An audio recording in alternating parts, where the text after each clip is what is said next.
playing. Yeah. And, yeah. Well, good to hear you guys on the line. Yeah, likewise, Mr. So. Good morning. Yeah. And staff, I'll Good be morning. on mute, okay? All righty. Thank too, you. guys. Squishy. Thank you, Otto. Delegate Paul Begay is online. Good morning. Good morning, Siaj. How are you? Oh, I'm doing well, Ma, and getting started here. Good to hear you guys. Good. It's a beautiful morning this morning. Oh, Hapateo. Morning, colleagues. Oh.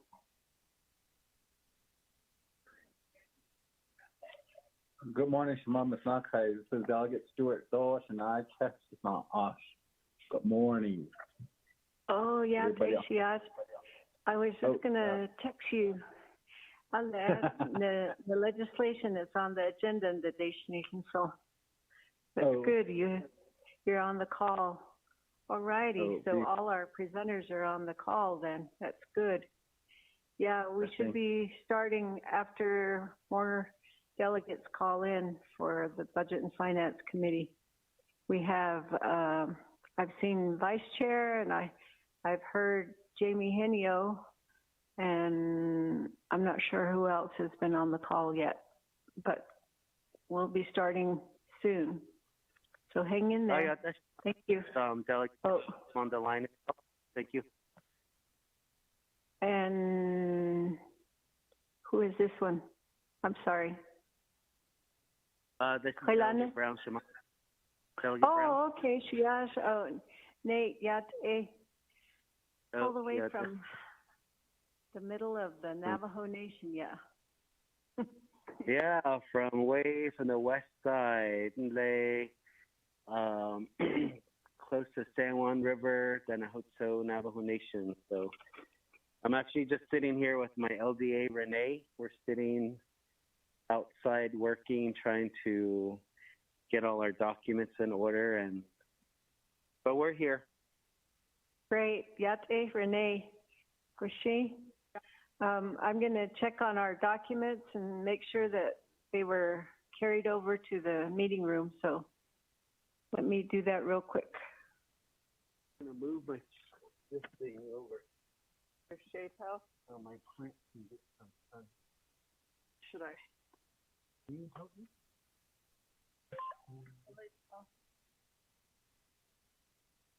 Want to rest them? Yeah.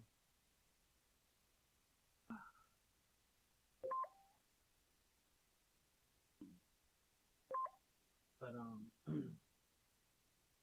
yeah, tomorrow when I go out there and actually have more things and same documents.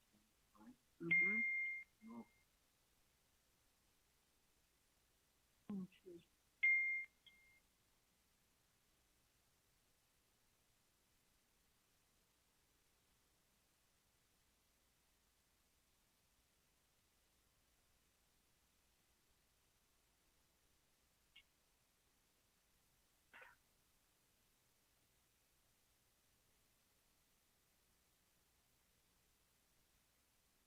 I can go up there tomorrow.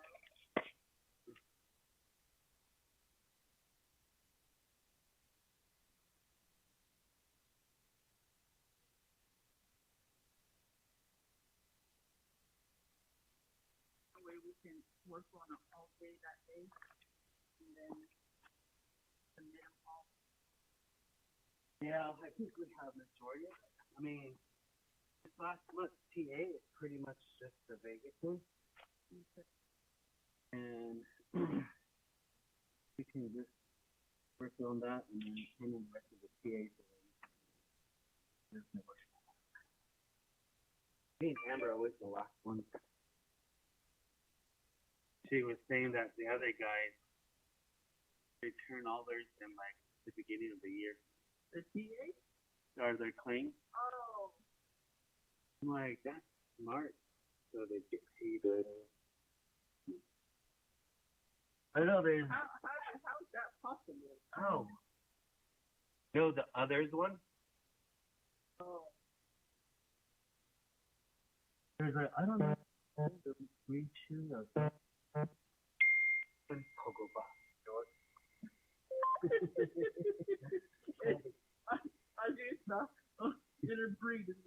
Called a chubby. Yeah, that little one, it was dying. So I broke off all the branches and underneath stuff. So they said these two are really good pollinators. Which one? These figure right here, it's called a gay butterfly. And it's gonna, so it's like it pollinates and it helps and it makes the plant grow. I don't know. Yeah, oh, that's the milkweed. But it's called, there's like a bunch of milkweed. But did you see the plant? They're doing really good in front of the chopper house. Did you go yesterday? I didn't go to, I was talking to,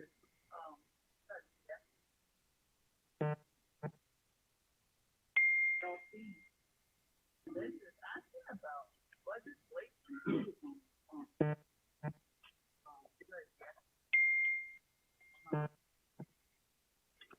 Veteran Oh, yeah. home site lease. You know about that, no? Legislation on, is it called? On the veteran fee? I mean, there is. It's gonna pretty much go back to all central. They don't want to go to each like the chapters like it used to. So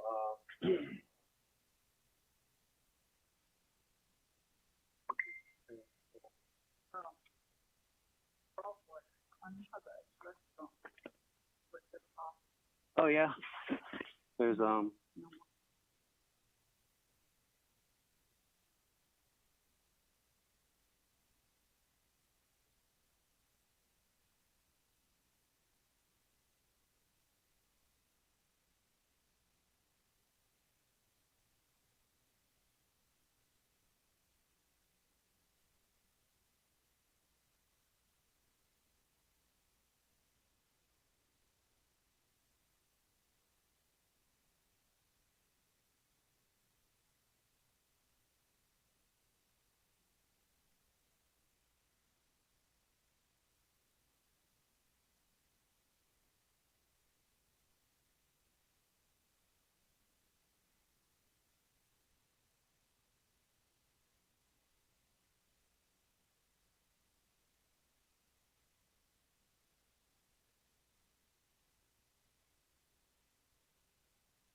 No, it's not on here.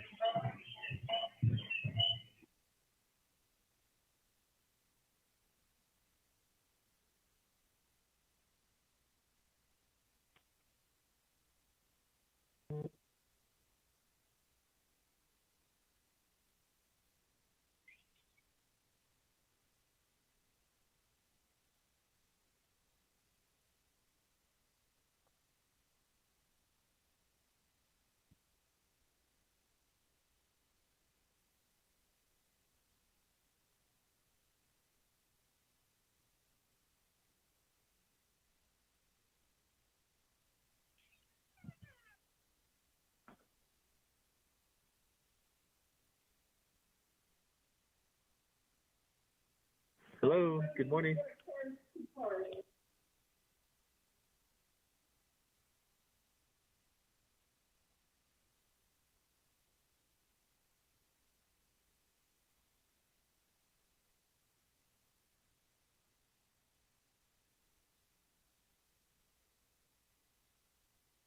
So good morning. I made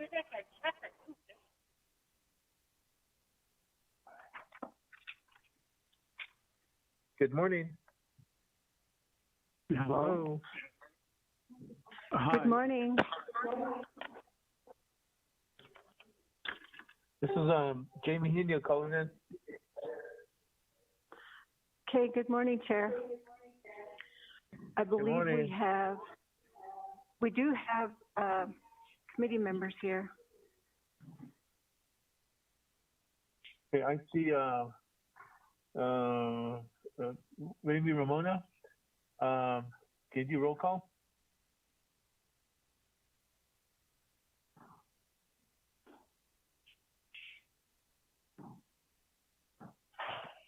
Chair Chairman. Roll call for the Budget and Finance Committee of the Navajo Nation Council. Regular meeting, date September 15, 2020. Jamie Hino, your location, please. I'm president here in Windy Rock, Arizona. Okay, Raymond Smith Jr.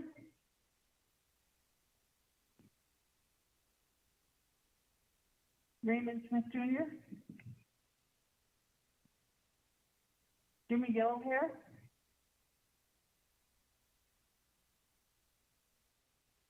Jimmy Yellowhair. Elmer P. Begay. Elmer P. Begay. Amber Kenneth Bacrati. Delegate Amber Kenneth Bacrati is calling in from Windy Rock, Navajo Nation. Thank you. Thank you, David. Nathaniel Brown. Nathaniel Brown. Okay, I'm finally unmuted. I'm calling in from Danahoto. Go ahead. Okay, thank you, Chase. Chairman, we have 3 members present for roll call. Can you call Vice Chair Smith again? He's here in the chambers. Raymond Smith Jr.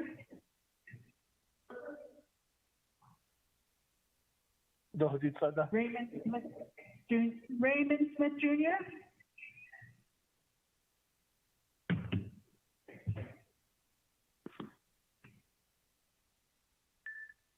Raymond Smith Present. Jr. Present. Okay, thank you, Shamila.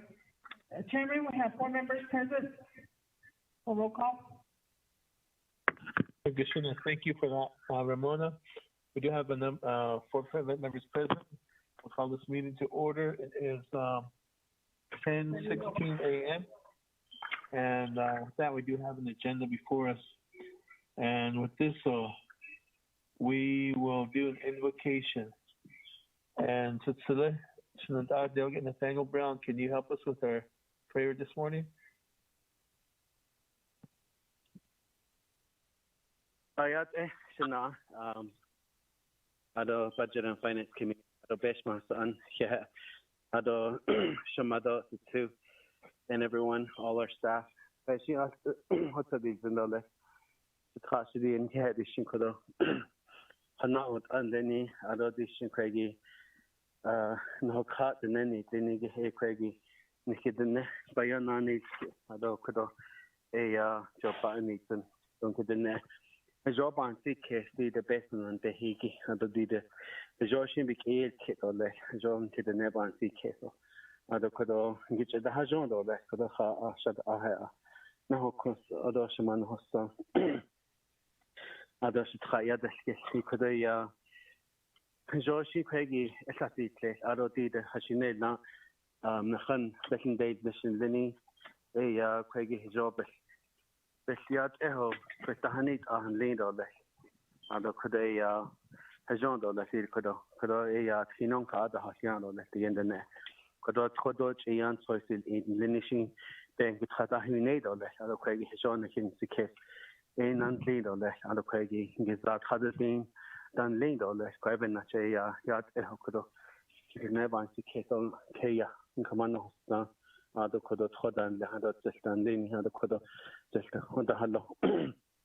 I could see his Nkizad which the hundred ke od nke na antken the den ka squidon kizan could I tanken ish could yang which I had to see it out to the hatters and danke don't need a could better than any issue back when it not or less could have been it or less it has again which you had get that nothing could been it or less Peggy basic things and all that other could issue that on anything get adult on its other get on that all that made of like the never not of just put on catching at what's on that is kind any actually all cut and that way other than on mission any Peggy K of a car horse on any a hashing a down the nessa non stand that other job at it but I get not that not either less catch digging could lunch digging it could digging Ashamano so I want to say Nayan is on a competition son of the place not the any Kodoya Niken so Aquadot Lucado you get that no in other Concomano so we get no so Kodoya Kodonane Cato Hadin King to kick on there Mother Kodoya asked what get the name but so they the leader less Kodo Kodoya Hajon less Kodo Hajon Hustling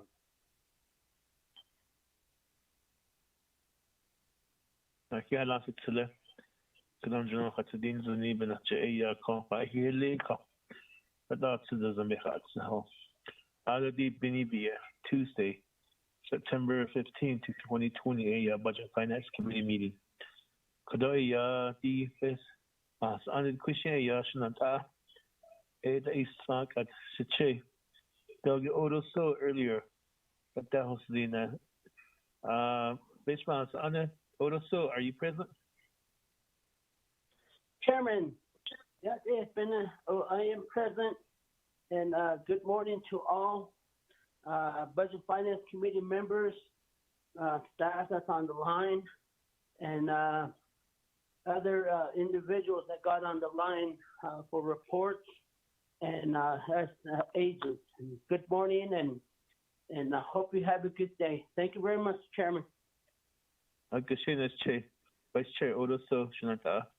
Ado Hilasto Bishmas, Anishnat, Ada on the line, you get the housing. Chair Henyo. Good morning. Go ahead, Che, they'll get Eben Yazi. Hey, Chair, and good morning, Budget Finance Committee.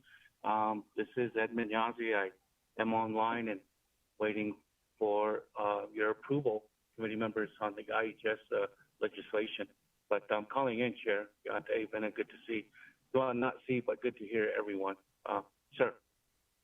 Kushina, thank you, Che. Shananta, anybody else? Good morning. This is Delegate Paul Begay calling from the Tree, Arizona, northwestern Navajo. Good morning, Chair, the select Honorable Delegate Hino, colleagues. Have a great day. Yeah. Good morning, Shananta, Shana, Paul Delegate Paul Begay. Hey, last out.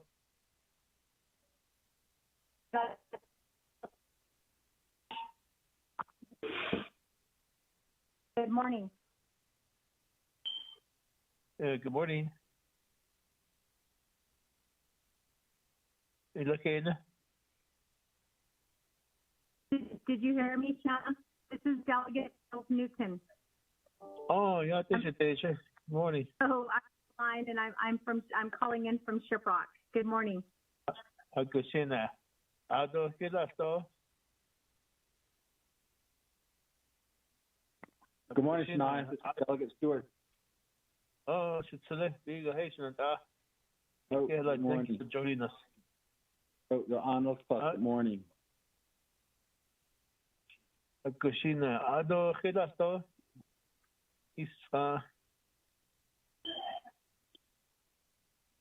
At Denoya, do we have Office Legislative Counsel Kristen Lowe on the line? Good morning, Chair. I am on the line. Good morning. We have two of our staff members, Peggy Nakoy and Ramona Nelson, on the line with us, and then also Department Justice.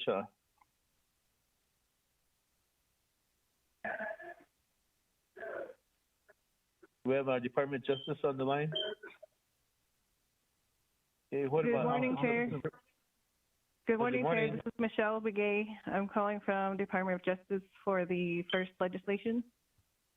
Good morning, Michelle. Good morning, this is Rudy, DOJ Tax and Finance Unit. Hello, Rudy. Good morning. Do we have the Office of the Controller on the line?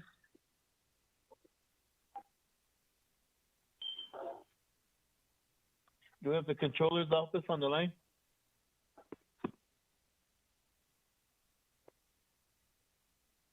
Okay, Peggy, are you there?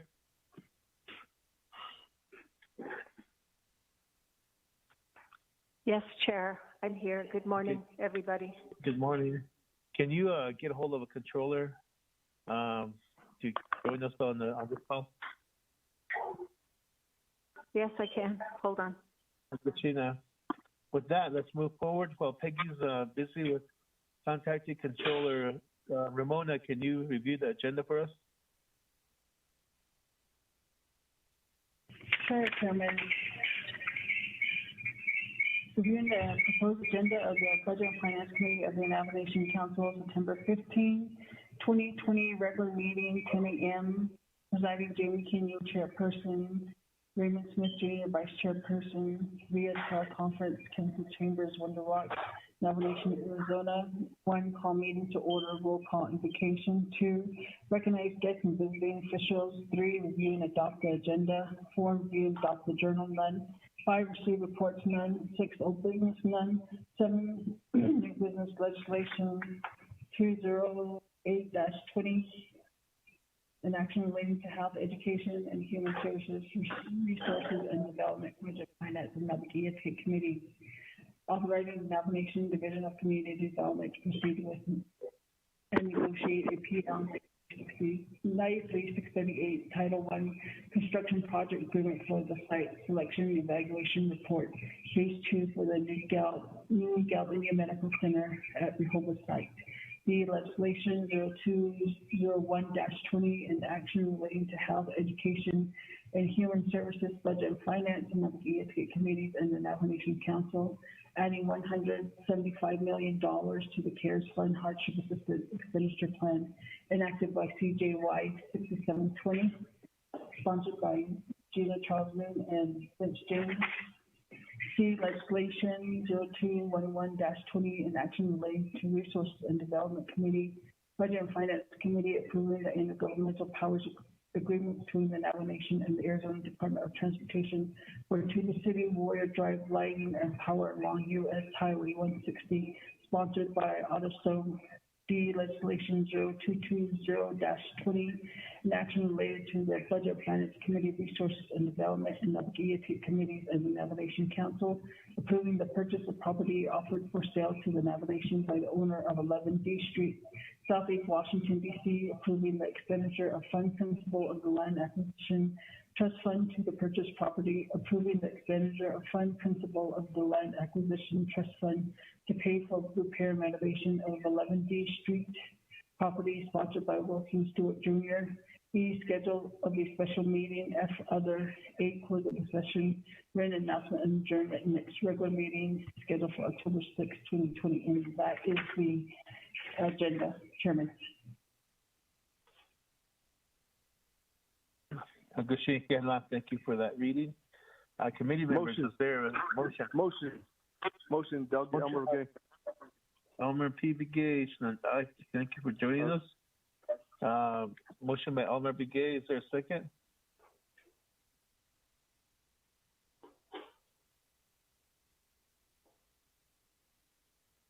Is there a second, committee members? Oh, is Delegate Brown, I'll second. Okay, Delegate Nathaniel Brown seconds. With that, we have a motion by Delegate Elmer P. Begay and second by Delegate Nathaniel Brown. Committee members, questions or comments regarding the agenda? Chairman Henyo, this is Delegate Crotty. Go ahead, Delegate Amber Crotty. Thank you, Chair. I'd like to ask the motioning party and second if we could add a report, a brief report from the Office of the Controller regarding the expenditure of the Navajo Nation CARES Fund. They did provide a written summary yesterday that's been hand-delivered to the committee. And so I'd like to add that report, Chair. It looks like out of the $520 million that has been approved, only $4.8 million has been expended. And we need to expend this money by December 30th. So I'm asking the motioning party if we could add that report to the agenda. Thank you. Okay, with that, there's a request to add a report to item number 5 as A, which is a report from the Office of the Controller on the current update on the expenditure plan for CARES Act funding. Shinanta, Delegate Elmer P. Begay. Vote green. Shinanta, you know what this is to make this an amendment number 1? Amendment number 1, motion by Shinanta, Delegate Amber Crotty.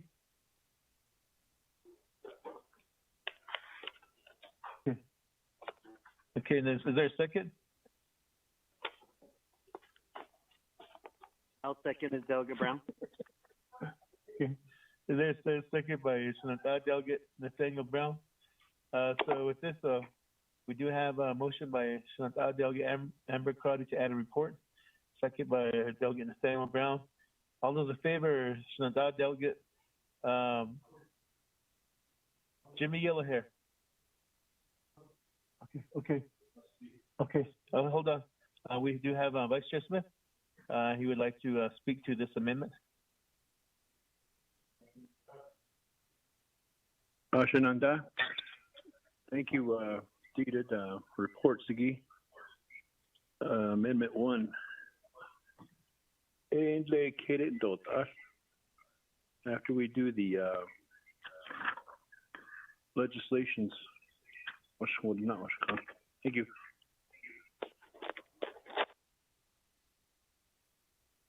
There's a request from the Vice Chair Smith to a motion party, Delegate Amber Crotty, if we could put this at the end of the legislations. That's a request.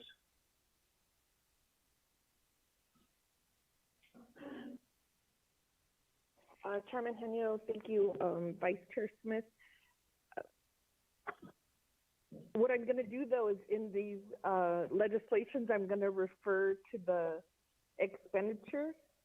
And so I'm fine if the committee wants to hear them after the legislation. But if we could use this as a tool in our decision-making when we review these proposed CARES Act, as we have this December 30th deadline. Thank you, Chair. I'm okay putting it at the end of the legislation. Thank you. Kashina, with that, Delegate Nathaniel Brown.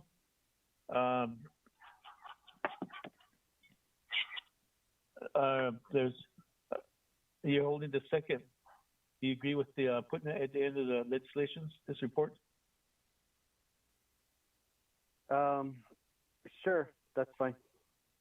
Kashina, with that amendment number 1, we have item 5A, and that would be a report from the Office of the Controller on the update on the CARES expenditure fund up to this point in time. And then with that, there was also a modification request from Vice Chair Smith to put the report at the end of the legislations. So 5A will be heard after new business is completed. So with that, committee members, any further questions or comments? At the no, I'll call for the roll call vote. Shinanta, Delegate Jimmy Yellowhair.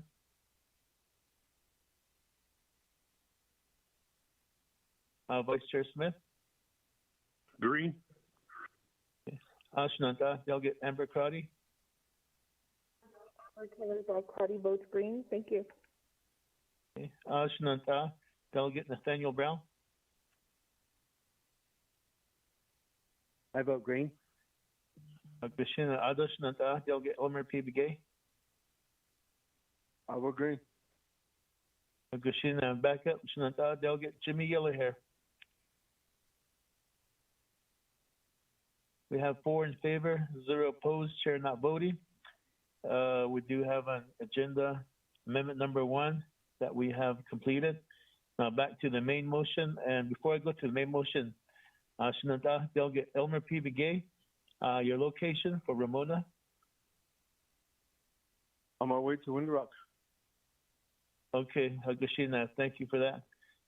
Though with this, we do have on the main motion one amendment is to add a report to 5A to be heard after the legislations are completed. Committee members, any further questions or comments on the agenda? After I'll call for the vote. Shinanta, Delegate Jimmy Yellowhair. Shinanta, Vice Chair Smith. Green. Shinanta, Delegate Amber Crotty. Delegate Amber Canos-Crotty votes green. Thank you. So Shinanta, Delegate Nathaniel Brown. Delegate Brown votes green. Yeah. Shinanta, Delegate Elmer P. Begay. I vote green. Okay, we have 4 in favor, 0 opposed, chair not voting. And with this, we do have an agenda before us. So moving down, review and adopt the journal, there's none. And then we'll hear the reports after legislation. So 6, old business, none. New business, we have 7A, legislation number 208-20. Peggy, can you read that into the record for us? Elmer. Thank you, Chair and members of the Budget and Finance Committee. This is a proposed standing committee resolution.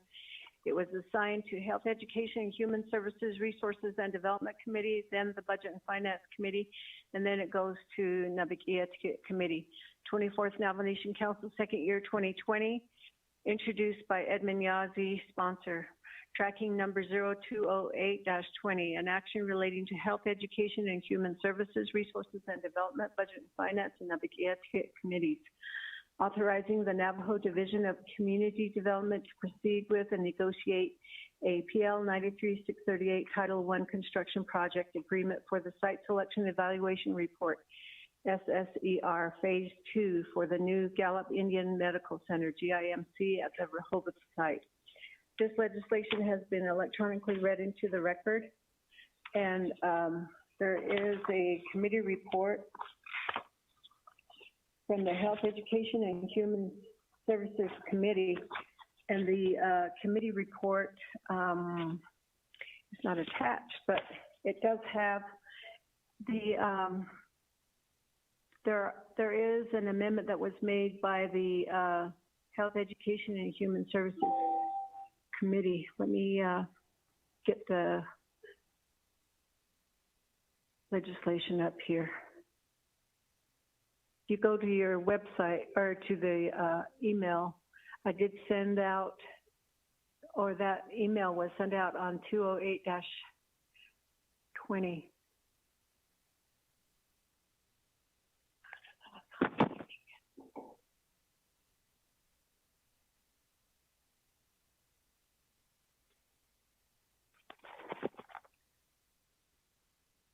Okay, if you turn to the back of the legislation, there is a Health, Education, and Human Services Committee report.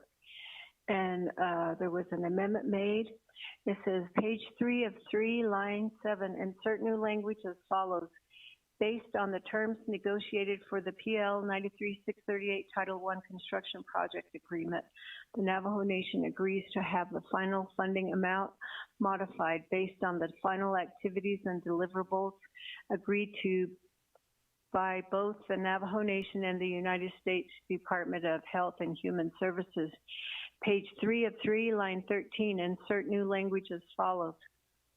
Comma, to determine the activities and deliverables to be completed as part of the Phase 2 SSER and to negotiate the final funding amount required to complete the final activities and deliverables.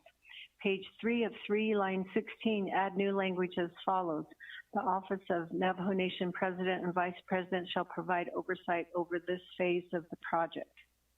So that concludes the reading of the amendment from Health, Education, and Human Services for legislation 0208-20, Mr. Chair. Okay, Shuna, thank you for that reading, Peggy. Do we have a motion, committee members? Motion, Delegate Gay.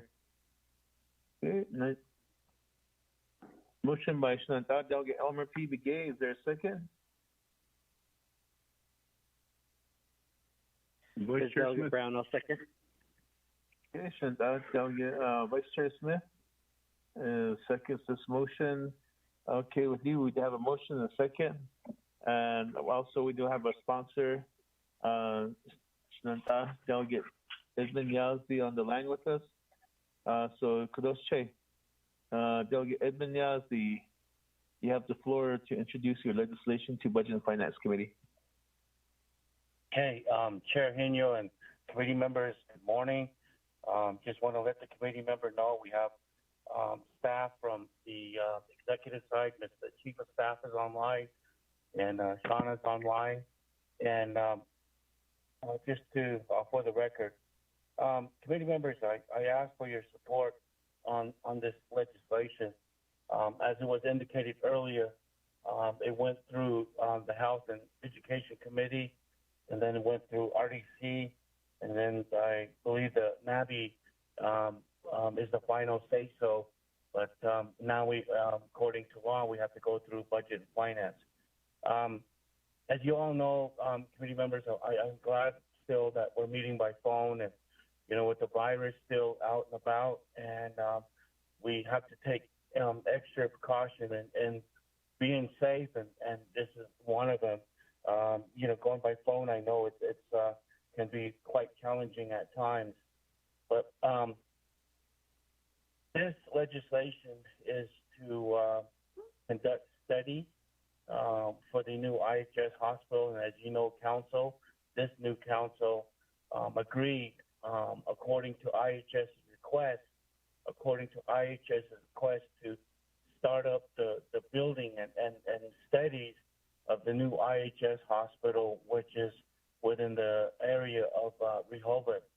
And so NABI was very grateful in supporting the request by IHS, and now we're on our second stage, and we're trying to get to the final stage and getting everything locked in to start up the construction, so our people can start utilizing and getting treatments from the new hospital, which was all started by this new council.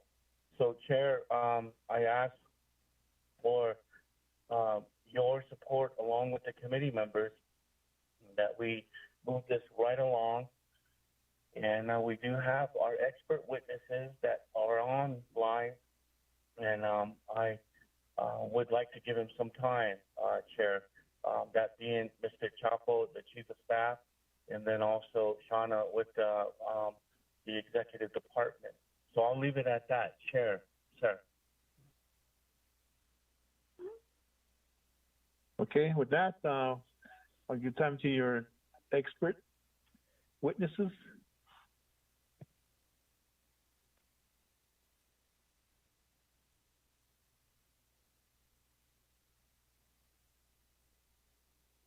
If Chair, can you?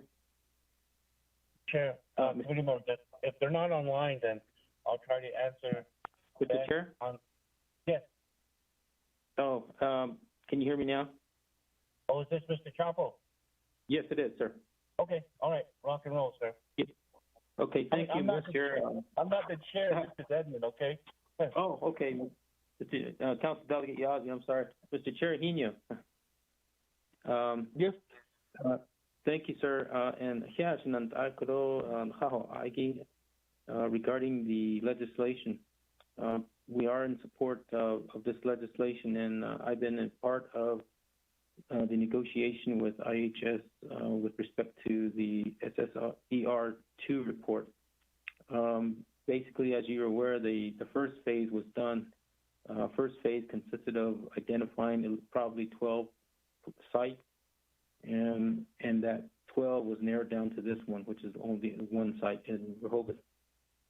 Now, this 638 contract is for $300,000, but and the report will entail more detailed work such as traffic studies, geotechnical work, those types of things, in order to move it to the next stage, which is the most likely be phase 3, which is construction. But this is only for the report for planning purposes. I don't. More of the details can probably questions that related to more of the technical aspects of the SSR report can go to Shauna, but Chair and honorable members of the Budget and Finance Committee, again, we are in support of this project. Thank you.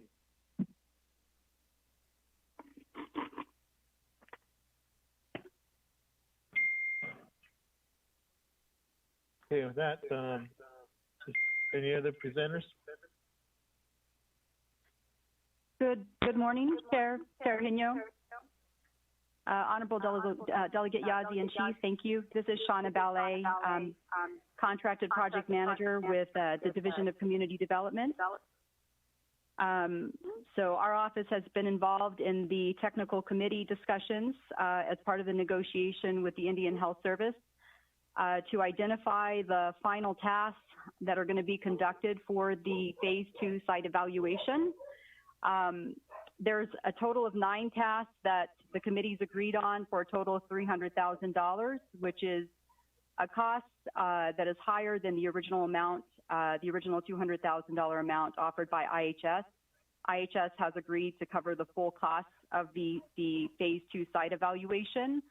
This site evaluation will be used in support of IHS's Realty's office review and potential purchase of the property, moving into the design and construction for the Rehoboth site located east of Gallup. I'm happy to elaborate on any of the specific tasks in the scope of work. And currently the contract documents have been moved forward for a pre-review internally within Navajo Nation prior to final concurrence by all parties for the 164 review. Thank you. Okay, with that, Chief Delegate Eben Yazzie, does that conclude your presentation? Yes, sir, Chair. Kushina, before I move back to the committee, Shauna, were you in REMA prior to this position? Yes, sir. Yes, sir. That's me. Okay. Thought that name sounds familiar. Yeah. Okay. Thank you. Welcome back to Navajo. Thank you. Okay. Great. Kushina, with that, committee members, questions or comments regarding legislation 208-20? Chairman Henyo, this is Delegate Crotty. Okay, go ahead, Shananta. Delegate Amber Crotty. Thank you, Chair. If I could request the HES committee report, I know it was verbally read to us. If I could just get that. Oh, I think they're sending it to me via email.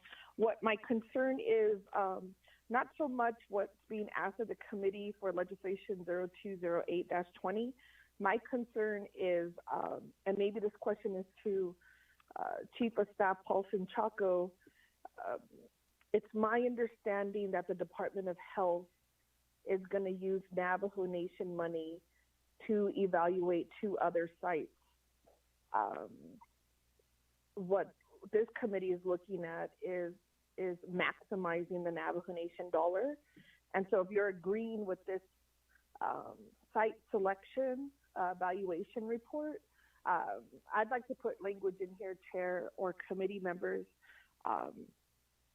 to say that this, in fact, is the site that we're going to move forward on. So I need that clarification. And if there's a plan to look at 2 additional sites, what funding is being used to evaluate those sites. Thank you, Chair.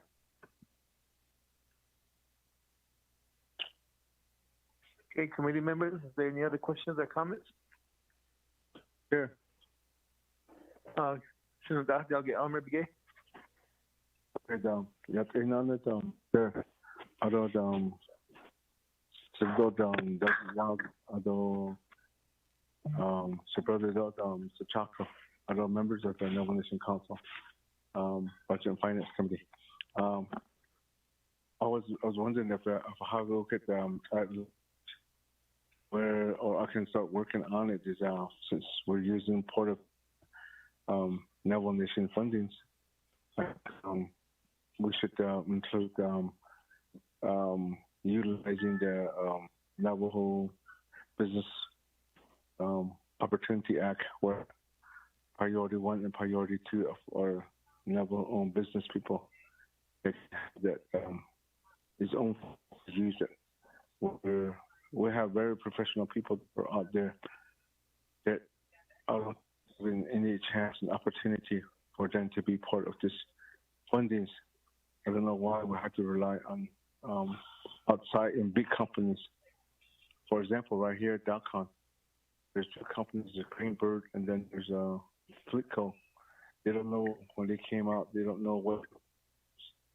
We told them that the water comes out from, if we can get more water, it goes down. So when that happens, we have to go to Winslow, we have to go to Birch, where there's right the river, there's a big tank there, which nobody really uses it for irrigation. There's plenty of water. There's over about 55,000 gallon tank there, which they could haul water, but tend to stick on with the nearby water, which is used to be a windmill, and then they got back into electric. So there's for the past year, last year and this year, they've been using that water, and we have less water for our livestock owners and ranchers. So I'm thinking that these people don't know. I don't know why we have to get these people onto the reservation to do that. They don't know where to get water. So I think that's the reason why I think that we should give the own business people to have opportunity. I don't know how we're going to do that. So that's my issue. Is there any thought that was ever thought about it?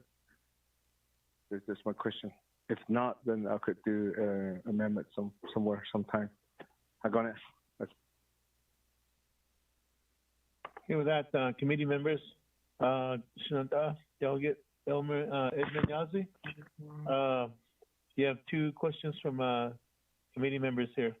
If you respond. Okay, Chair and committee members, it's Claudia and Mr. Begay. Thank you for the question. I'll go ahead and refer them to our Chief of Staff. Sir. Thank you, Honorable Shanantai, Chairman Hino, and honorable members of the Budget and Finance Committee. I will say to address Council Delegate Crotty's concern with if other sites are being evaluated. There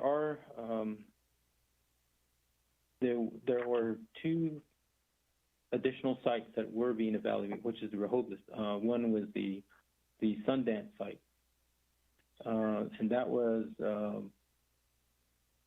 due to concerns with ingress and egress into the property, power, water, and all those concerns, making it not viable to even go into a second phase report. That Sundance site was eliminated from the process. Now, we are now working currently on a new site, which is the Comerco site, which is very, at this point, preliminary stages right now. And that site is near right outside of Gallup, city of Gallup, to the last stoplight going out of Gallup going north, and it's on the west side of the road. And ADKA, we are considering that site as well. The reason we're doing that is Rehoboth site, yes, that's an IHS-driven document. That SSER2 report is an IHS-driven document in order to get to the construction phase. The Rehoboth site also has private land holdings that IHS needs to negotiate with the landowners in order to purchase that property. And we can't put all of our eggs into one basket, so to speak, to just rely on the Rehoboth site. We want to have an alternative site just in case something happens with Rehoboth. As you're aware, these funds from Indian Health Service are very on a timeline, and Senator Udall wants to move forward on funding some of the construction costs for this year. And we had to do our due diligence in order to assure the senator and the congressional delegation that we are serious about moving this forward. That's why we're moving forward with the Rehoboth SSER2 report, which is before the committee.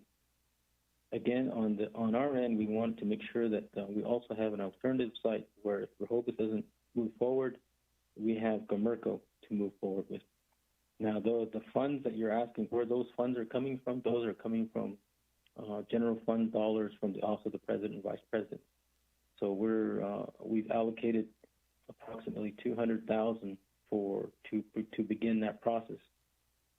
Before we even started the alternative side, we asked Indian Health Service if there would be a conflict if we move forward, because we were very careful not to jeopardize anything with IHS.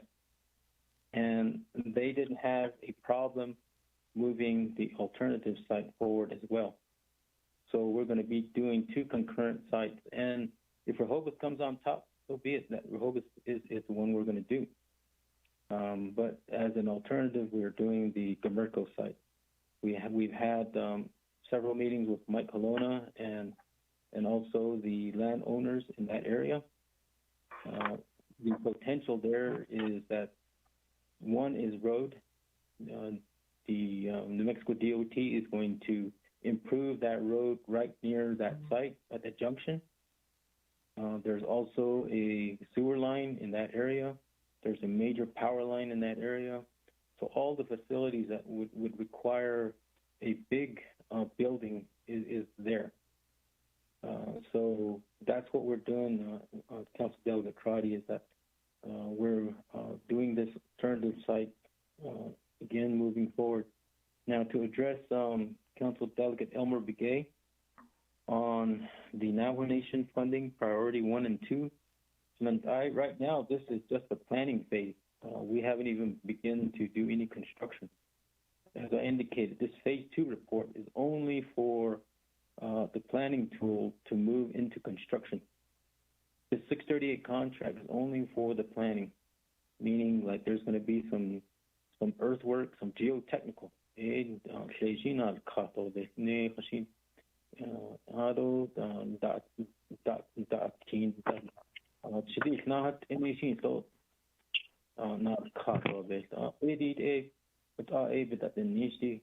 2. The next phase you'll see is the actual construction. IHS,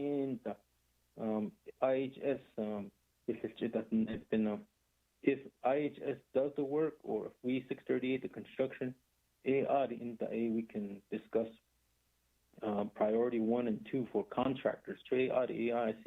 That's when the building starts going up. We're not even there yet. This is only for the phase 2 of the planning process. So, so I hope I answered your question, Delegate Crotty, and then also Elmer Begay. Thank you, Chair. Yeah, Launcher, Chief of Staff Chanco, thank you for that response. Back to committee members. Any other questions or comments?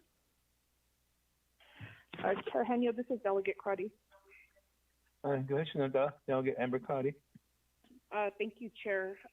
So I just want to raise a concern with the committee regarding Chief of Staff Paulson Taco's comments regarding using $200,000 of Navajo Nation general funds to evaluate 2 other sites.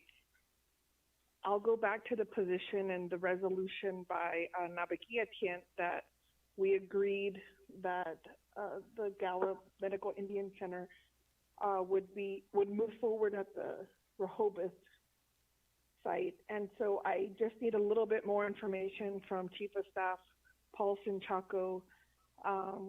That $200,000 that you identified, is that in your current budget that you're requesting funds?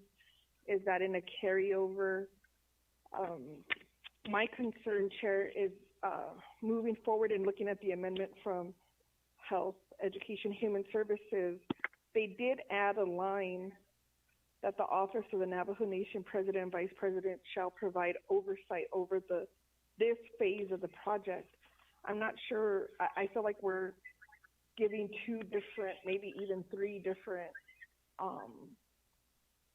positions regarding the Gallup site if we do not address the move to evaluate the Gamerico and Fort Wingate site. It's my understanding Fort Wingate needs at least 10 more years of remediation.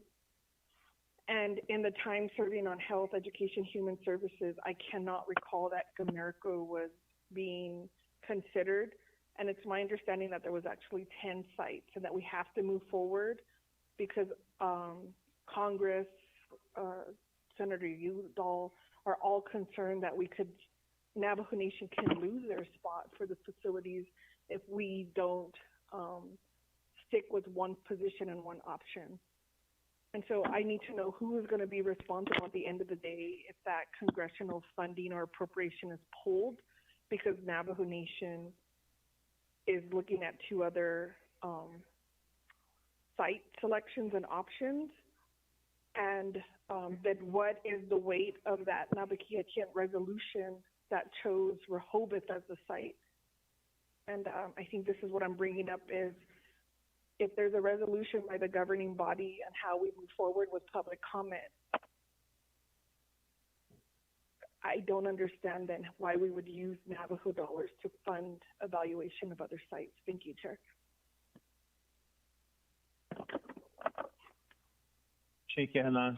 Delegate Amber Crotty for that comment.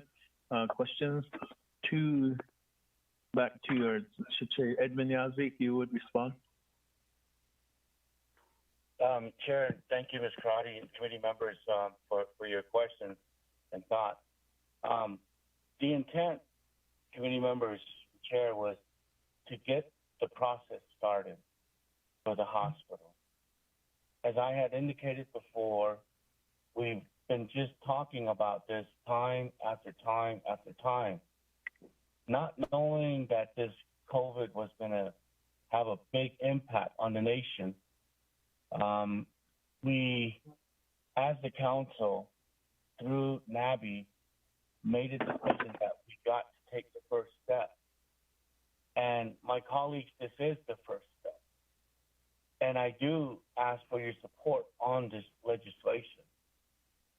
I know HESI had made their amendments, and I do agree with Ms. Carty that we got to have our thoughts, to have our goal to be one visual, and that is what NABI passed. And so I would just ask your favorable support, my colleagues, on the legislation so we can move ahead and take a step forward. And finally, as a team, as the council, as the president's department, all departments, we can get moving on this, sir.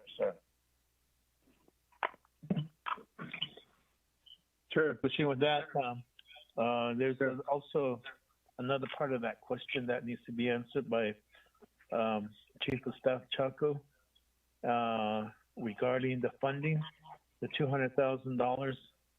So, Delegate Edmund Yazzie, if you could have your agent answer that part of the question only. Okay. Chair?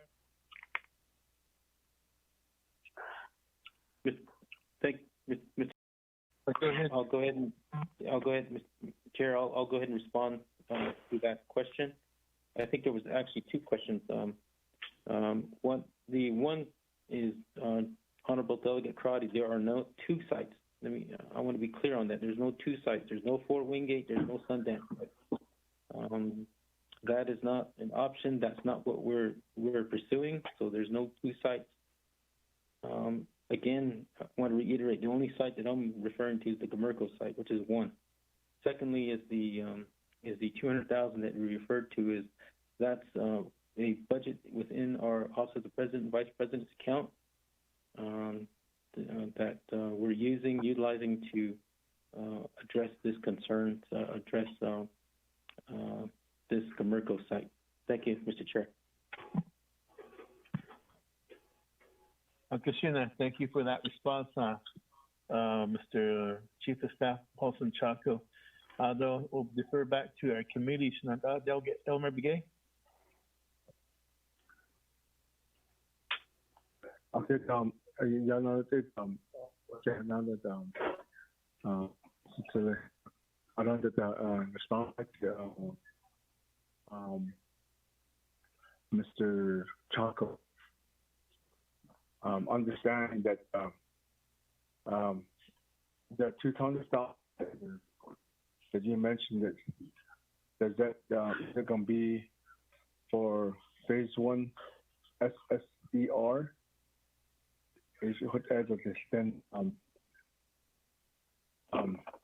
if IHS is not going to pay for phase two, if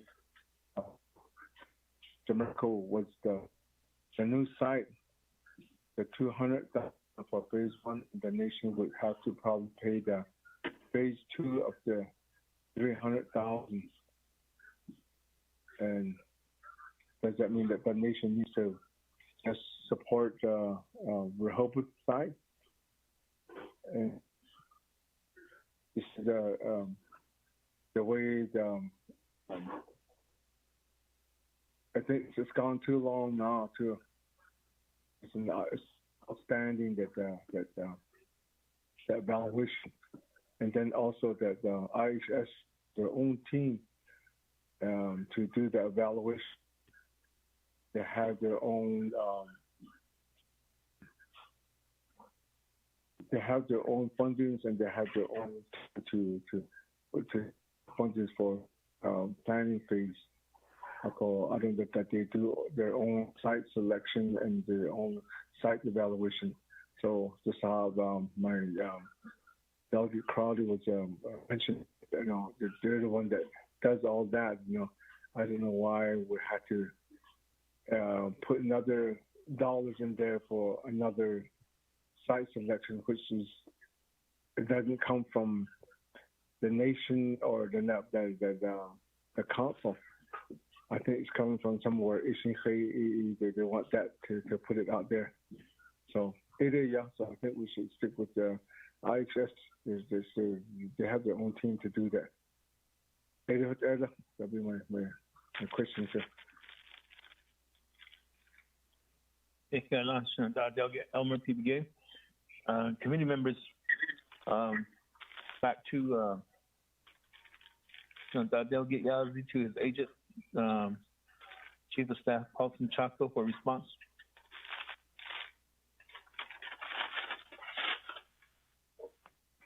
Thank you, Chairman Hino, and also honorable members of the Budget Finance Committee, and Honorable Begay. Question regarding, is this money $200,000 to conduct a phase one report? The answer is no. Phase one was to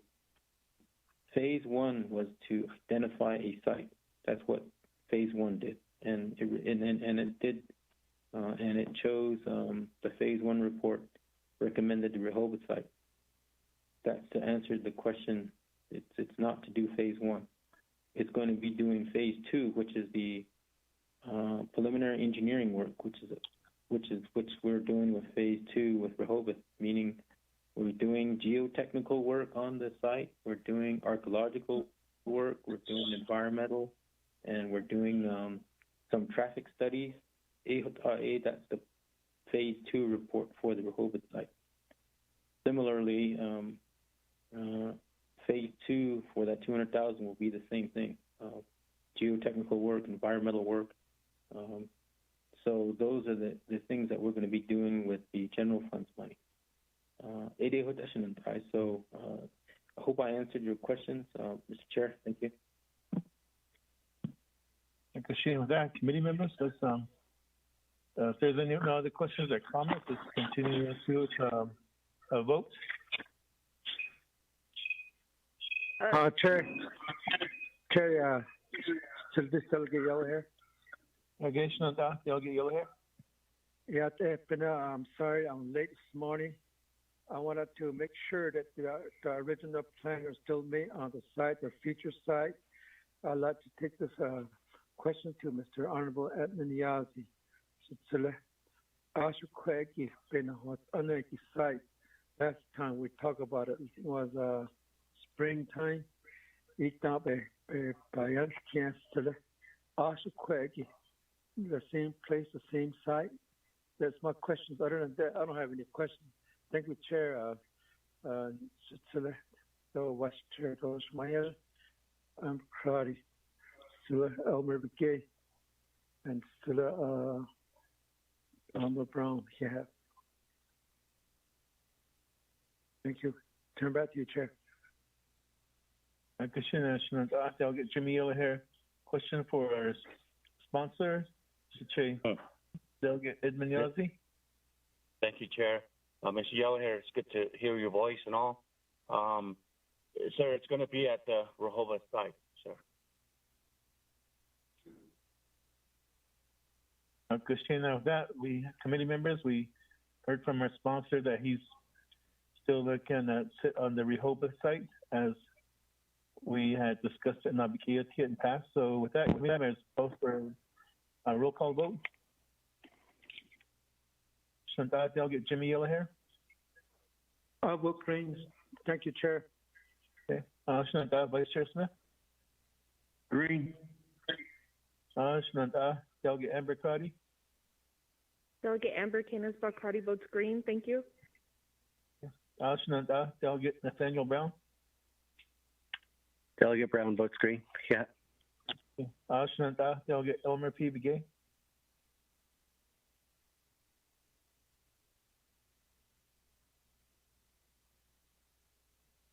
Delegate Elmer P. Begay. Okay, we have 4 in favor, 0 opposed, chair not voting. With that, let's move forward. Delegate Edmund Yazzie. I guess we'll see you at Nabikia, and thank you to Chief of Staff Chalco and Shauna for being on the line. Thank you, Chair, committee members, Scott. Thank you. Thank you, Mr. Chair, members of the committee. Thank you, Chair. Members of the committee. Good to hear you again, Shauna. Hopefully meet you soon again. Likewise. Thank you. Okay, Peggy, if you would read legislation number 201-20 into the record for us. Legislation number 201-20 is a proposed Navajo Nation Council resolution, Health, Education, Human Services Committee, then to Budget and Finance, and then to the Council. Those are the committee assignments. And 24th Navajo Nation Council, second year 2020, introduced by Eugenia Charles Newton. Is that the right one? Okay. And co-sponsored by Vince James, tracking number 0201-20, an action relating to health, education, and human services, budget and finance in the Big committees and the Navajo Nation Council, adding $175 million to the CARES Fund Hardship Assistance Expenditure Plan enacted by CJY-67-20. This legislation has been electronically read into the record. It went to the Health, Education, and Human Services Committee, and there was, this was considered let's see here. There was no second to the vote for the main motion, no amendment, no directives, and so it was therefore referred to the Budget and Finance Committee of the Navajo Nation Council. And the Internet Public Review, the second report has a DILCON chapter, sent in a resolution of the DILCON chapter of the Navajo Nation in support of the legislation. Members of the Budget and Finance Committee. Okay, with that, committee members, legislation 201-20. Is there a motion? Yellow hair motion. Yes, Delegate Jimmy Yellow Hair motions. Is there a second? Delegate Brown. Okay, Delegate Nathaniel Brown seconds that motion. So with that, we do have a motion and second. Committee members. With this, we'll defer to our sponsor of the legislation, Chairwoman of Law and Order Committee, Eugenia Chalmers-Lutner. You have the floor. Thank you, Shana, Honorable Hanyo, and members of the Budget and Finance Committee. I appreciate you hearing this legislation today. The legislation 0201-20 is a legislation that would add $175 million to the CARES Fund Hardship Assistance Plan. May recall, the expenditure plan was enacted by CJY-67-20. At the current moment, there is only $1 in that hardship plan. When it was passed, CJY-67-20, the purpose of having that economic, that hardship assistance expenditure plan was to provide immediate relief to Navajo tribal members to purchase PPE, personal protective equipment, to help them pay for past utility bills, rent, mortgage, isolation expenses, livestock-related expenses, education-related expenses, and other financial burdens that were created by COVID-19, and then also by the public health emergency orders. I have heard many of my constituents, and I'm sure that many of you delegates have also heard the same from your constituents as well, that they are in need of purchasing items. I know that we had the first day of school yesterday, and parents were reaching out saying that they needed assistance buying things for their children that they never had to think about before. Some schools are providing laptops for students, and then some schools don't even have enough to provide for students. So they're scrambling right now, and parents right now are going out to purchase things like internet boosters or Wi-Fi boosters to try to help assist their students during this time. Some of them had to purchase school supplies because they are required to go back to school. So that's just kind of one example of how constituents are reaching out and asking for assistance. We also have winter that's coming up, and we have people who are worried about firewood, who are worried about purchasing pellets. Many people have been laid off of work, or they haven't been working because of COVID-19, and the bills are starting to stock up. So the purpose of this is to add that $175 million, which is, I guess, left over, add it into this expenditure plan. The expenditure plan has already been created. My understanding is the business unit number is already created as well. $1,000 right now, but that's not even enough to give even a penny to the people. So what this again with this expenditure plan, my hope is that it will allow people who need this money to apply for up to $1,500 to assist them. during this time. Again, this was part of the legislation CJY-67-20. It was not vetoed. There was not a line item vetoed by the president. So he already accepted the hardship assistance expenditure plan. And all we have to do is just add this money in there so that people can start accessing this money. We are getting close to the December 30th deadline. By the time that this money reaches the business unit and they can and social services starts moving on this, people will start applying, and I know that money will be spent immediately. Now, I know that the president has made comments that this money is just going to go off the reservation, but you know that's really the truth with everything, and I don't think that that's a reason to not help the people. I think that the people really need assistance during this time. We have given the executive branch money. We've given them money to provide services to the people.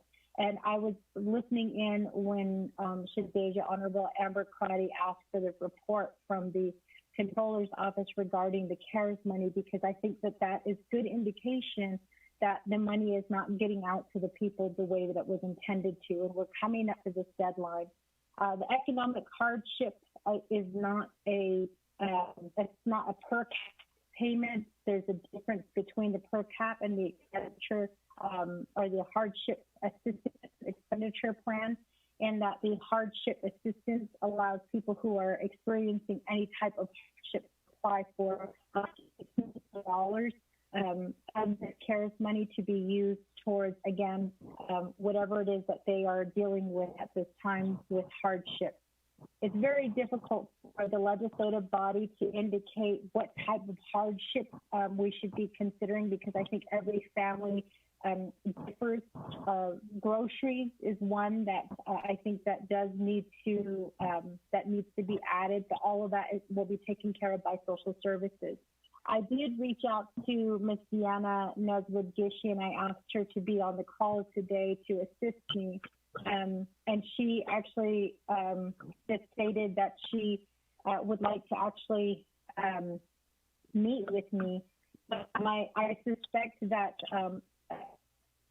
Honorable Kealan began that through all of the agents, every single one of the programs has been assisting Honorable Kealan Begay, but there was no assistance offered to Honorable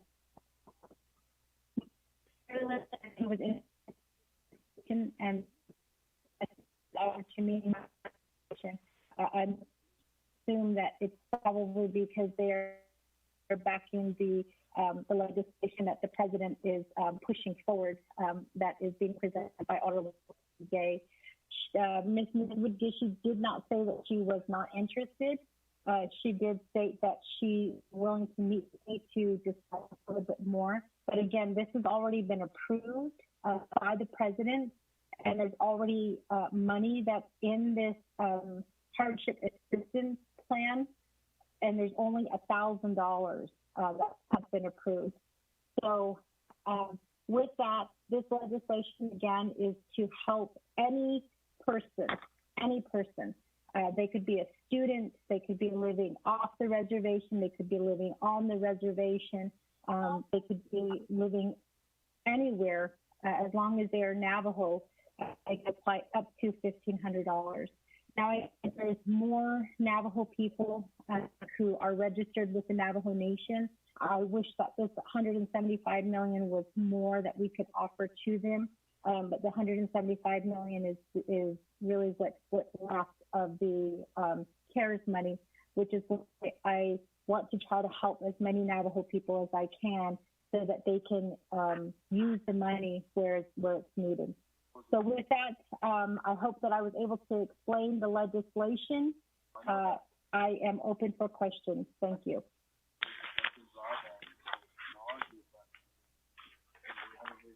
Committee members, any questions or comments?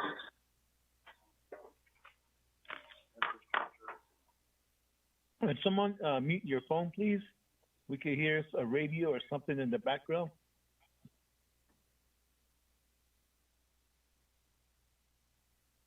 with that? Committee members, questions, comments?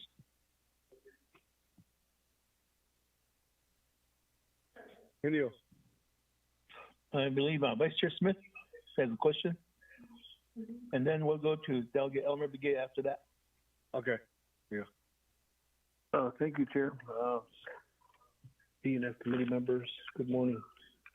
I don't should sit for this legislation here. Looking at it, 175 million hardship. A lot of folks are saying they need housing, and that's a big hardship.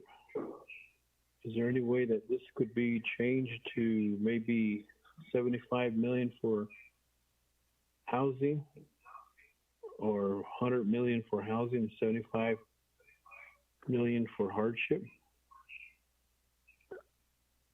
There's a lot of folks that really need homes out there, and they're asking. I know it was line item veto, and this is also subject to line item veto.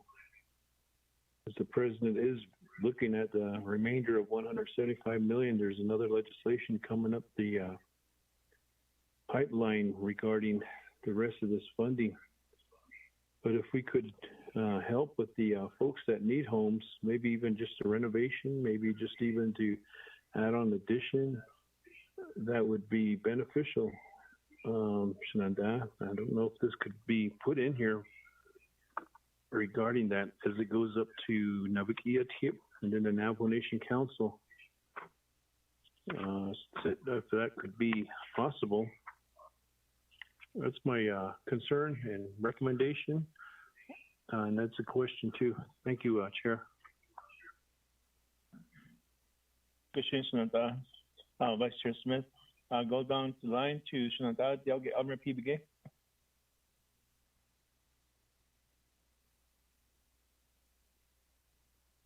I just have a question. Shenandoah, your legislation, the $175 million hardship, is it going to be directly going to working with the chapter, or if it can go with like I mentioned that to some individuals that'll be qualifying or that they'll be eligible for this funding? So you be working with like the census office, or from the chapters, or okay. How do we know that everybody will be assisted somehow? Okay, that will be my question. That's it. With that, we'll defer back to a sponsor, Shenandoah. Honorable Chairwoman Eugenia Charles Newton.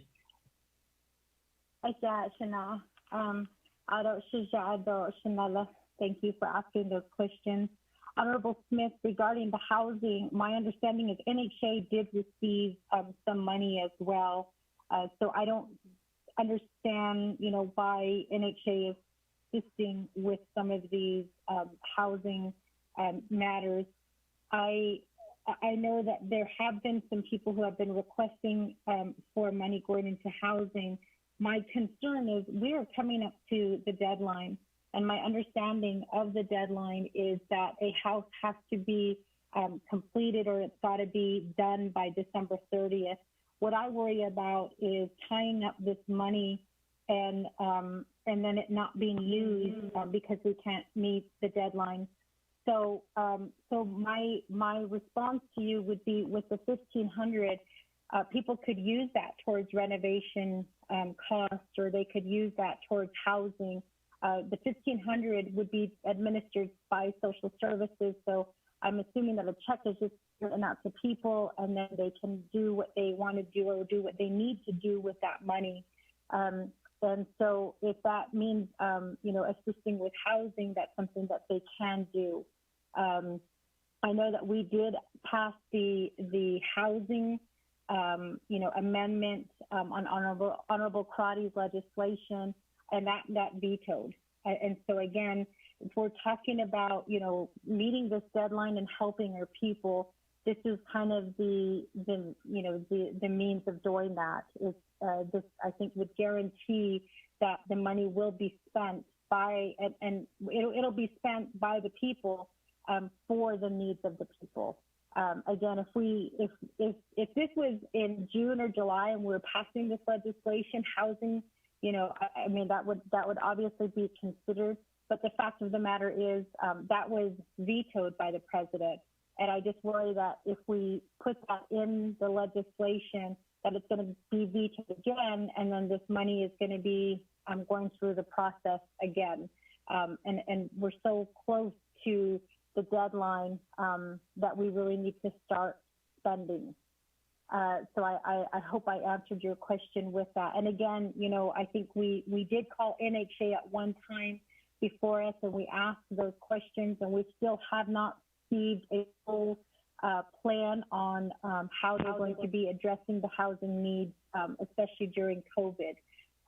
It's a little bit difficult because I hear that the CEO is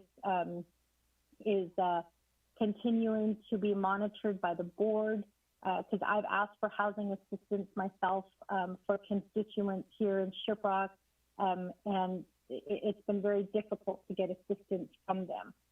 But I think that is a responsibility of NHA.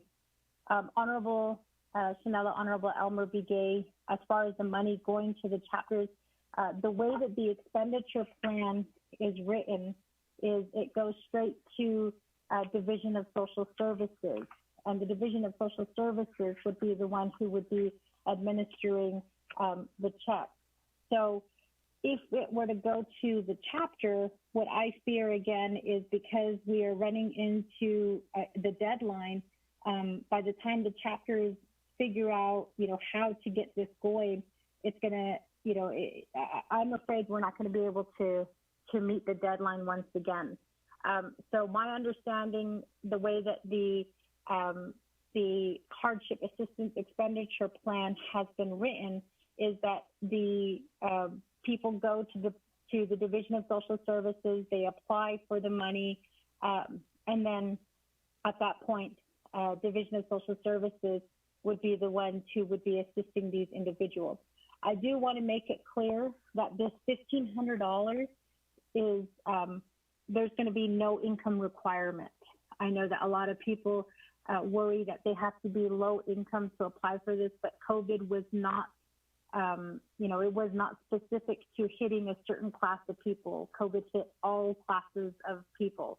And so for that reason, the $1,500 could be, anybody can apply for this money as long as they are a Navajo, and they probably would have to show some proof that they have a Navajo CID in order to get this money.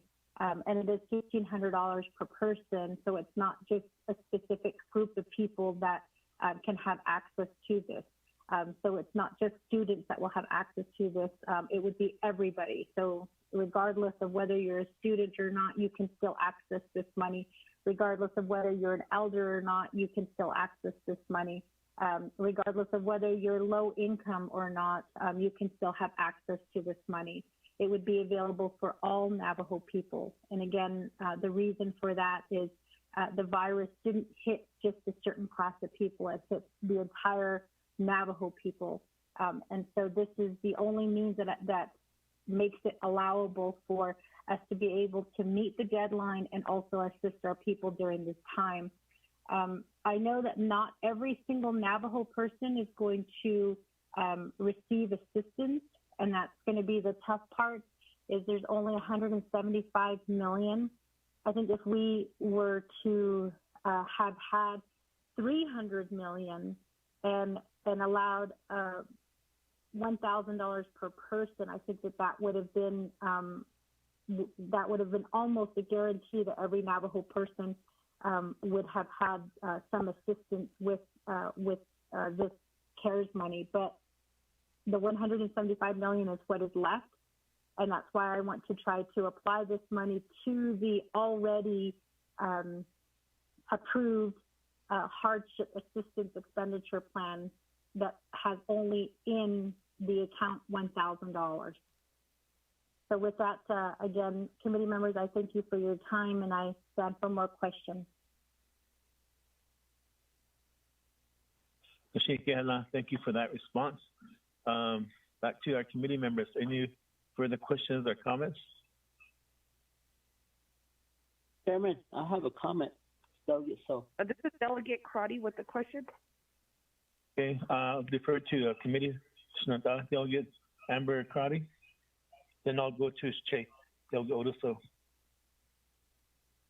Thank you, Chair Henyo. Thank you, Delegate So, for your question. I just want to know if our legislative council is on the call. What I want to make sure is if this legislation is reflecting the presentation by the sponsor. So there's a series of questions. It doesn't, in reading Exhibit 2, do we need to be clear that this is not based off of income? I don't see that language there. I know that's the legislative intent, but I would need to know if the Exhibit 2 could be amended. The second area in regards to Exhibit 2 is on the first paragraph under purpose. It does say assistance to Navajo tribal members. My question is if we should clarify that it should be Navajo Nation enrolled citizens.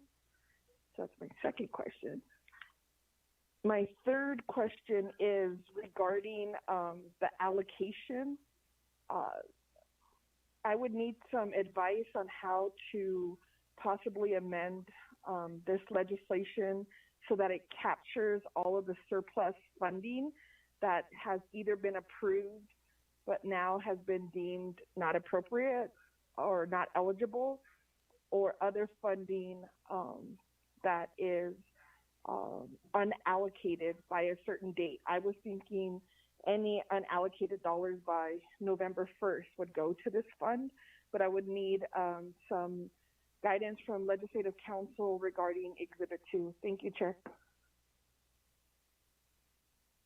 Okay, thank you for those questions, Delegate Amber Crotty. With that, before I defer to Delegate Oduso, let's pose a question to our Principal Attorney, Kristen Lowell. Chair, this is Dana Bobroff, Chief Legislative Counsel. I think it would probably be more efficient and less stressful for Ms. Lowell if I attempted to answer those questions. Sure.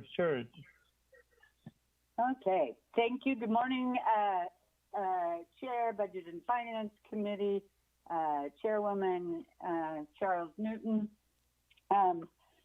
The first question, and a lot of this does focus on Exhibit 2, which is the hardship expenditure plan, which was previously approved.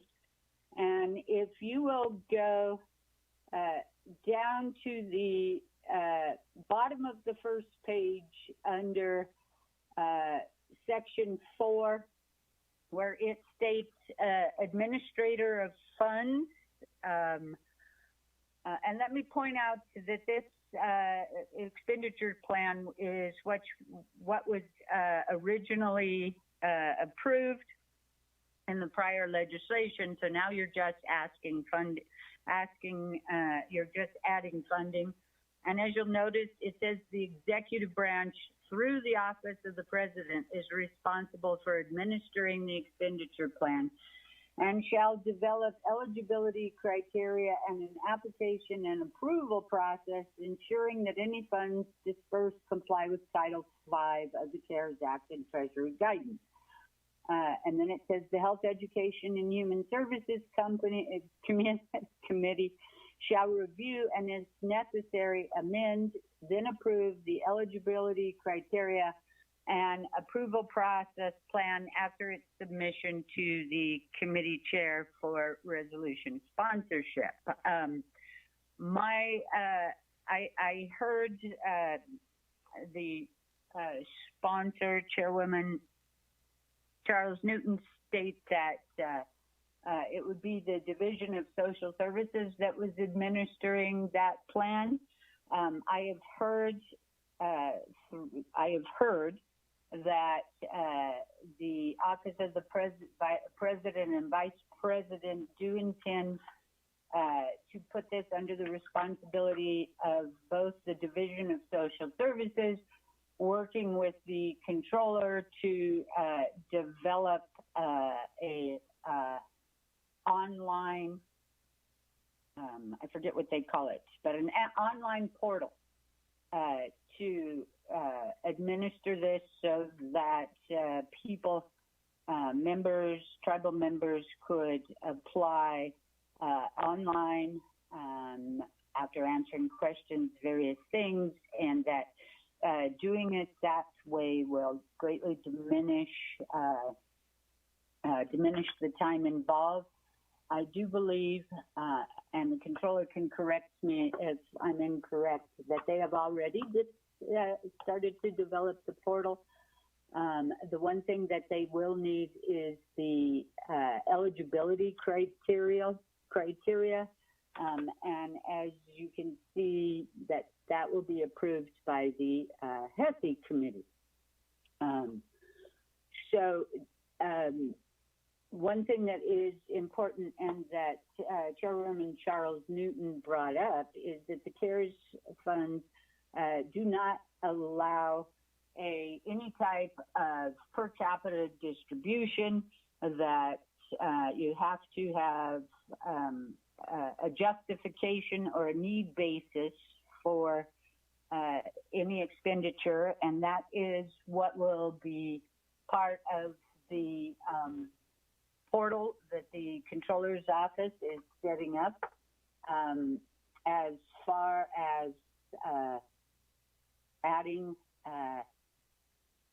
Delegate Crotty's language, I think that if I were you, I would make the recommendation that an amendment be made, probably in the expenditure plan itself in Exhibit B.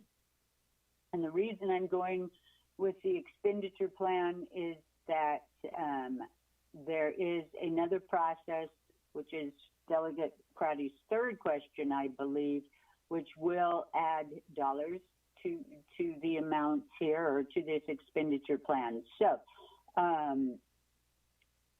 I would think that after the first paragraph, at the end of the first paragraph on page 1 of the expenditure plan, after the phrase shall not exceed $1,500 per person, I would insert a line that says funding under this expenditure plan shall not be income based.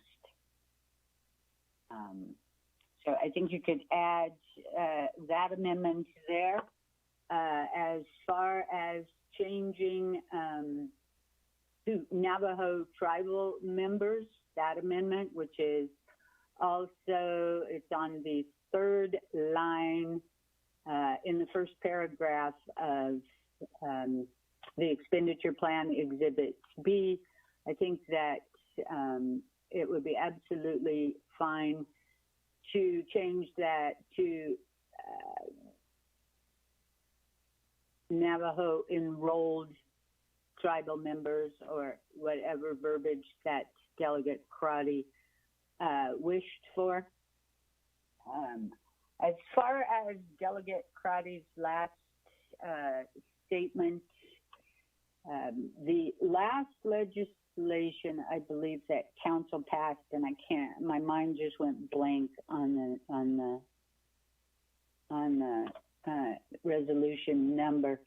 That last legislation includes a provision wherein during the month of October, the Budget and Finance Committee will be holding, we'll call it meetings, hearings, to determine what dollars, what project it does not look like dollars will be spent, which of the CARES funds will not be spent, and then, and I'm trying to pull it up right now, and if the Budget and Finance Committee determines that there are projects that will not be, have not made enough progress so that the dollars will be spent, that those dollars will revert back to the hardship assistance plan.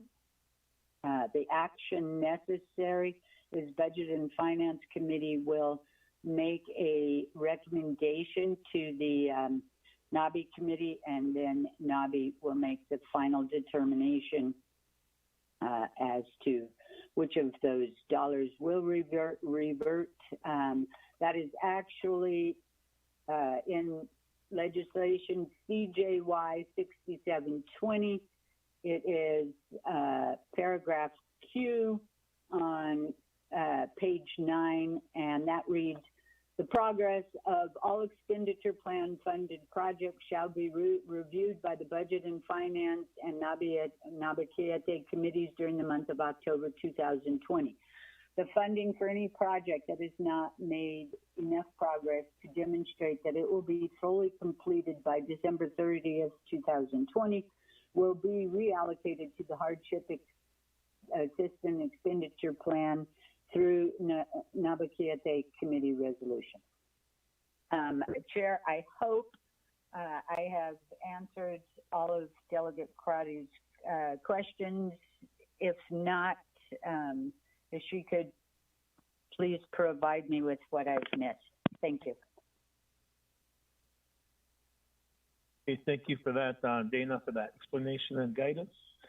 So I'll divert back to Delegate Amber Crotty. Thank you, Chair. Seeing that there's other delegates with questions, if I could ask Legislative Council if you could draft up those amendments so that I can offer them after some more questions and answers. I'd also like to then ask the Office of the Controller, since we've been talking about the portal and expediting some of these dollars, what are some recommendations that we can either make an amendment or have some conversation, because at the end of the day, just expediting these dollars out there to our Navajo Nation citizens who are suffering. Thank you, Chair. Okay, with that, Legislative Council, there is a request to draft amendments to be introduced here at the Budget and Finance Committee. So while you are doing that, we'll move forward with the Vice Chair Delegate Odoso. Thank you very much, Chairman of the Budget and Finance Committee. Thank you for this time, and members of the Budget and Finance Committee.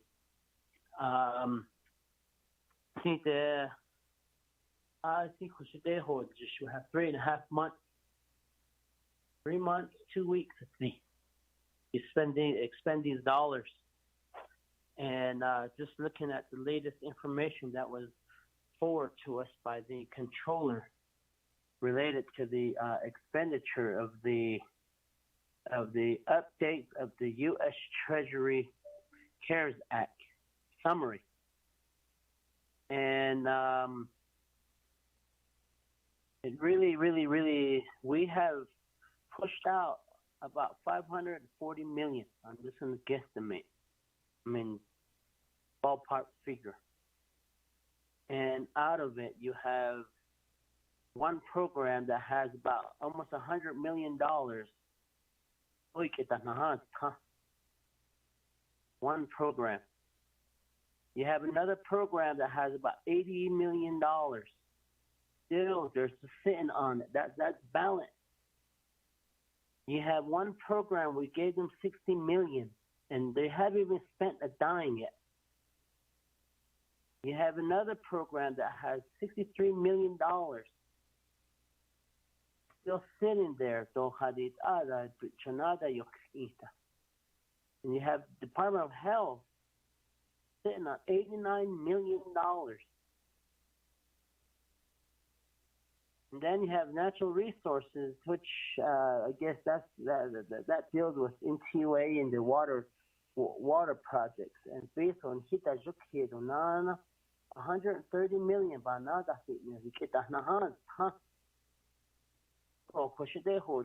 believe this legislation is something that we could all really resort to and try to get monies out to the families that need it out there. $1,000 will really help a family that's trying to meet the ends, put bread and butter on the table.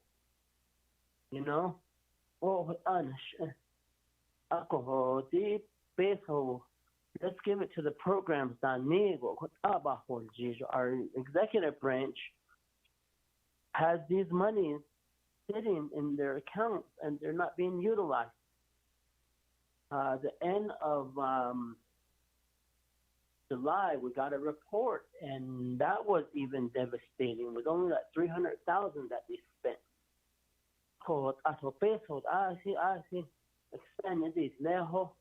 So how do we hold these division directors and managers responsible for not spending the money based on? They need to push them out, and that's one thing that's on my mind. And what I am speaking to is delegates put in many hours to crafting these legislation, and the hours that we put in we'll do the job once we get them once it gets funded. There's projects that we funded since June. Monies have not been pushed out yet. Just executive branch, but initially, I'm not too sure what's going on there. I really hope they can spend these dollars. You have my brother's legislation going down a pipeline, requesting for, I think, another $90 million through the executive branch. A program, is this what's going to happen again if we push these monies out to the tribal programs? That it's either that they can't, they're not spending the money. It's because of them. No, but we do our job and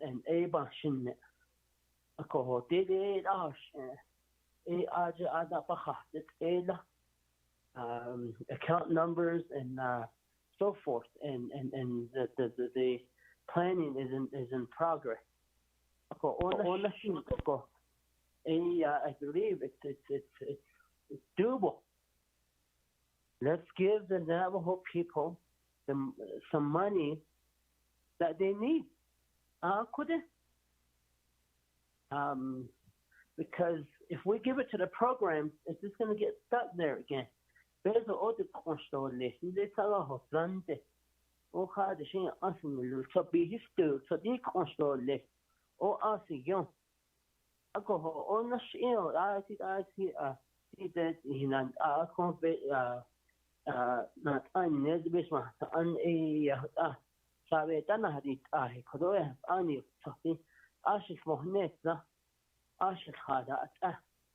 So the nan lady had the care tiniki dashin sabo he get the dog to so he can't do what go there. Oh, Anish Obe, the hot sleep only. Here, Chairman Senior. Thank you. Natushina, Thank you, Halan Shenandoah. Delegate Odoso, Vice Chair. Any other questions, Shenandoah? Committee members? Chair, today, you'll air. Shenandoah, Delegate Jimmy O'Hare.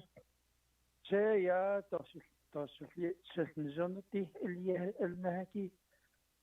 Chair Charles Newton, thank you very much for bringing forth this. We should just move on with it and let's take care of this business. And this my questions to Dina brought off that there was a request that I think your office or someone that wanted the our legal counsel to follow up on the Tom Halloran extensions. JTB Celesti Council Anigi legislation hardship Ashania 201-20. Chair, to my colleagues, thank you very much. Yeah, we'll be on mute now.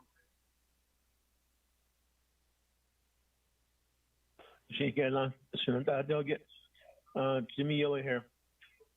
Coming back to the committee, any other questions or comments, committee members? Okay, with that, going to Chief Legislative Counsel Dana Barboff regarding the proposed amendments.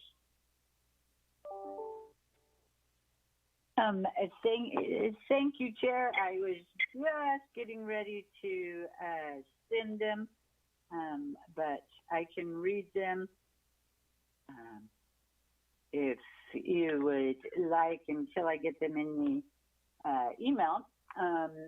So the first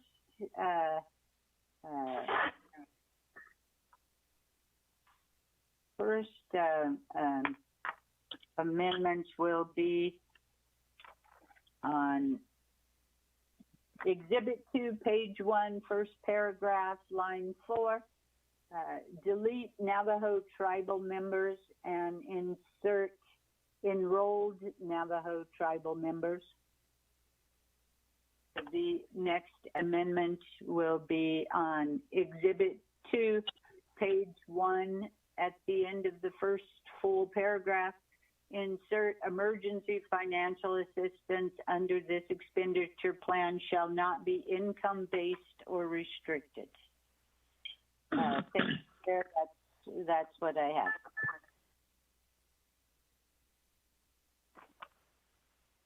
Okay, back to Shenandoah, Delegate Amber Crotty.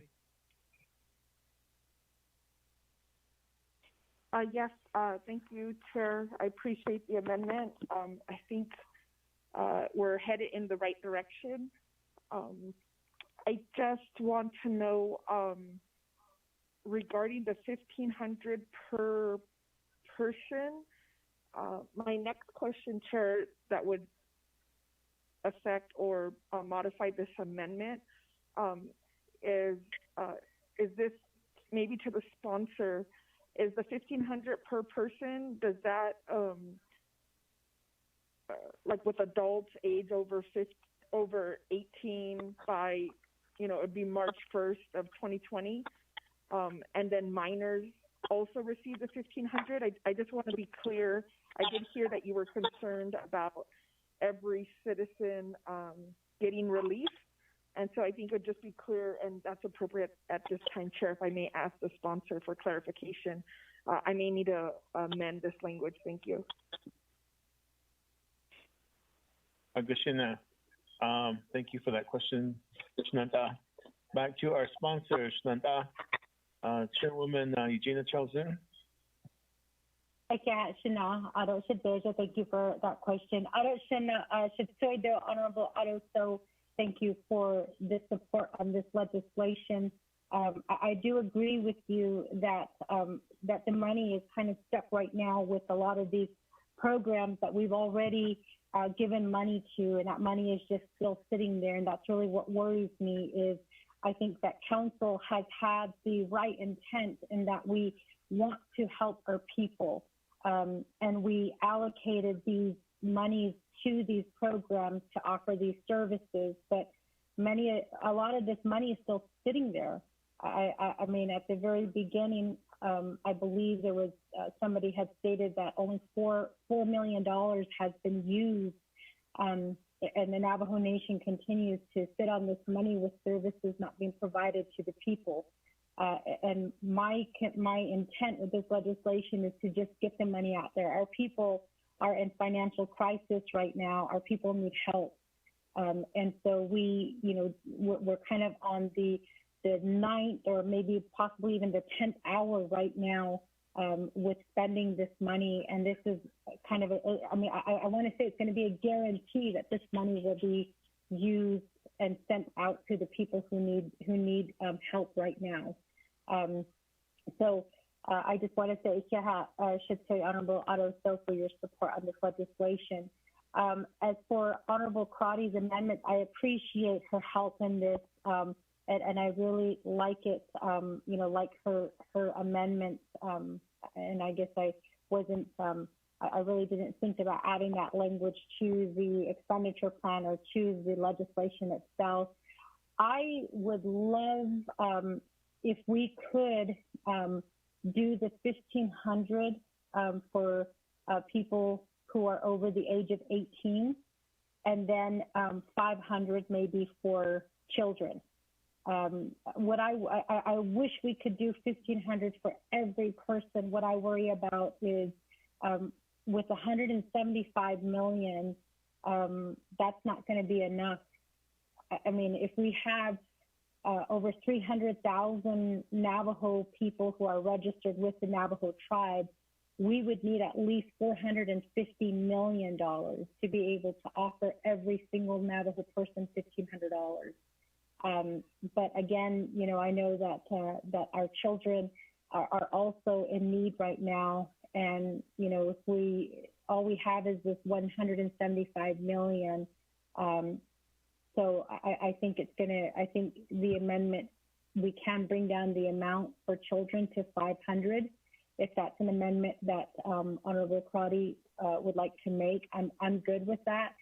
With the $1,500 per person, that is also the option. So children could get the $1,500 as well, depending on how many children are, being counted.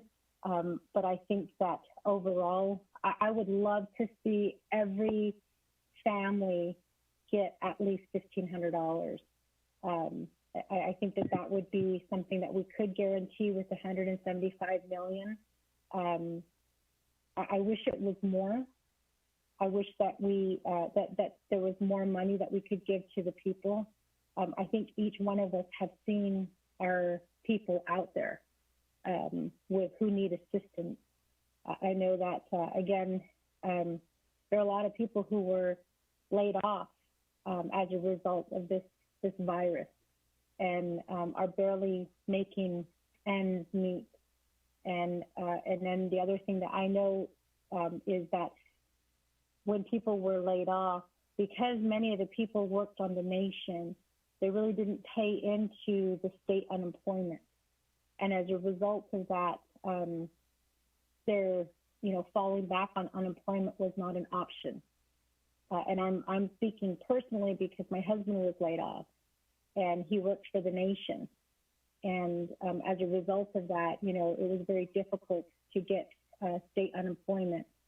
And so I know that he's not the only one. I've spoken to other people as well. And it's not that nobody wants to work, it's that nobody can work. There's not very many jobs that are available right now because of this COVID. And as a result of that, we have every Navajo person who has been affected by this virus, in one way or the other. I think that we have some Navajo people who are going to be very honest and maybe just go in and ask for $300 or maybe $500, because you can ask for up to $1,500, based on the need. But again, because we only have the $175 million, that's not going to be enough to touch every Navajo person. So I'm open to amendment at this time as long as we get this money out to our people. Thank you. With that, thank you for that response. Back to our committee. Thank you, Chair. Okay, Shananta. Delegate Amber Crotty? Yes, Chair. So this amendment was sent out to the committee, I'm hoping. And so what I'd like to do is just amend the language, Ms. Barbros. If you could include, when we're referencing, or maybe a new number 2, is the breakdown of $1,500 for enrolled tribal members who were at the age of 18 on March 1st, 2020. And anyone 18 and under as a minor is $500, is what I'm hearing from the sponsor. Is that doable, Ms. Barbros? Thank you, Chair.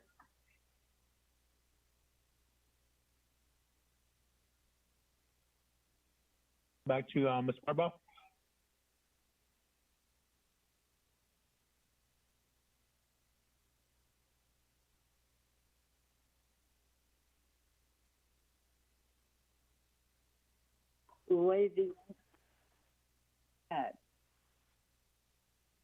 The way the language would read is Exhibit 2, page 1, at the end of the first full paragraph, after the word person, insert over the age of 18 years as of March 1st, 2020, and $500 per person under the age of 18 years as of March 1st, 2020. I think that would satisfy the language you need, and then keep in mind it will be the HEPI committee which does approve the detailed eligibility criteria, which will give them the opportunity to work out any kinks, or if anything is missing, such as in this scenario, obviously, that it will need to be the parents of the person under 18 years that applies for the funding. Thank you, committee. Thank you, Delegate Crotty.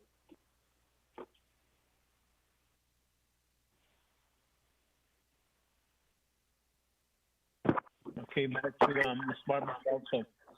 How soon would you have that emailed out to the BNF committee members? About a minute. Okay, we'll wait then. From there, I'll ask for first of all, Delegate Amber Crotty, is that a motion for amendment number 1? Yes, thank you, Chair. So I'll make the amendment. I'll make the motion for the amendment 1. Thank you. Kushina, with that, committee members, there a second? Yellow hair. Delegate Yellow, Jimmy Yellow Hair seconds that motion. So with that, before I call for the question, I will wait for that email to come. Chairman, I have a question. While we are waiting for that email, Delegate Odoso. Yes, I really like the intent of both scenarios, and I guess with the minors that are under 18, one concern is that will it, allow for more paperwork to be processed or required, because when that minor is being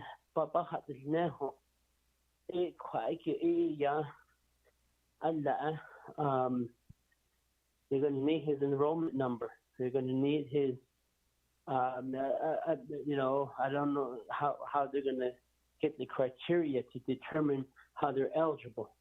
But if it's just an enrollment, the CIB and then a known address, that's fine. But once this done, the Navajo Nation starts to ask for birth certificates and things like that it's really hard for some families that don't have those documents on hand. And with like COVID going on right now, these state offices, they're only they're swamped with calls. So I guess that part could be cleared up. If it's just a requirement of a CIP, you know, that's fine. But again, you know, just don't want to have the bureaucracy to be piling up for that minor. That's just a thought. Thank you.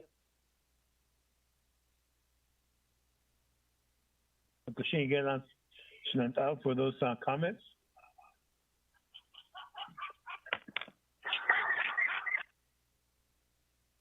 So back to the committee while we are waiting for the email to show up.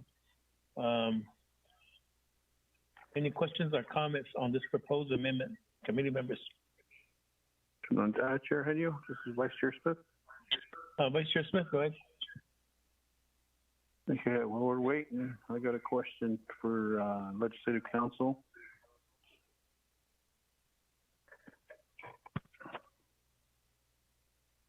This legislation that's in front of us here requires that it be enacted by Resolution CJY-67-20. And in there, it's supposed to be a 3-branch agreement. Has there been a 3-branch agreement? I don't see no letter. I don't see no letter indicating that the 3 branches signed and said they endorsed this. Are we stepping out of bounds on this legislation without having it go forth with the CJY-6720? Thank you, Chair.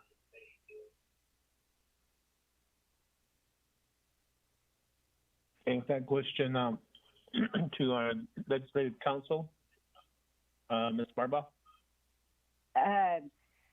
Thank you. I'm actually not completely following Vice Chair Smith's question, but I will tell him that the CARES Fund Hardship Assistance Expenditure Plan was originally adopted by CJY 6720. It was then sent to the president for signature, and the president did do some line item vetoes on CJY 6720, but he did not veto the hardship expenditure plan.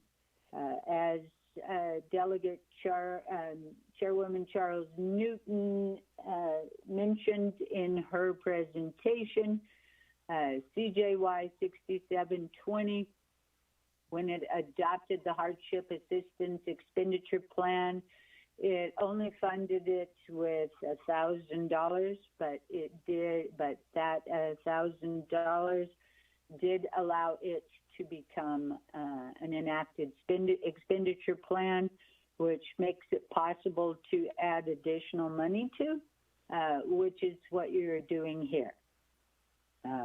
I don't believe that this legislation is dependent on a 3-branch agreement.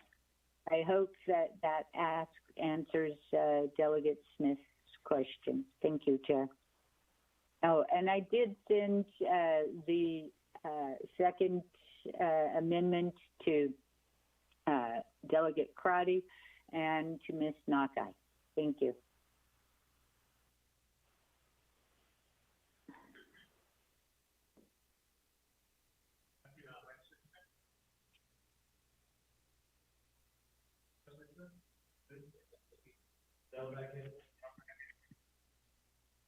Thank you, Chair Henio. Can you hear me?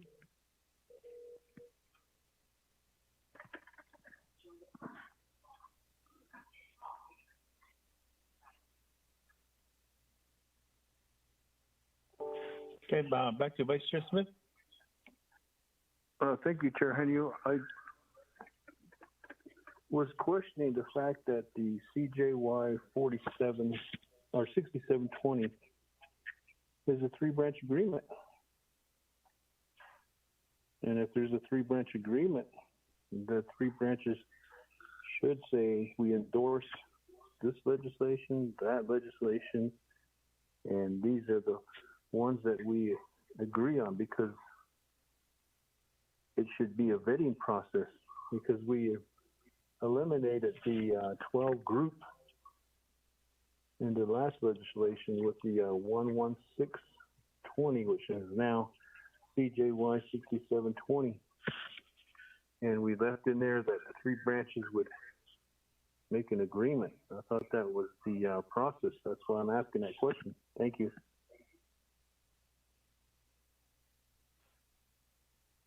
Okay, committee members, we did get the email. Take a look at it while we refer this back to question from Vice Chair Smith back to our Chief Legislative Counsel, Ms. Barba. Thank you, Vice Chair Smith and Chair Henyo. I think there's some confusion that the CJY 4620 approved a three-branch agreement. It did not. What it did was it combined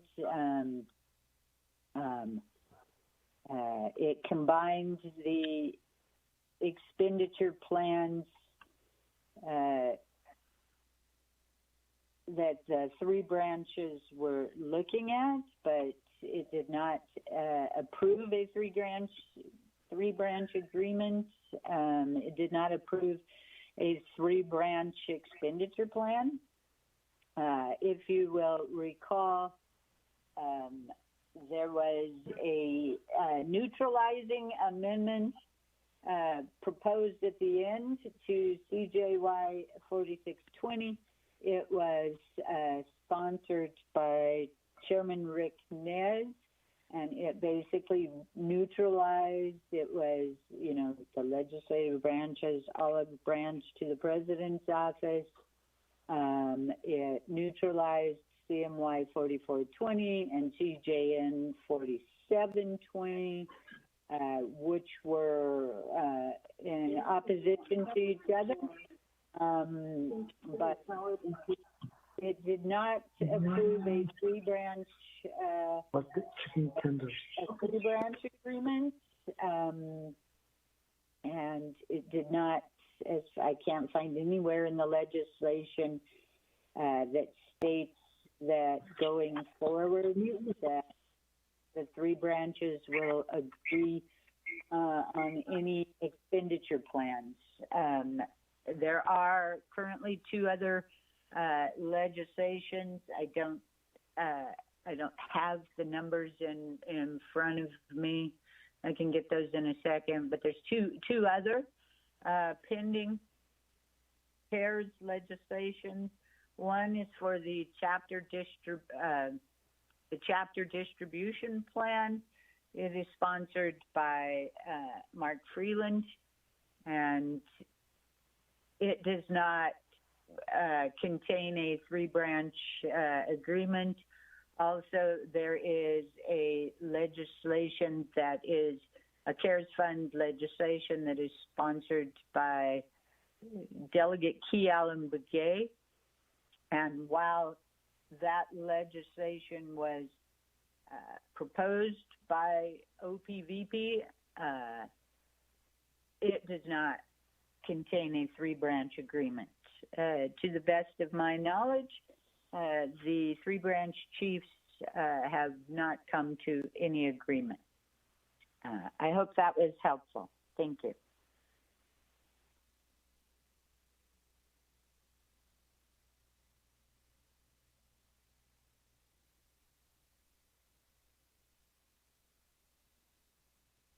Okay, thank you for that response, Ms. Barba. Committee members, any questions or comments on the proposed amendments?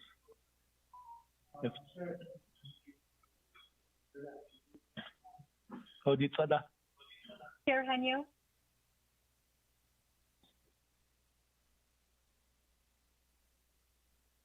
Chair Henyo, can you hear me?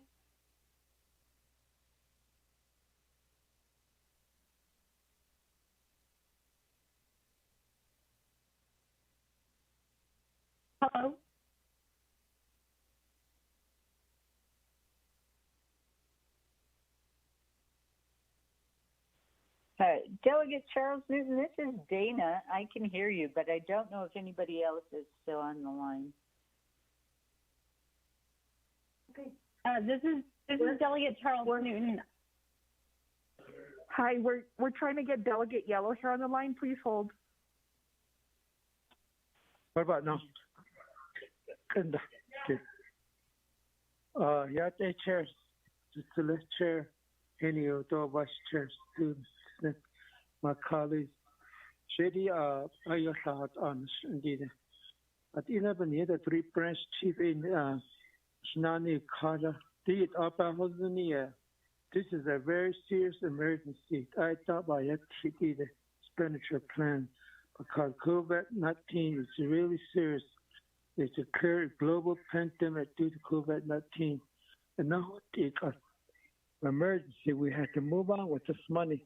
So the opportunity probably a president on this. A veto a better husband on it. Other by veto. Let's move on with this. Let's move on. Approve this legislation. And she not know to be. There's on baking a corridor. Yeah, sure. The global emergency because Tidaba's evening. Let's move on and get this legislation process expedited immediately. We are repeating that one. I got September. Well, it looks like we have too much left. Let's move on with it. Thank you very much, my colleagues. Thanks a million. I guess you're National Delegate Yellow here for that comment. Okay, back to the amendment. On the amendment, again, if we could. I'm not hearing no comments, so I'll call for a roll call. Chair Henio? Vice Chair Smith, go ahead. Well, thank you. I've got Exhibit 2, and it doesn't have line 4. What exhibit are we looking at? I got Exhibit 2, and under the purpose, number 2 says affirmation of fund use, and then it jumps to 4. There's no 3. Do I have the right exhibit?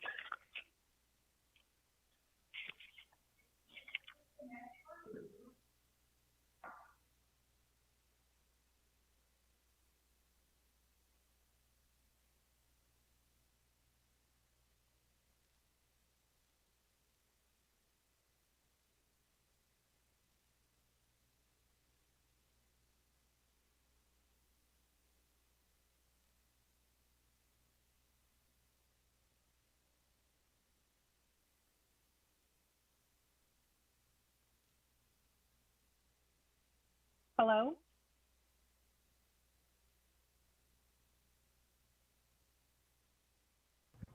Chairwoman, this is Byron. I can hear you. I'm not sure that we are receiving any signal from the other delegates right now. Yes, we can hear. We can hear. We're just what we're doing is we're trying to go over the expenditure plan. Vice Chair Smith has a question on this amendment here, so please bear with us.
Okay, back to Vice Chair Smith.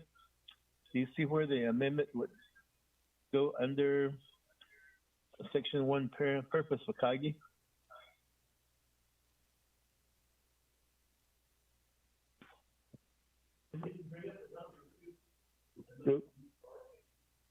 Here, Chair. Exhibit 2, though, what is though? Needs to be amended. It has 1 is purpose, 2 is affirmation of fund use, and then jumps to 4. There's no 3 in here. And then the second page of that, the expenditure plan, Exhibit 2 goes back to 3, and it goes to 5, and then 6, and 7, and then 9. So those numbers need to be corrected.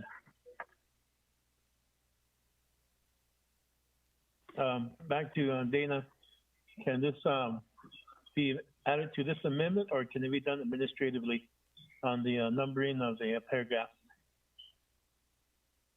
Thank you, Chair. It will be done administratively. Gashina, okay. Vice Chair, does that take care of your the numbering? It'd be done administratively.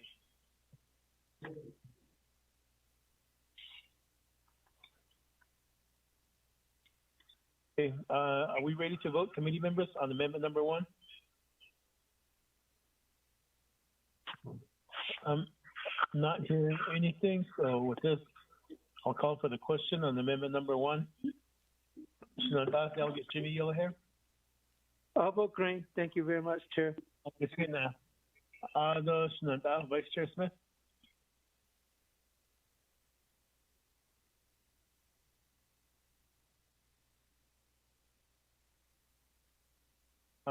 Vice Chair Smith.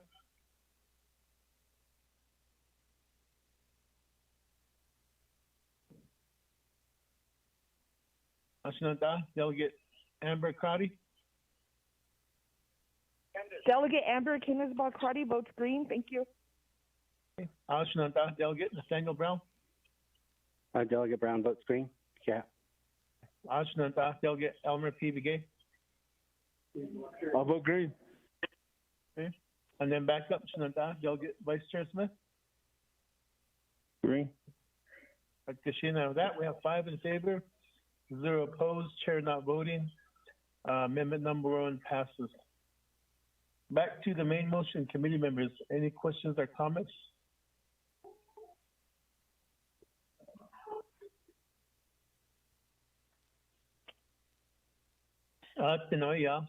I'll call for the main vote with 1 amendment. I'm sorry, Chair, are you asking for a question or you're calling for the vote on the main motion? This is Delegate Crotty. Okay, we got done voting on the amendment. Now there's no more questions or comments. I'm going to ask for the question. Call for the question on the main motion.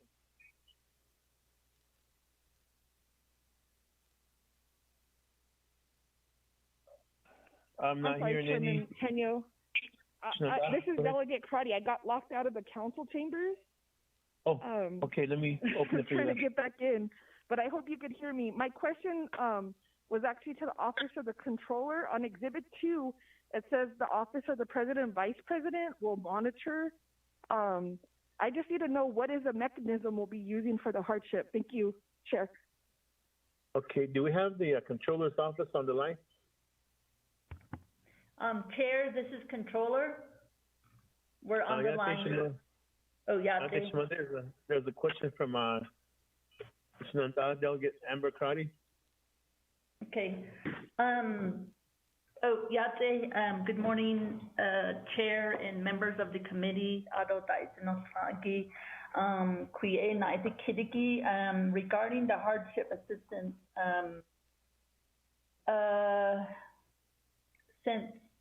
since June, my office has been working on regarding CARES Act. We've been working on things including hiring a consultant, which we did. And one of the first few things we've done is started working on potentially down the road, preparing for potentially down the road that this, will come to fruition. So part of that was putting together a portal, developing a portal mechanism, not only as a way to monitor, CARES dollars expenditures, but also to use it as a mechanism for reporting of subrecipients, those types of situations, as well as setting up the programming for something like this, the hardship assistance program, as well as we've also put together the small business and artisan relief program, which I would like to report, especially to this committee, that that program through the portal has been accepting small business and artisan applications since last Monday, since Labor Day. And today, we just completely approved 35 applicants for payment.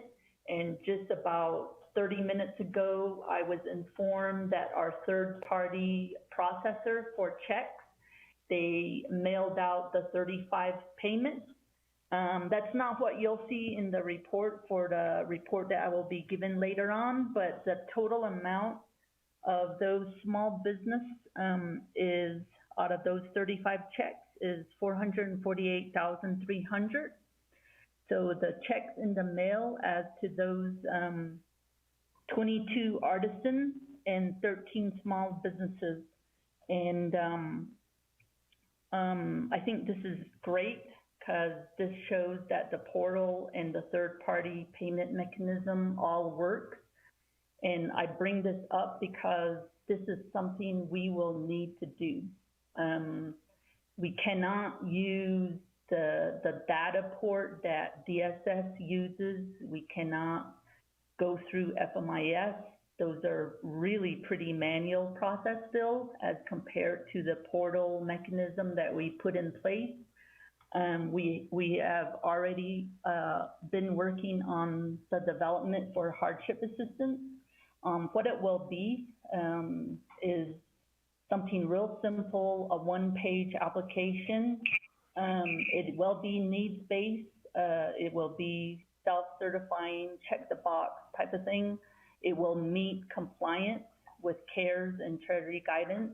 So when the auditors come in, we just give them access to the portal. It's a repository for everything we'll get audited on. And so there are a couple things. I know 2 weeks ago, speakers calls every Friday. I know OPVP wanted DED to take part in this, as well as, of course, our office.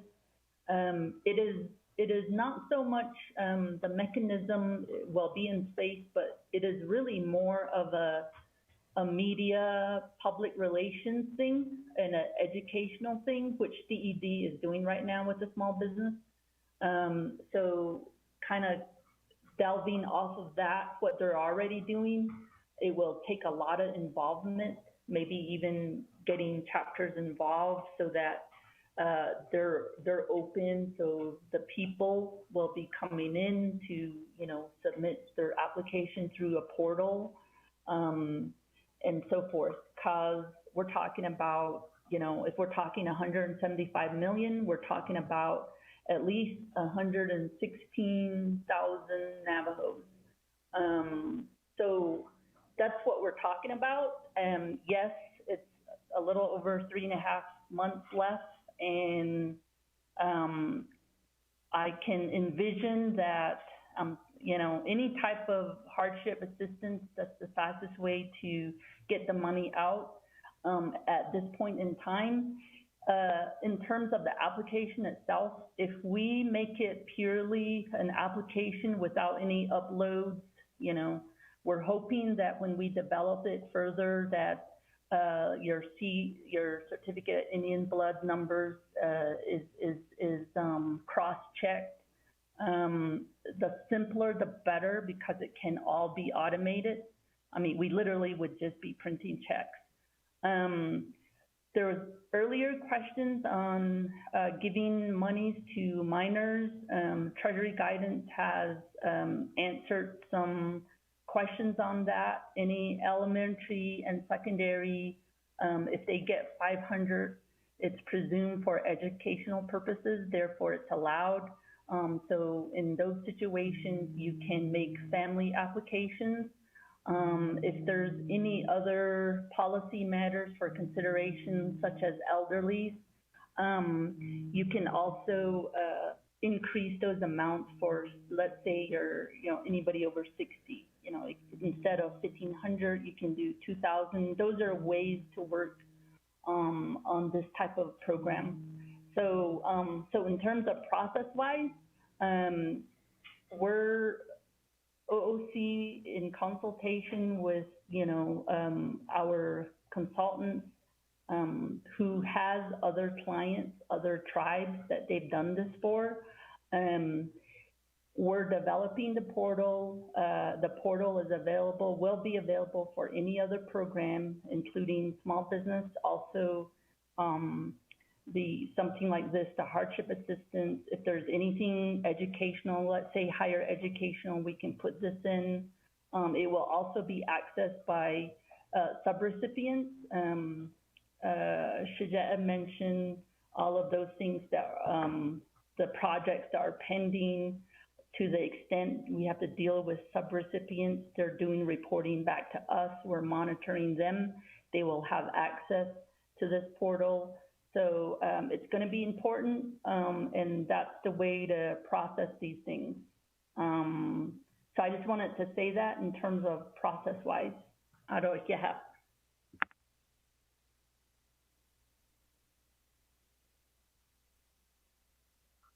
Thank you, Controller, for that explanation. Committee members, any questions on the legislation?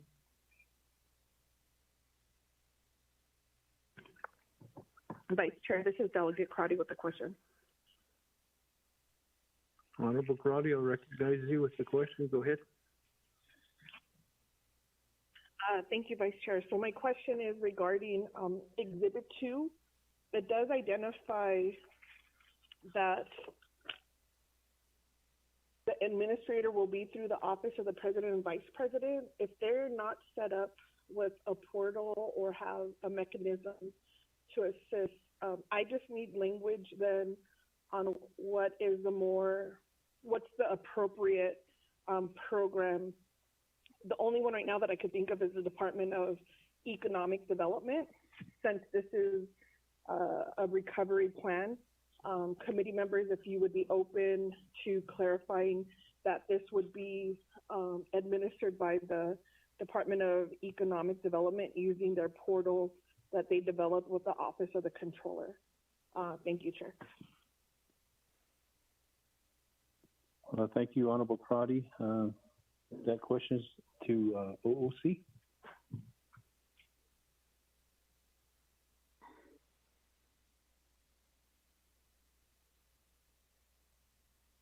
Office of Controllers, are you there? Can you answer the question Honorable Crotty has posed?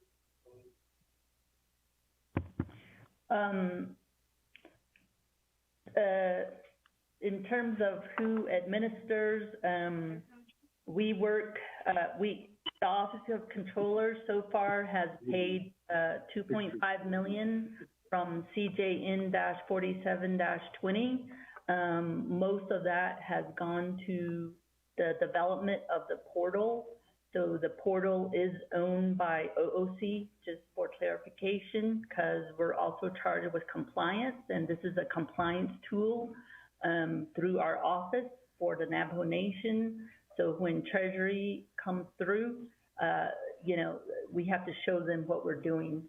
And so we work in conjunction with DED regarding developing the small business and relief program. So I mentioned before, this thing is going to be, DED is already doing outreach in the 5 agencies, and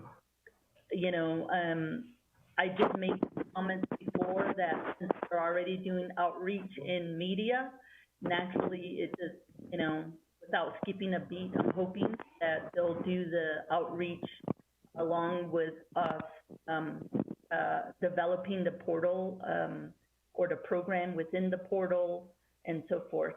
So I'm hoping that's how it works because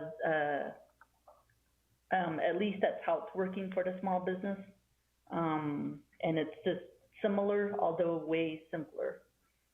So I don't have a problem with DED.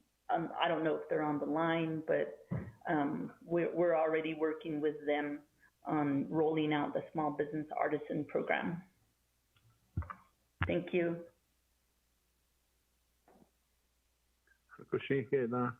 Controller.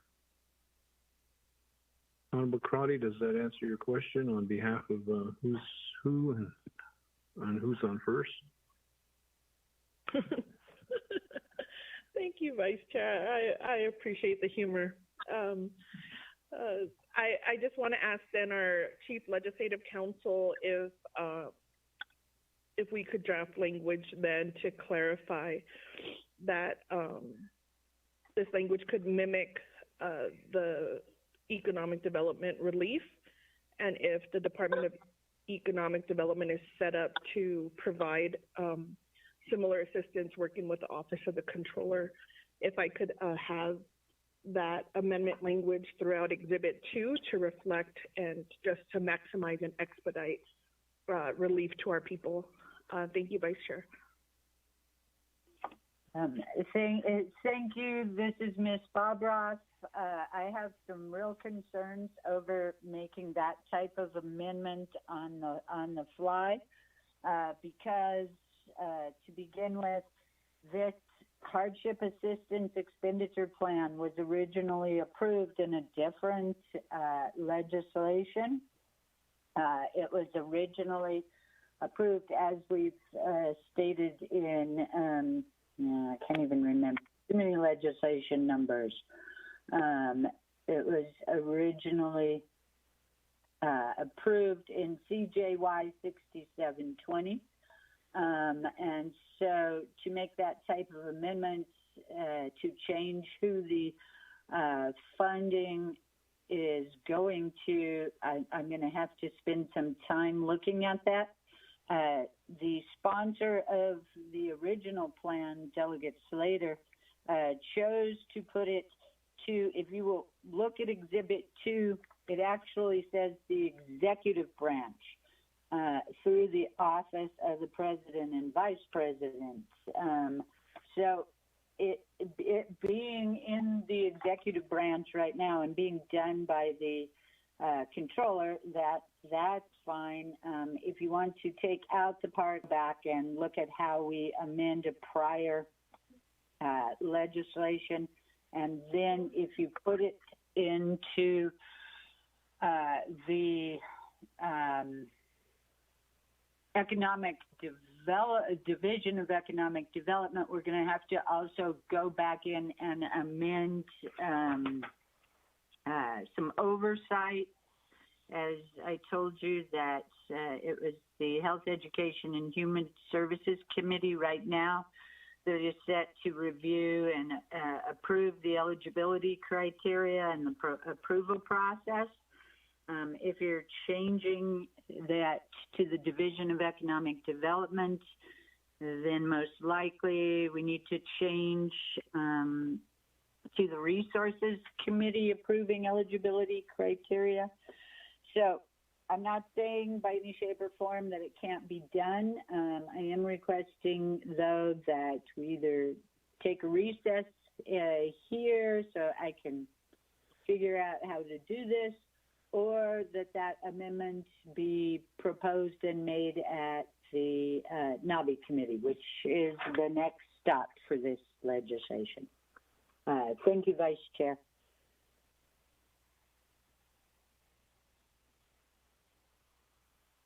Well, thank you, Legislative Chief Counsel. In regards to that, committee members going to take some thought and time to develop this. Honorable Crotty, still want to pursue this, or do you want to wait till This goes to Nabagiatiet, and that's why we're here to discuss this Exhibit 2.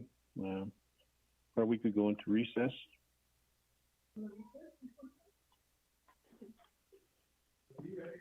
Chair, can we recess for about 20 minutes so that Ledge Council can develop the amendment? My concern as we talk about oversight is HES is not the oversight of the Office of the President and Vice President, so there needs to be a main amendment language anyways.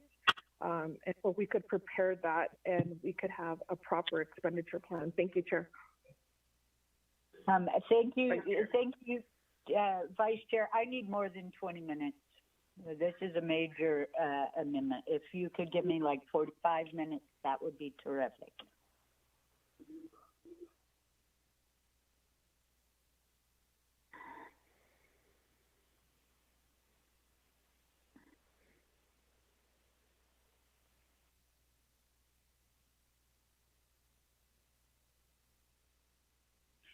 Committee members, there's one recommendation that we could do.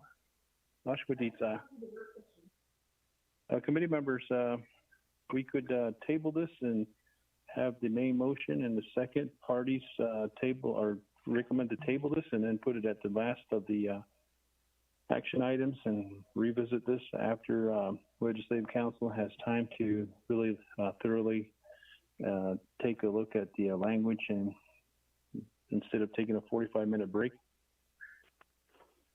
Motion, Chair. Yellow hair. I recognize a motion to table this by Honorable Jimmy Yellowhair. Do I have a second? Second by Delegate Gay. Second by Elmer Begay. Table in motion will be to table this till the end of the legislation on the last part of the new business. Any questions, committee members? I'll call for the question on the table in motion. No debate. Honorable Chair Henyo, how do you vote? Green. Chair Henyo votes green. Honorable Jimmy Yellowhair? I vote green. Honorable Yellowhair votes green. Honorable Amber Crotty? Delegate Crotty votes green. Thank you. Honorable Crotty votes green. Honorable Nathaniel Brown? Delegate Brown votes green. Honorable Brown votes green. Honorable Eleanor Begay? I vote green. Honorable Elmer Begay votes green. 5 in favor, 0 opposed. This will be moved to the last part of the new business. I'll turn the floor over to our Chair Henyo. You've got the gavel. Thank you, Vice Chair Smith, for taking over the gavel here. And moving forward, we have legislation 211-20. Peggy, if you would read this into the record for us.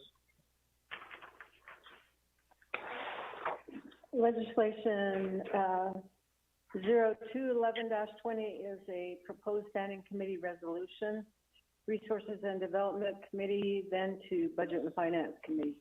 The 24th Navajo Nation Council, second year 2020, introduced by Otto So, tracking number 0211-20, an action relating to Resources and Development Committee, Budget and Finance Committee, approving the intergovernmental powers agreement between the Navajo Nation and the Arizona Department of Transportation for Tuba City Warrior Drive lighting and power along U.S. Highway 160. Budget and Finance Committee has final authority on this legislation, and this legislation has been read into the record electronically. The hold on a second here. This went to the Resources and Development Committee, and there were no amendments made at that committee, Mr. Chair.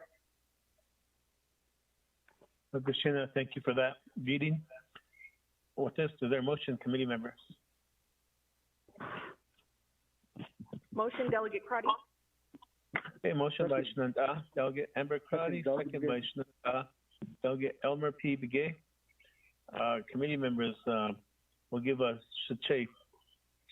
Vice Chair Odoso, introduce your legislation to the committee.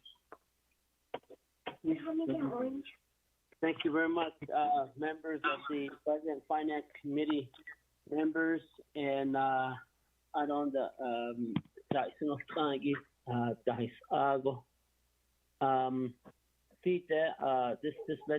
this particular legislation is a request that's being made through the state of Arizona for approving an intergovernmental powers agreement between the Navajo Nation and the state of Arizona related to the City Warrior Drive lighting and power project along the U.S. Highway 160. So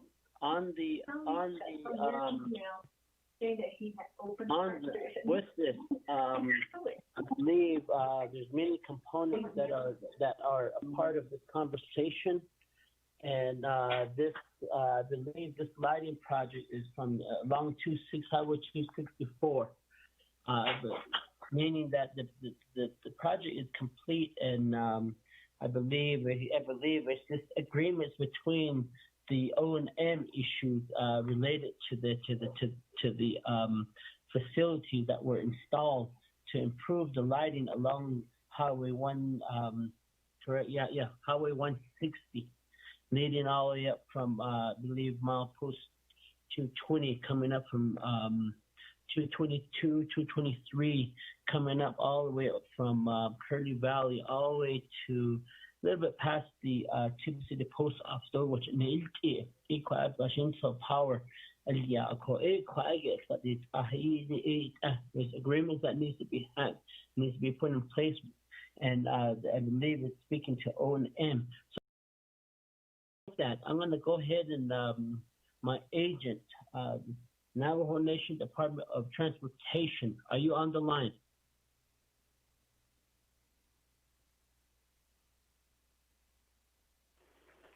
Navajo Department of Transportation, are you on the line? Going once? Bye. Good afternoon. Hello. This is Bradley, with Principal Civil Engineer with Navajo DOT. Yes, Chairman, I'm gonna give some time to Mr. Bradley.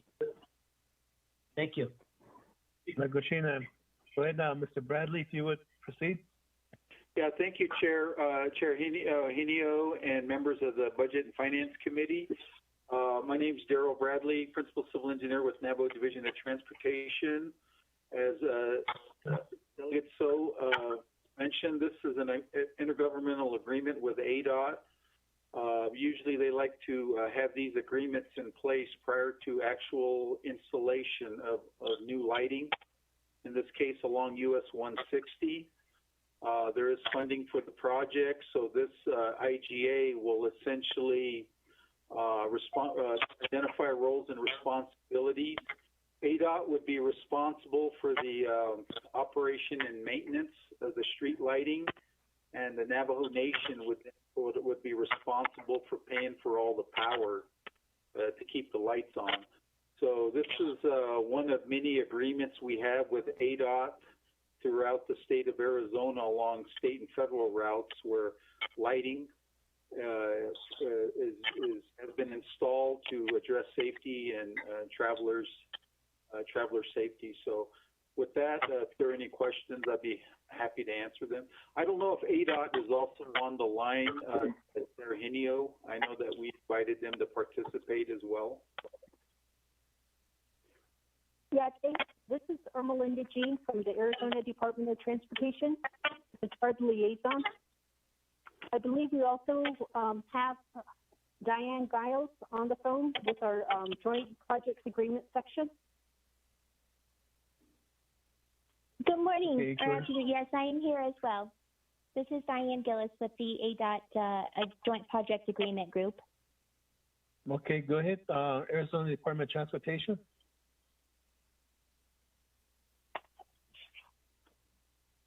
Diane, would you go ahead and give any technical aspects of the agreement, please?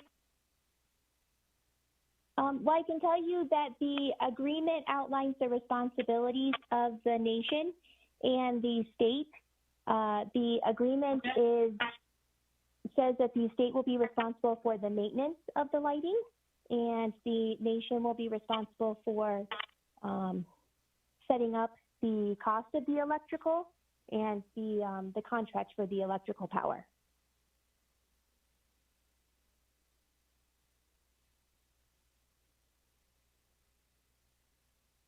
Okay, with that, committee members, Shiche, Delegate Odoso, is that the extent of your presentation? Thank you very much. Chairman, can you hear me? Oh. Okay. Okay. This extends completes my report for this particular legislation, and I believe we need to sort of move this along. We're sort of on a time period crunch related to this legislation, and so I just request that the committee support this legislation so that we can move forth with this agreement with the agreement in place with the state of Arizona and the Navajo Nation. Delegate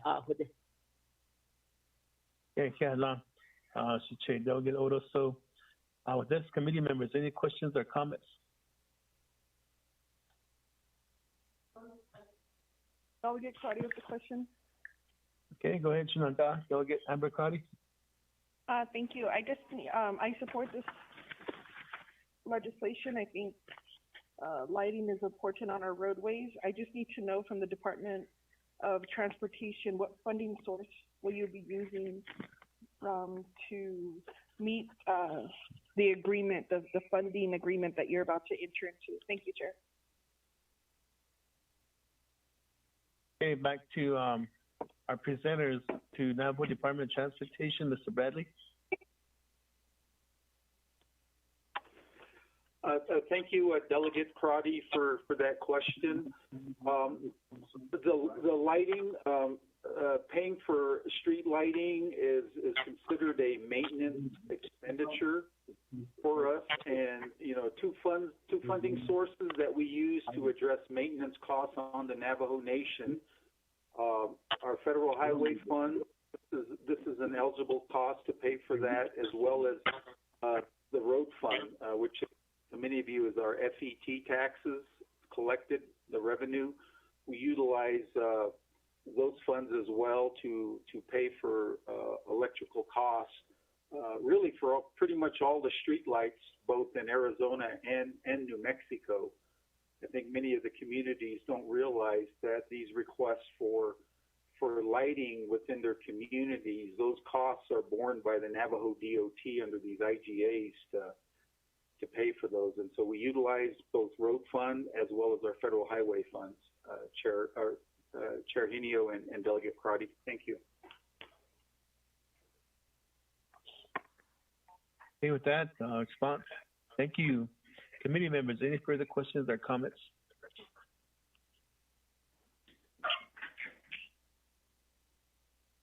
I'm not hearing any, so I'll call for the question on the main motion.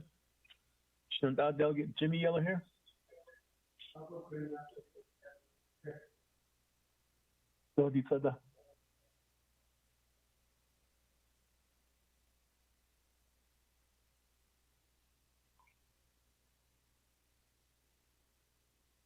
I'll vote green to the chair. Okay, thank you for that, Shinanda. Vice Chair Smith? Green. Okay, Adosh Nanda. Delegate Amber Crotty? Delegate Amber Crotty votes green. Thank you. Okay, Adosh Nanda. Delegate Nathaniel Brown? Delegate Brown votes green. Yeah. Okay, Adosh Nanda. Delegate Elmer P. Begay? I vote green. Okay, we have 5 in favor, 0 opposed, chair not voting. 211-20 hereby passes. Okay, I now shake Delegate Odoso for sponsoring this. Thank you very much, Chairman and members of the Budget and Finance Committee, and we appreciate your vote for this agreement here. Thank you. You go back on. Next legislation is 220-20. Peggy, if you would read this into the record for us.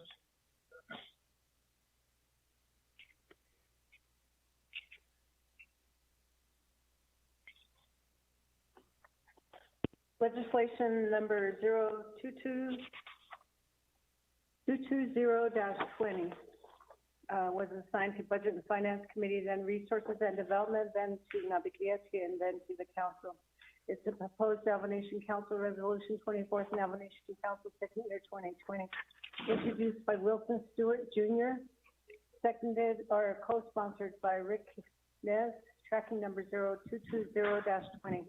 An action relating to the Budget and Finance, Resources and Development, and Navigatia Committees and Navajo Nation Council approving the purchase of property offered for sale to the Navajo Nation by the owner of 11 D Street, Southeast, Washington, D.C. Sorry, Geek Squad, call this here. Approving the expenditure. I don't know if you can call this Geek Squad, but we're on the Budget and Finance Committee meeting, so if you can mute your phone. Go ahead, Peggy. Okay, I'm starting at line 15. Approving the expenditure of fund principal of the Land Acquisition Trust Fund to the purchase property. Approving the expenditure of fund principal of the Land Acquisition Trust Fund to pay for repair and renovation of the 11 D Street property. And this has been electronically read into the record. Mr. Chair, Budget and Finance is the first committee to review this, and the Internet Public Review Summary does not have any comments.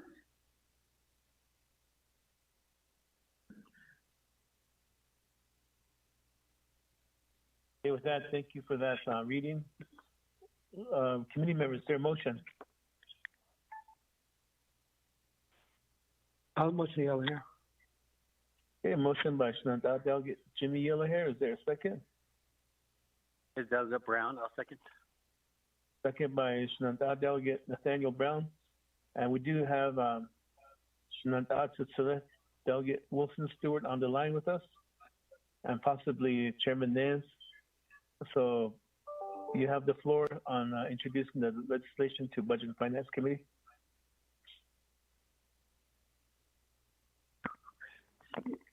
Good afternoon, Sinai. So, Budget and Finance Committee members, Senigi Yant A, Shamak, Mr. Crotty, Mr. Brown, Mr. Smith, Shanand, Arashana, Mr. Yellowhair, Arash Mr. Gay, Kokagi, the legislation, the Niki A, Kwagi, A, Quiz Kanda, A, not their President Nez, the Vice President Lives, Rolinda Shabala, Director Shabala, and the Niki without a Yanda and Doya Yada, Yanda Shana, Mr. Halon, A, Agent at Kokwagi, A, the Kaya, Leniki, do, Kin, Leniki, A, Bethol, A, one lane here, Washington, Niki, no, on Hini, Washington, Washington, Kinsagai, get this, and I get a the Kwagi Kaya, Leniki, A, Dokin, Leniki, A, Daibil Neto Letano, and to quit cannot quit now, I put on the here, Navajo Nation, Dangi, A, office art and then it under the quiz, the Nakai, other. Handas national Hikita and Hikita Edo Washington now Eki Yanda and Doya Yada so a other on the Hadne Mihija that Edwin not that a Aja Eben natural dequagi in the Dakon without a Yanda Hadi okay and Nigi the Folk so late the year Shenado Budget and Finance Committee are a console a hostile with Shanashi I thought the cardboard was all later so Mr. Halona Dodge not Mr. Ned so I thought he cut out the a quaggy aggregation Mr. Halona Badanesh after late Shnai.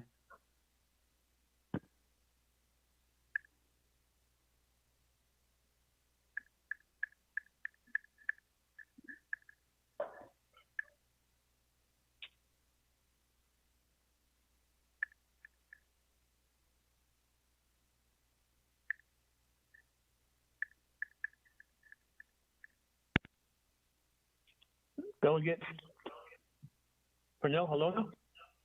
Or is it Mike Halona? Mike Colonna's non. Okay. Mike Halona, are you on the line? Can you hear me? Yes, sir. We can hear you loud and clear. Okay. Yate, na. Ado sin Chile, sin Ado Chairman Henio, Vice Chair Smith, honorable delegates of the Budget and Finance Committee. Ado Hunshadacha Mike Colonna, that's a jenna. But on Islam, she but is chain call on the nationality on the shirt. And then Islam is chain Ecuador in Qatar, Ecuador. The data yadi not forcing that so 022-0-20. Ya Kenya to Ken Ata Asiago Dahadil Natati no in Washington. November 2019. A contratiado Dr. Rudy Shabalek, the home was Kati as though I the Kintanil in the question. What are you lago? Ya, Tanil in Akodik, Adisha Bayadel Tigi, 11D Street, Southeast Washington, D.C., that the Ninigi area. 80 get a deal in John Lato, Kaya, Apple, Tato, Kinigina, Kissenet. The office of what was the Washington office, Benyeto Lake, Navajo Nation Embassy, that deal, that did no better data. A coa, the Kudo, one greater, Nini capital, U.S. Capitol, we are directly south of it. Sheta Archo, just directly across from the U.S. House of Representative buildings, which is the Longworth House and the Rayburn House. So we're actually, it's walking distance to all of the governmental offices that are there in D.C. When the D.C. office was established back in early 1980s, and we've been leasing and just renting office buildings, and I've been to 3 different Washington offices during my time working with the nation at these 3 different locations. And most recently, the last location that they've been at has had some water damage, and it's unusable now, and they're wanting the tenants, which is one of the Navajo Nation Washington office, wanted the tenants to pay for the damages to renovate that building that they were renting. And so when we were there in November, the seller was asking $6.5 million for that building and that lot. And through negotiations, we were able to negotiate that down to $4.8 million, and which is a really good price considering how the real estate market is in Washington, D.C. You can even lease one parking lot for about $50,000 a year. So it's pretty expensive to buy property that close, especially that close to the Washington office. In 1984, the Washington office was established, and we've been most of the time a distance away from doing business. We had to pay for transportation to get to the Capitol and so forth. And now that we're able to have an opportunity to buy the land and own the building, that's more of an investment. And so in the last 36 years, we probably spent over $10 million just in rent alone. So that comes out to almost $250,000 annually that we pay for rent.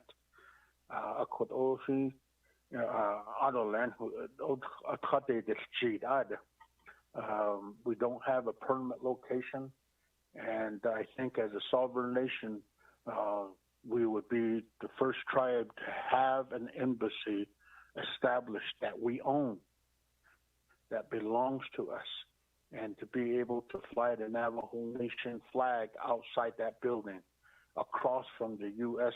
House of Representatives, where all of them exit from the parking area, would see that building right in front of them. And I think we permanently establish our office building in Washington, D.C., I think that makes not only our jobs easier for all of the delegates that are visiting Washington. They know where the office is. It's been used previously. And that building is over 200 years old and has only been on the market one time during that time. And so it's being sold again.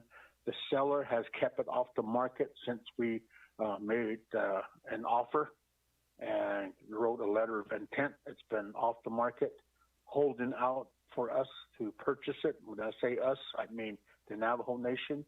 The seller would really like the Navajo Nation to own this building because of the cause the nation has for its people, and being a sovereign nation, is going to be something that has never been done that we're really looking forward to. It's just really close to the Capitol Metro. The freeway is just right off right down the road from there.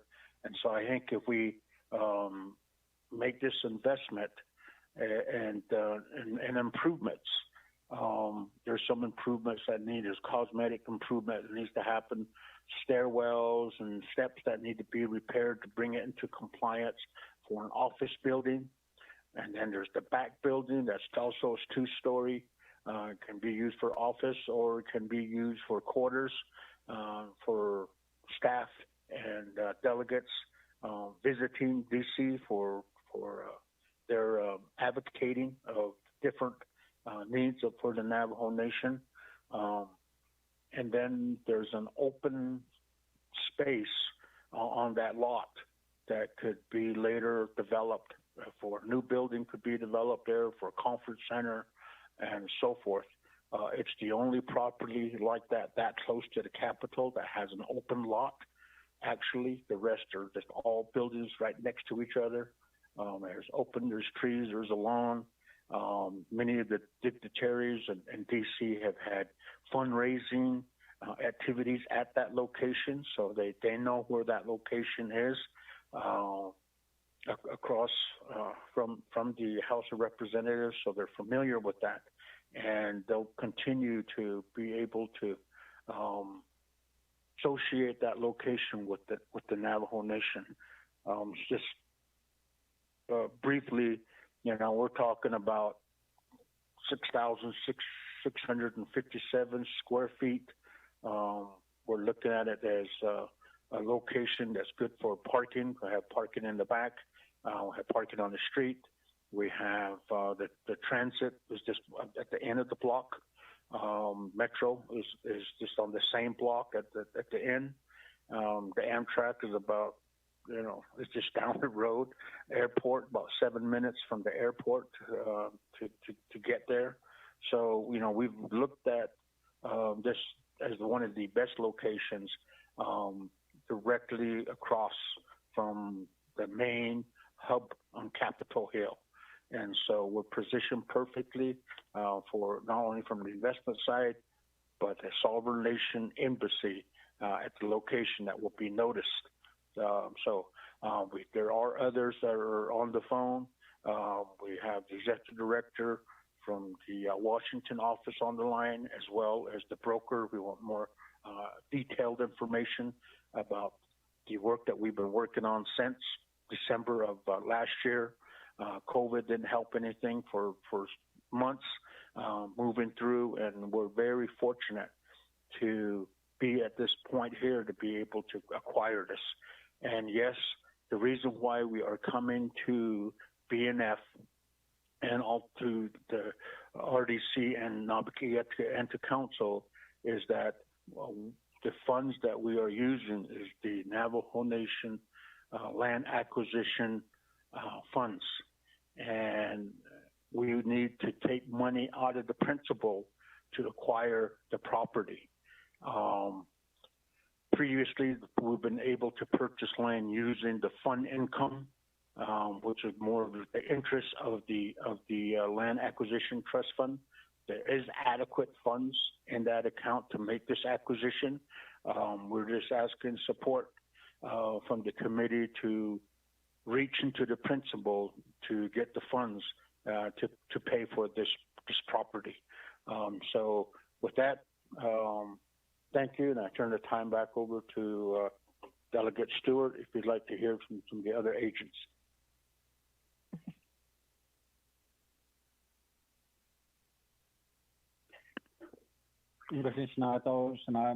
Chairman Hinio,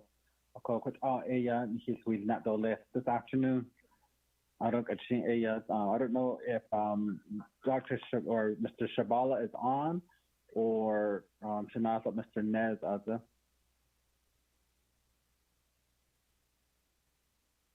Thank you, Shananta, Delegate Stewart and Silla. I will defer to the committee for questions. If there are questions that if you want to defer to your agents, then we'll go that route.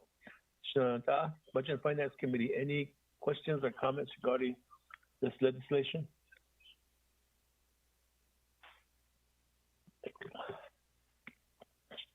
Chair, this is Delegate Yeller. Shananta, Delegate Yeller here.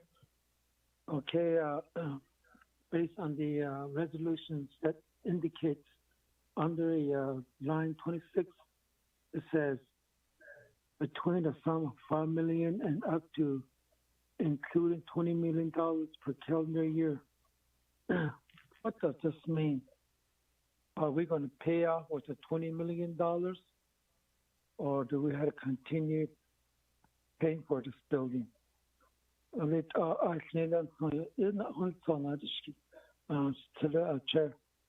thank you. Question, Shananta, Delegate Yeller here. Are there any other questions, committee members?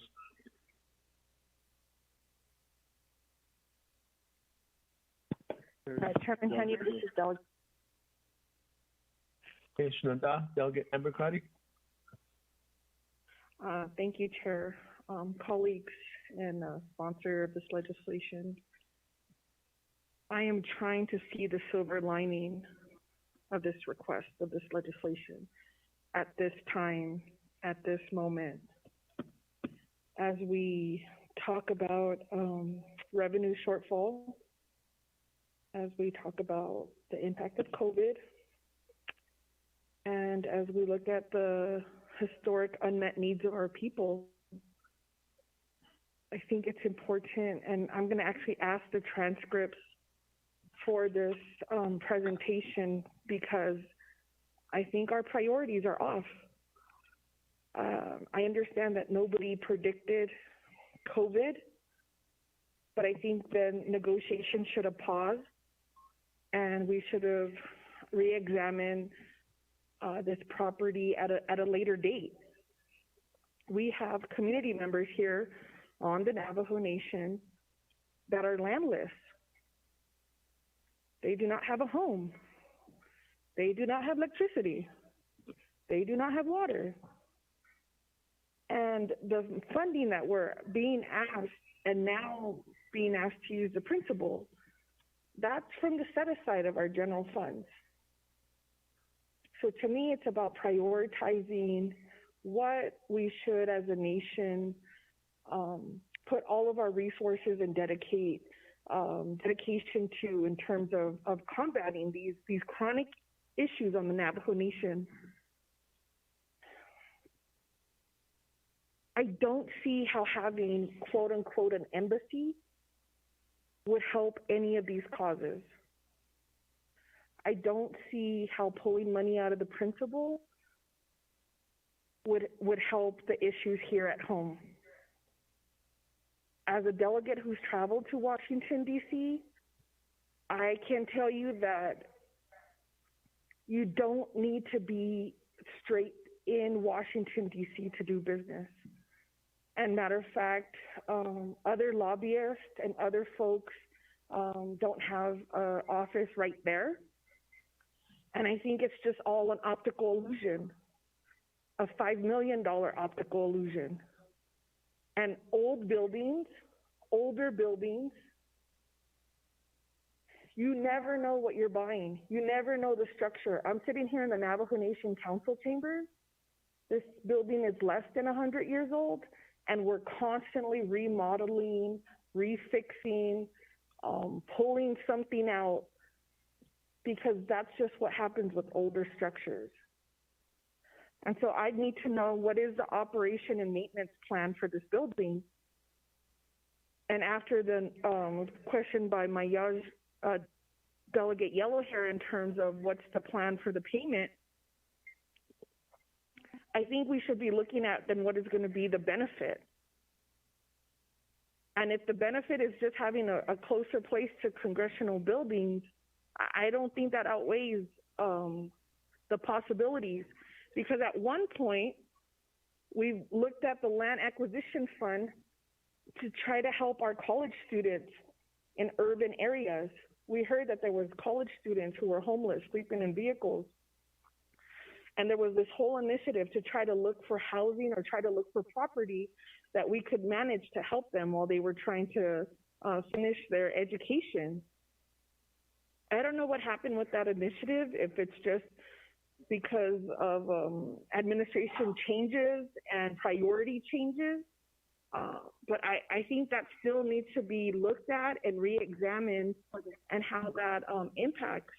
We also have the ability then to look at land close to Navajo Nation. Thank you. To help with the community members who do not have land for a variety of reasons, whether it was federal court decisions, whether it's probate issues, or whether they simply at some point left their community and now came back and have nowhere to live. I cannot get over this kind of coining it as an embassy. This reminds me, and if we're going to talk about embassies and international relations, you know, there's a lot of international development theory in terms of how much money is spent by either developing nations to have access to power and to structure, and to know them back home that we have community members without electricity and water, I think is not only in poor taste, but it literally physically sickens me that that this is the move that we want to make at this time. I think if it wasn't COVID, there would be a different reaction, because we can give directives on how to look at other land to help students or families or folks who are working, or military families. I still don't understand why we would want to entertain developing an embassy at this point, and especially if all of our focus and dedication could be and should be for the expenditure of the CARES Fund by December 30th. Thank you, Chair. Appreciate you for that, those comments. And back to our presenters, Delegate Wilson Stewart Jr. on 2 comments and questions from delegates of the committee.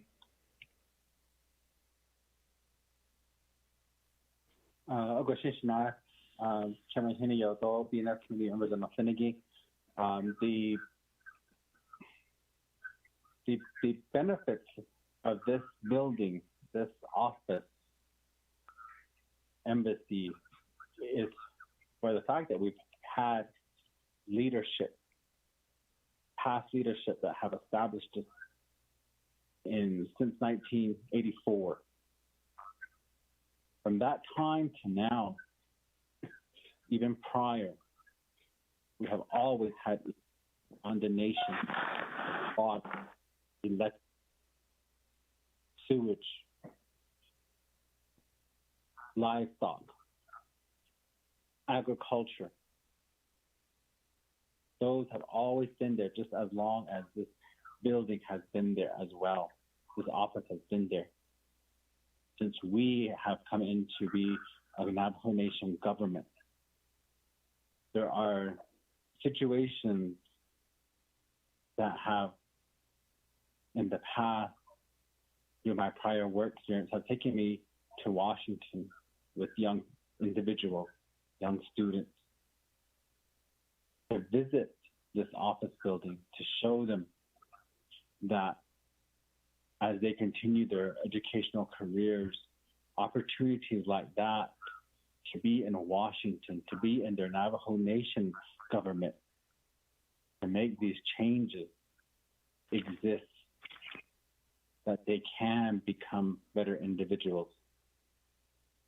The staff there in Washington, we all know as either new leaders or past leaders that we need to educate our young people. We need to continue to show them that we are there, even from the other ethnicities that are there in Washington.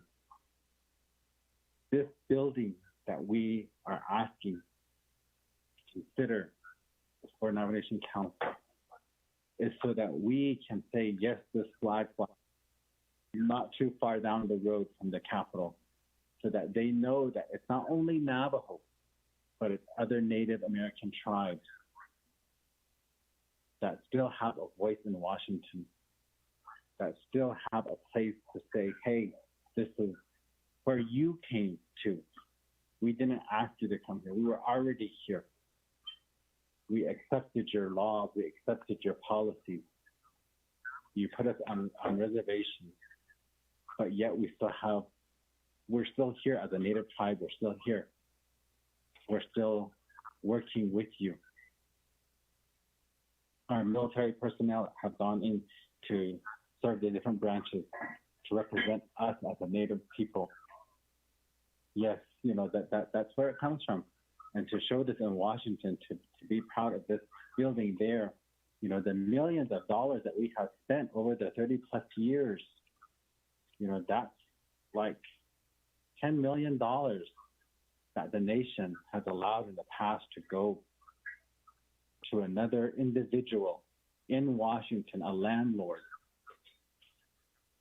And every home, even a homeowner, when you build a home, 2-3 years down the road, you're going to look at renovations, you're going to look at improvements to do this on your home. Whether it be from replacing a light bulb, to replacing your lighting fixtures, to replastering your walls, to replacing your floor carpet, these are things that we, even as homeowners, we look at. So no matter what building you live in or you occupy, there is going to be that. And this building, within the 200 years that it's been there, has only had one previous owner. Yes, we are looking at replacement of this building, but you look at acquisitions that have happened in the past before this 21st council came in. The ranch that has been purchased, the ranches that have been purchased, the lands that have been purchased, where are they at now? Have they generated enough in the outside world to say, yes, this interest has come up, that the land itself is more valuable now than when we purchased it? I believe so. And to share that much with you, that's what I would like to say. I think that this would be an investment, not only for now, but in the future as well. And, if I forgot anything, I'll turn it over to Shana, Mr. Holona, Mike Holona, to express some more again.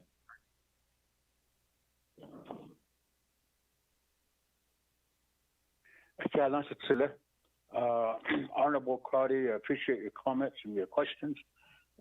Just for information, the Land Acquisition Trust Fund was established in 1994 for this very purpose.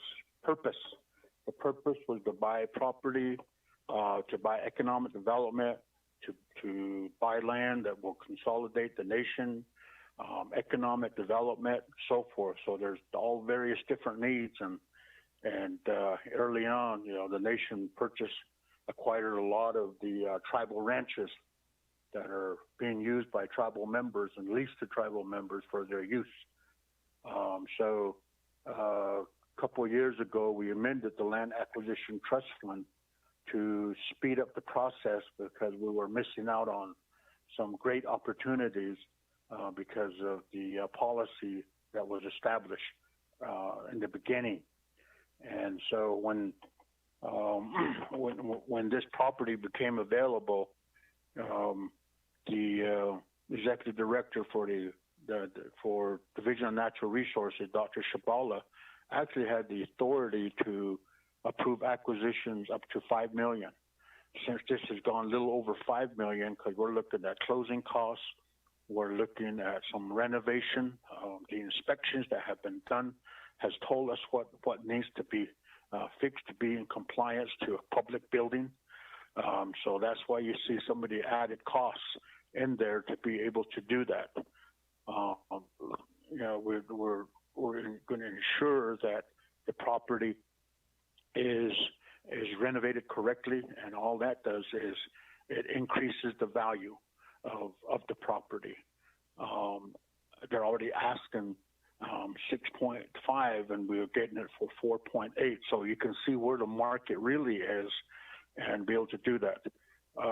We're not beginning this process in the middle of COVID and not being mindful of COVID and the emergency and the challenges that we're all dealing with. We started, like I mentioned, back in November of 2019. The purchase agreements and the letters of intent were approved before March of 2020. So we were able to, we were looking at processing this acquisition sooner because of COVID from March on. We haven't really been working on, we've extended deadlines and so forth. And like I said, the seller has been mindful of the situation and has agreed to extensions after extensions. So we're kind of on the, we've already made that commitment. And so, we're finishing the commitment that we had agreed to in the beginning to make this acquisition. You also mentioned college housing. Previously, we were looking at property and Flagstaff and Albuquerque, UNM, and up in Durango. And we actually started working on an acquisition to purchase a whole apartment complex for our tribal students, because one of the reasons why they were leaving was housing and what it costs for housing in that town. It's the cost of living and everything is pretty high. We were able to find a new apartment complex that we wanted to acquire. In our due diligence of acquiring that property, the red flag came up under the Fair Housing Act, and that wouldn't allow us to buy that property and make it exclusively for our Navajo members only. We had to open it up to others to be able to move or live within those apartments as well under the Fair Housing Act. And so at that time, we discontinued moving forward with that project and started looking at other ways. And I believe previous administration did have an agreement with UNM for a certain number of their dorms the same way, with just a certain number in the dorm they could house students, and payments were made to house those students in that dorm that the percentage allowed. And so that's what happened with those acquisitions, and trying to move forward. And we acknowledge that need. We also see that need as well as all the needs. But again, we're asking for funds to use the principal of 170 million in the Land Acquisition Trust Fund that's not within the general funds. It's a separate fund that's set up that 2% of incoming revenue goes into that fund. That has made it grow. Plus, that fund is invested, and some of those funds have been loaned out. So it's receiving interest payments to go back into the fund for future acquisitions for the Navajo Nation. Looking at other opportunities for the nation, whether they be locally or in other areas for economic development has been the focus. So I can also have the Executive Director, Shante Lewis, to add some of the additional comments. Thank you.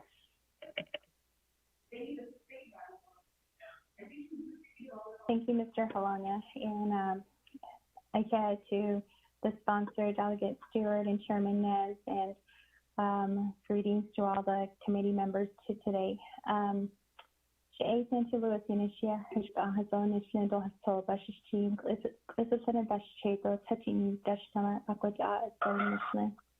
Thank you for convening the meeting today and for considering this legislation. I just want to recognize that it's not the best time to introduce the legislation that is intended to spend down the principle. But I think that this acquisition or this opportunity is sort of once in a lifetime. As Mr. Halana mentioned, it has been nearly 200 years, and this has been the first time that this house has been on the market. And one of the unique, there's a lot of unique characteristics about this building. First is land. It has outdoor space. We are acquiring less than, I think it was like nearly a quarter of an acre, or just a little bit more than that, of property right across the U.S. Congress. That's very unique and rare, especially as many large developers are coming through the D.C. area and building on those small parcels. The next attribute is it has office space, it has parking, and it has a carriage house. So again, the property is very unique, and we might not have the opportunity to purchase this specific building in the future. I think that we would like to figure out how we can ensure that this investment is protected and returns dividends to the Navajo Nation in the future. So I think some of the considerations could be even including, well, if this building is renovated, perhaps including a meeting space that could be rented out and could actually generate income for the Navajo Nation. The carriage house can also be turned into a place delegates can actually stay and not pay the exorbitant hoteling fees in the DC area. We could maybe even use that space for college interns, or a way for our Navajo youth to learn about lobbying or advocacy, and perhaps they can refine their leadership skills. So we have strong leaders for the Navajo Nation going forward. We need to think about our youth, and so I'm also thinking about that as we consider the future of the Navajo Nation Washington office. So I think having a permanent home in DC, although it's not the best time, we have always been told that it's to remember where our flag hangs.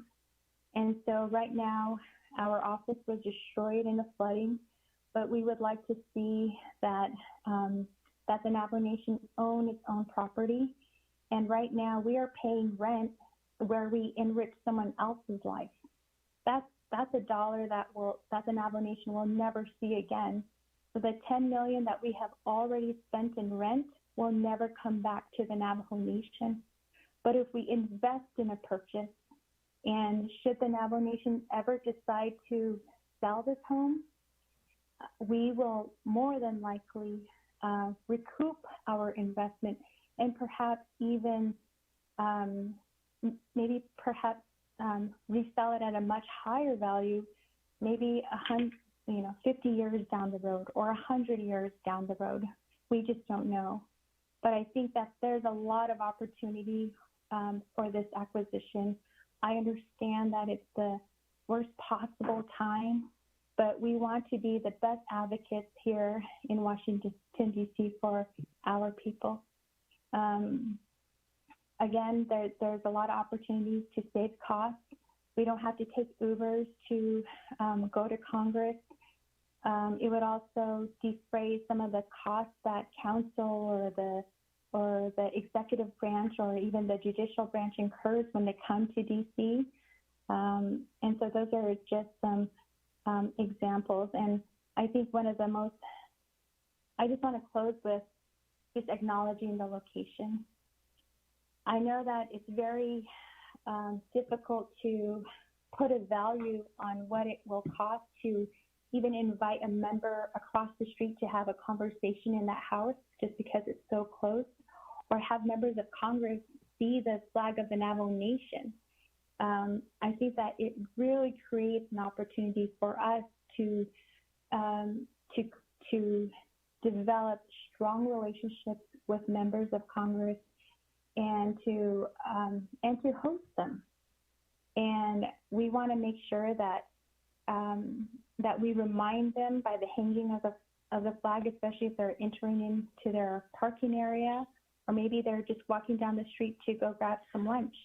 They would see our office and remind them that we are still here and that we want to work with them. So thank you, Mr. Holona, for giving me a few minutes, and thanks again to the committee for consideration of this legislation ahead.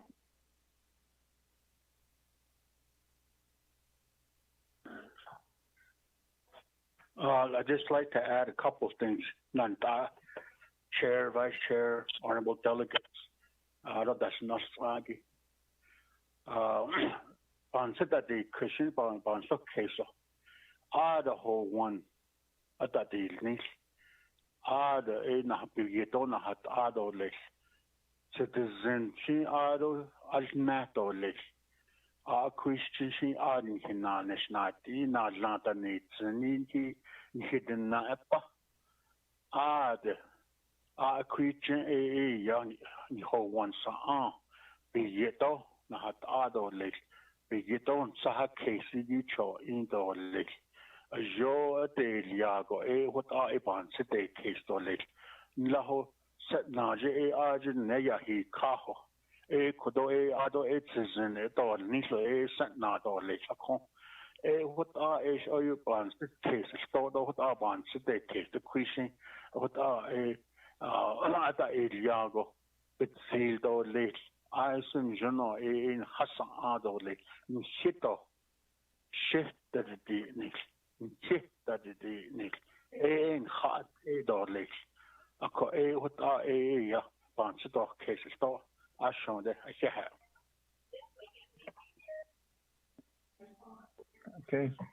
With that, Kayla, thank you for that. And we'll go back to the committee. Any further questions or comments?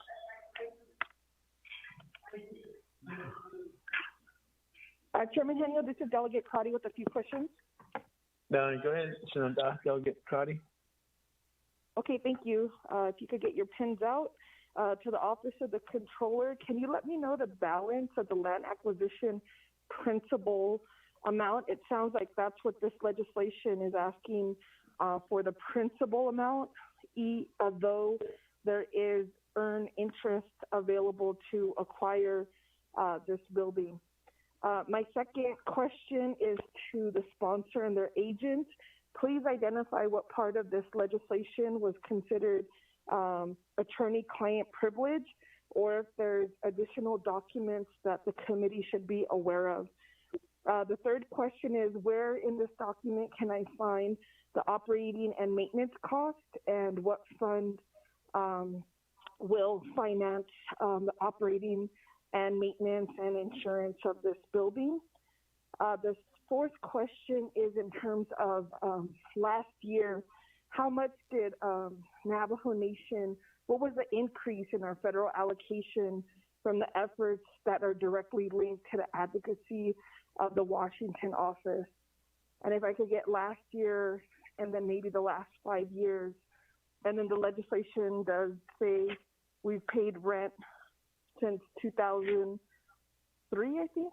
So from 2003 to now, November 2003 through December 2019. The second part of that question is, what funding increase has the Washington office? Can they claim that they helped the Navajo Nation receive additional federal allocation? My fifth question is, how many hours approximately have been, how many hours of your time has been dedicated to this project? Because I just want to compare, and then how many hours have been dedicated to getting the CARES extension of December 30th?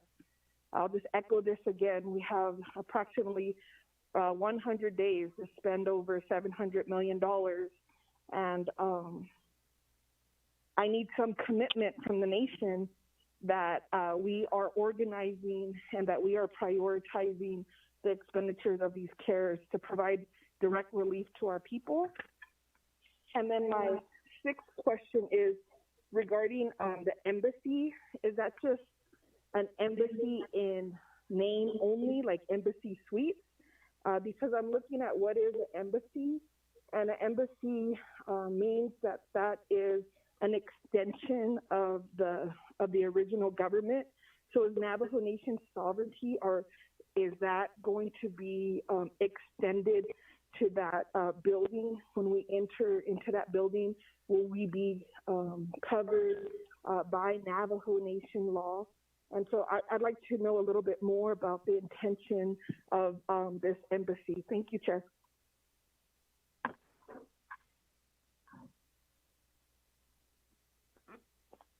Sheena, thank you for that series of questions. So with that, back to our sponsor of the legislation, Cecilia, Delegate Wilson Stewart Jr., and through your agents.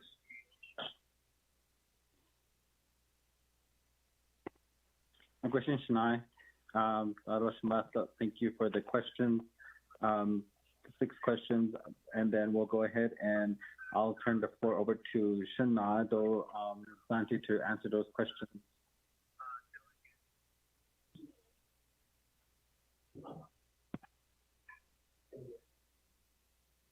Shante?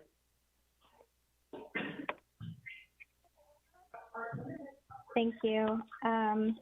I think the first question goes to the Office of the Controller. I think that we're going to have to reach out to them to get to request the balance of the principal and earned interest. With respect to the second question, please explain which portions are covered by attorney-client privilege. With that portion, we are going to have to reach out to the Attorney General and the Senior Legislative Counsel within the Office of the President and Vice President.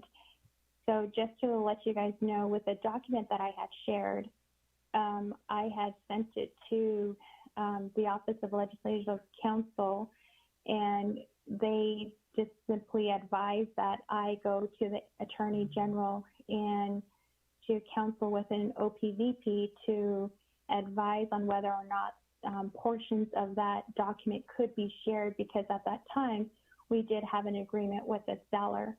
And so I wasn't sure about the sensitivity of some of that information or the potential sensitivity. And so I just wanted just to be careful. Having never have gone through this process before, I just wanted just to protect the ongoing transaction. And so that was the reason for the delayed, sharing of the report. And in my, when I tried to ask for clarification my response just indicated that it was still under attorney review. I never did hear from an attorney. And so I'll go ahead and revisit with them, and I'll see if I can find out which portions were covered. But due to the non-response, there was really little guidance about whether or not I can share the report. So at the, I want to say it was like a NABIC EATIT committee, or if not, it may have been another committee meeting. I just said I'll just go in and share the report, because at that point in time, we no longer had an agreement with the seller. So all the details that were enclosed within the report were no longer a result of an ongoing transaction. So that's why I shared it. But I'll see what I can, I don't know what they're going to say now, but I can certainly circle back with them. With the third question about operations and maintenance, the questions you have with cost and insurance, I know that the Navajo Nation is self-insured, and so I don't know how this transaction would fall into risk management portfolio, but I can certainly reach out just to ensure that this property would be insured. Operations and maintenance, again, I think that that's going to take a little bit more of working with risk management just to assess what the cost is for buildings and projects within the Navajo Nation, just to also get a sense of what it may cost. I did include within the report costs for fee, like taxes. I also included the amount that has been paid by the seller for water, electricity and heating. I believe those amounts were included. But I think that a large factor in that is how well we are taking care of it. So we just need to make sure that we're addressing issues as they arise. And if the property is renovated, I hope that the Navajo Nation is able to make sure that we have proper agreements in place for cleaning it, or also just making routine visits. So there are a lot of steps to ensure that we are maintaining the property. So I think that is going to require us to look into. So we're going to have to come back with that. Number 4, about how much increase in federal allocation. I think that is, I think that the increases in federal allocation is, it's not it's not something that's born specifically on the Navajo Nation Washington office, but it requires us to work together. And I think that our accomplishments are shared accomplishments with a number of divisions and offices and tribal leaders. And so I do not have that amount. And I think that would have to be something that is done with a request to perhaps the Office of the Auditor General. So then that way there can be dedicated staff to looking into what those amounts could be or what they are. I know that our office specifically, we do not have any grant writers, but we do share grant announcements. We also try to make sure that the Navajo Nation is aware of those. So many of the programs must follow up with those, well, they must pursue those opportunities.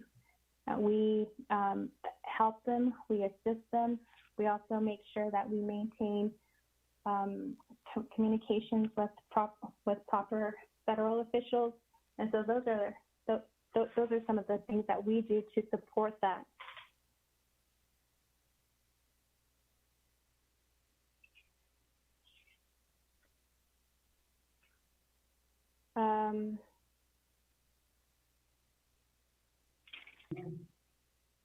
As to, I think a part of that question was also, you wanted to know the hours dedicated to this project. This project has been an ongoing project going back to fall of 2019.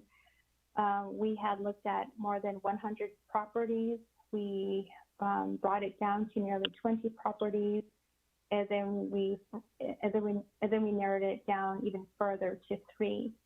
I'm not sure, just on top of my head, if I were able to come up with a proper figure that really summarizes or that puts a value on that. But I think we're going to have to take a look at it. But I do acknowledge that we have been involved since 2019. And the reason why this was very important is because we just saw the exorbitant rental fees that the Navajo Nation Washington office pays, and we really wanted to see this investment happen, just because we see this as a savings opportunity for the Navajo Nation, especially as funds coming into the nation are quickly dwindling, especially with the closing of the Navajo generating station. So we're just trying to look for money saving opportunities, and this was identified as one of them. Hours on CARES extension, we continue to spend a large portion of our day working on the extension. Today, for example, we drafted 2 letters to the House and Senate leadership, also requesting the CARES extension. We know that Leader Hoyer, as well as the Senate, they are in current conversations about what is going to be included in the COVID relief package. And so drafting the letters, getting them signed and distributed, it does take some time. So a large portion of every single day for the past month has been dedicated to the CARES extension. And prior to that, at the start of COVID-19, it was monitoring CARES, and it was trying to understand the legislation. And the other thing that we had to work hard on was also compiling and strategizing and compiling all the data that was submitted to the U.S. Department of Treasury. And so our office was not like all the other offices across the Navajo Nation. We did not stop working. Every single staff on my team, they were essential employees. And we have gone coming to work every single day and working very long hours. And so for the CARES extension, for the CARES data submission, we were up till 2 a.m. making sure that the nation's data was all compiled. And we placed thousands of emails and hundreds of emails and hundreds of calls just to make sure that we had data that was as comprehensive as possible. And so I just want to acknowledge all of our support and our ongoing commitment to see through, to support the Navajo Nation during this very difficult time. So I would guess that nearly, 70% of all of my staff's hours have been dedicated not only just to the CARES extension, but to CARES generally. And as to the last question about the embassy, again, that question is probably going to have to go to NNDOJ or a licensed attorney for them to weigh in about what an embassy needs to look for, or to answer that question about what an embassy in Washington, D.C. is going to, the potential impact on the Navajo Nation sovereignty. So I would love to connect with you on what specific questions you have, so then that way we can submit it to NNDOJ on your behalf. So thank you. Yeah.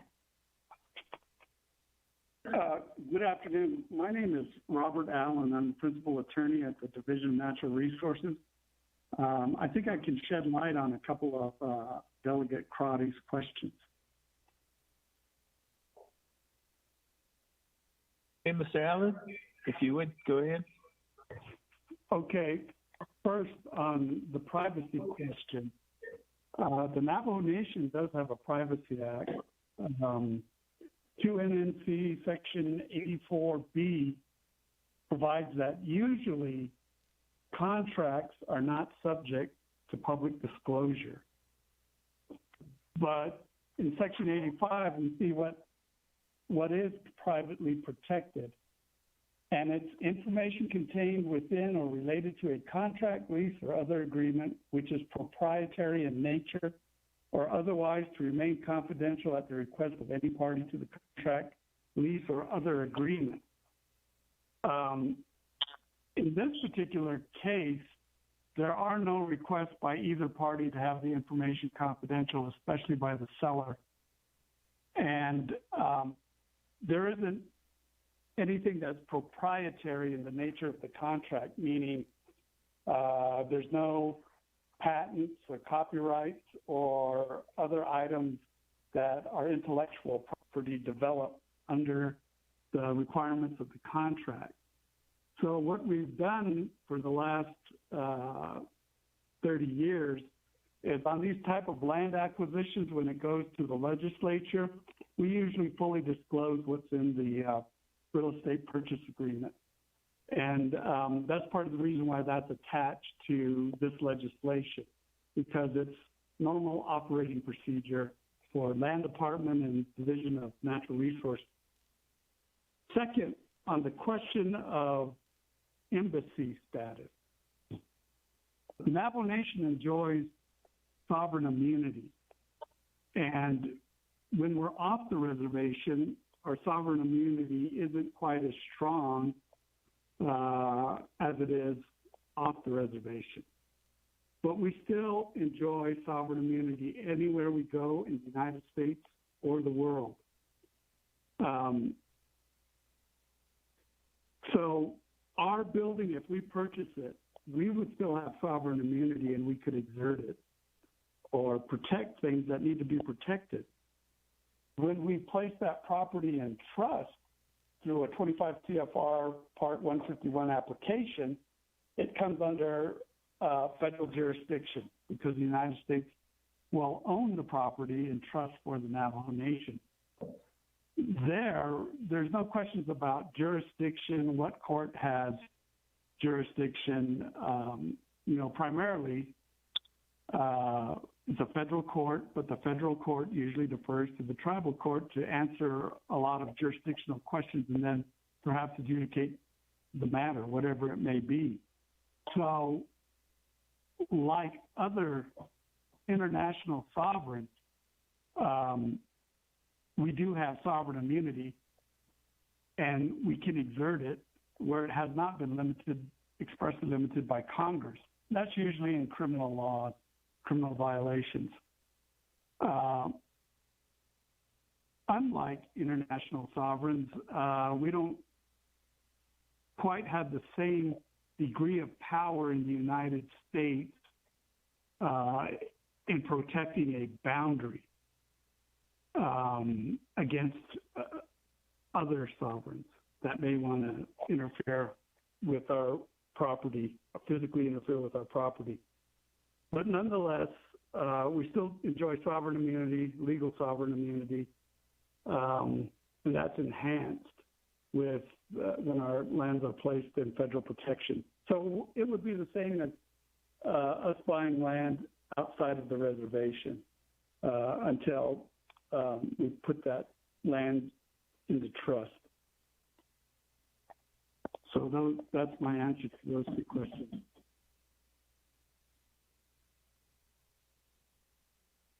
Okay, thank you, Mr. Allen, for that explanation. Do we have the controller on the line? Controller Kirk?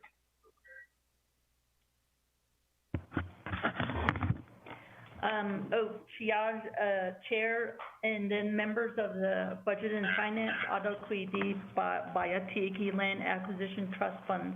I believe Shadeja Delegate Crotty was asking about the principal balance in this fund, this land acquisition fund, and as of the end of August 31st, 2020, the fund balance is $191,352,508. So we sent this memo on to members of the legislative branch, including the Budget and Finance Committee. Otto, so in terms of the other question about interest, this is just essentially the gross interest that the trust fund generates on an annual basis. Usually we have the audited numbers, and it represents income from the trust fund.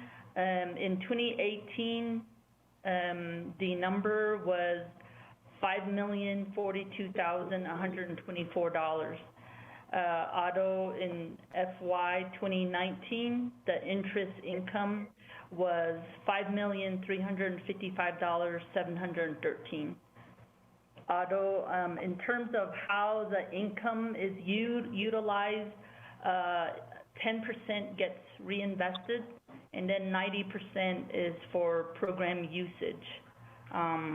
So I just wanted to, I think that's the night the kitty beninate Otto here. Gashina, thank you for that explanation, our controller, Ms. Perlene Kirk. With that, back to committee members. Any further questions or comments? Chairman Henia, this is Delegate Crotty. Yes, Shananta, Delegate Amber Crotty. Thank you, Chair. I just want to raise that I do have some concerns, and if the sponsor, as it moves on to the committee, have your agents develop an operations budget. I'm not sure what happens is programs have these great ideas, and then it's up to the Navajo Nation General Funds to continue with these dreams that they have. So I'd want to know how much we need to potentially budget out for the operating, maintenance, and repair of this 200-year-old building. My second request, Chair, is for our Legislative Council. If you could help me on this legislation, I'd like to make the amendment to change the language from the principal to the interest, since the agent had identified they have enough money in their interest income for this purchase. Thank you, Chair. Okay, thank you for that question. Back to our sponsors, Delegate Wilson Stewart Jr. and through your agents, one question for them, and then the second part, to our Chief Legislative Council, request for assistance on an amendment. So with this, back to sponsors, Delegate Wilson Stewart Jr.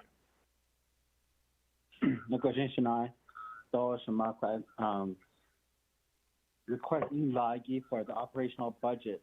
Ashi atadi lichi for the agent sigi, Ms. Santi Lewis, Mr. Halona Shanato, Kwagishi.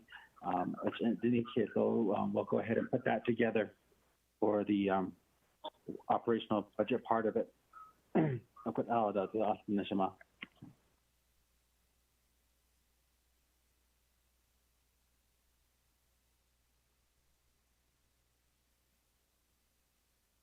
And then to Ms. Bone, Ms. Dana Barboff, or Ms. Kristen Lowell.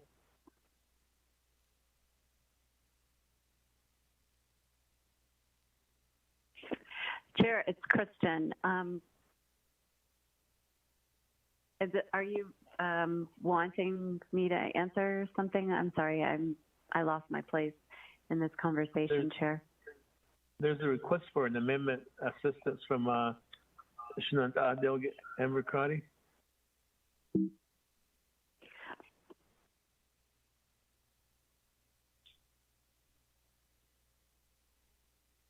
I don't know. I don't know what the question. I don't know what the question is. Delegate Amber Crotty. We have Legislative Council on the line right now.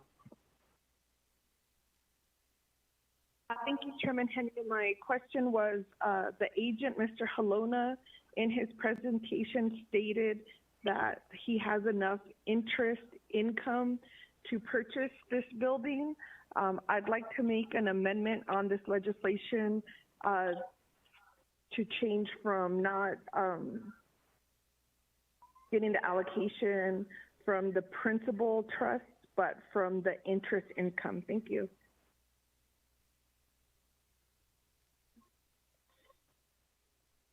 Chair. So this back to Shenandoah. Delegate Wilson Stewart Jr. through your agent.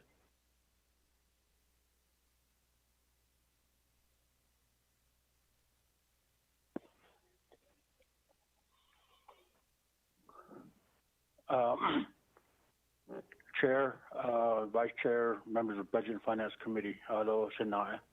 Thanks for sponsoring this legislation. What I said was that we normally do the acquisition from the fund income. And in this case, at the current status, there's not enough funds in the fund income. If there was adequate funding in the fund income, we would have acquired this property with moving forward if it was less than $5 million directly. So since it's 5.1 million, we still need to use fund principal to be able to make this acquisition. Thank you.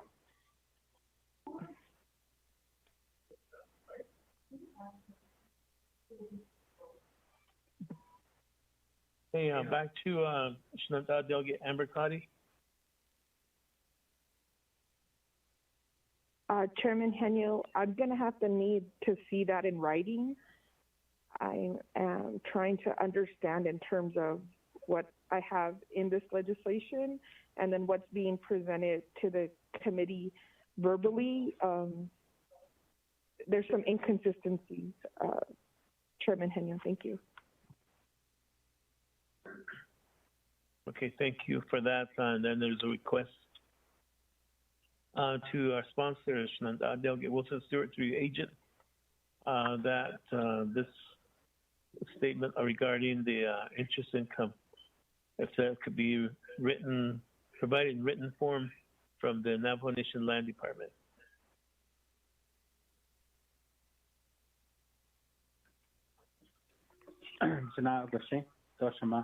We'll go ahead and put that together.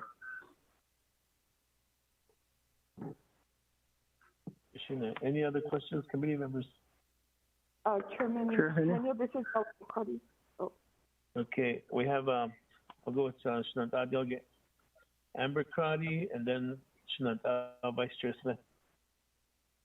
Thank you, Chair.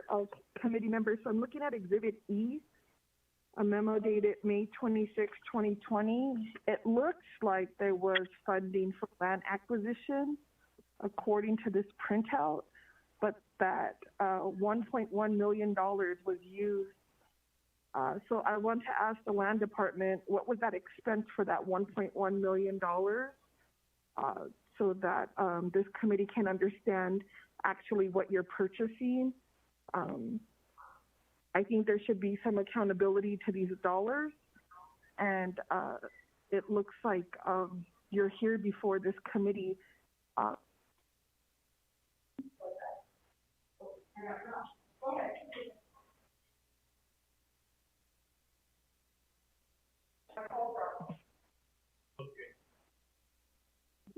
Of the share, that's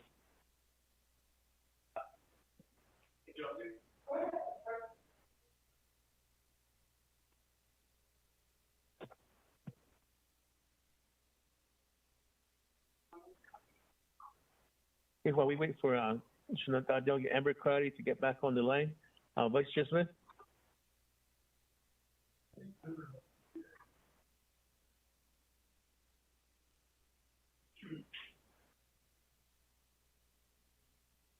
Well, thank you, Chair and committee members and Mr. Halona and DC office. And the question goes to procedures of purchasing property. I know the first tier is Division of Natural Resources up to $5 million. And anything over $5 million, there's another. And then after that, it goes up to NABI. Could Halona explain that on behalf of? I know that the Division of Natural Resources, if it was under $5 million, he could purchase that on the calendar year. But since this is close to $5 million, then it's the next tier up. And then the last one is if there's purchase in the millions of dollars, it goes to Navajo Nabaki Etiquette and it goes to Navajo Nation Council. I'd like to have that question answered. Thank you.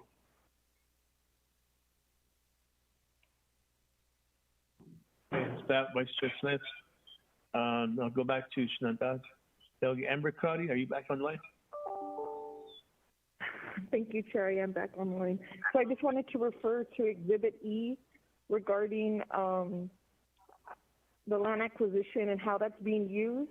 And I would like to know in terms of maybe the sponsor's agent can give this committee clarification. I do see the signature of the president on this form and the signature of the Attorney General. This conference has reached its maximum duration and will end in 1 minute. I'm not sure if that's premature since this has not been approved by 2/3 of the council. Thank you, Chair. I need those questions answered. Okay, well, we wait for the sponsor to think of a response to that question. We need to go offline. We have reached our maximum duration. So committee members, let's all call back in 2 minutes.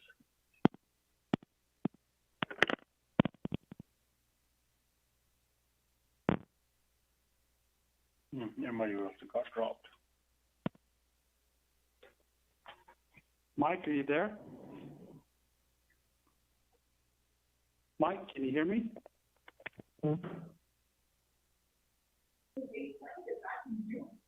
Yeah, the purchase agreement. Alona, can you hear me?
Ramona, are you on the line? Yes, Chairman, I am. Can we do a roll call for us?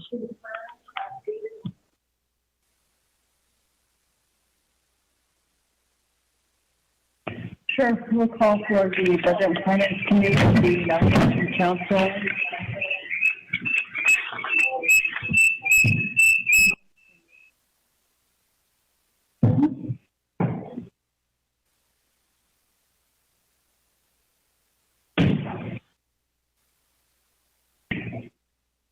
We'll call for the Budget and Finance Committee of the Navigation Council regular meeting September 15, 2020, time 2:17 p.m. Jimmy, can you?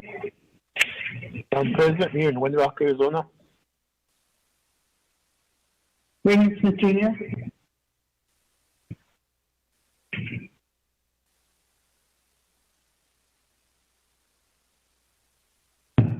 Raymond Smith Jr. Present. Jimmy Yellow here. Jimmy Yellow here. This call. Elmer P. Begay. Elmer P. Begay. Amber Kenneth Balcrotti. Delegate Amber Kenneth Balcrotti is calling in from Window Rock, Navajo Nation. Thank you. Okay, thank you. Nathaniel Brown. Delia Brown is present from Danahoto. Okay, back up. Jimmy Yellowhair. I'm here in Window Rock. Okay, thank you, Mr. Yellowhair. Elmer P. Begay. Elmer P. Begay. Chairman, we have 5 members present. We'll call it 2:18 p.m. Okay, with this, we are back on the record here. Budget and Finance Committee meeting. We do have Delegate Wilson Stewart Jr., and there were 2 questions posed. If you would, 3 agents have the response.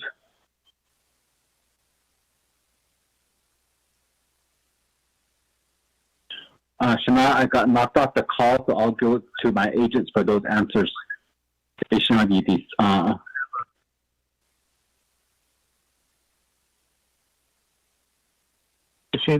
first one would be to Mr. Mike Colonna, Navajo Nation Land Department, for Delegate Vice Chair Smith to answer the question.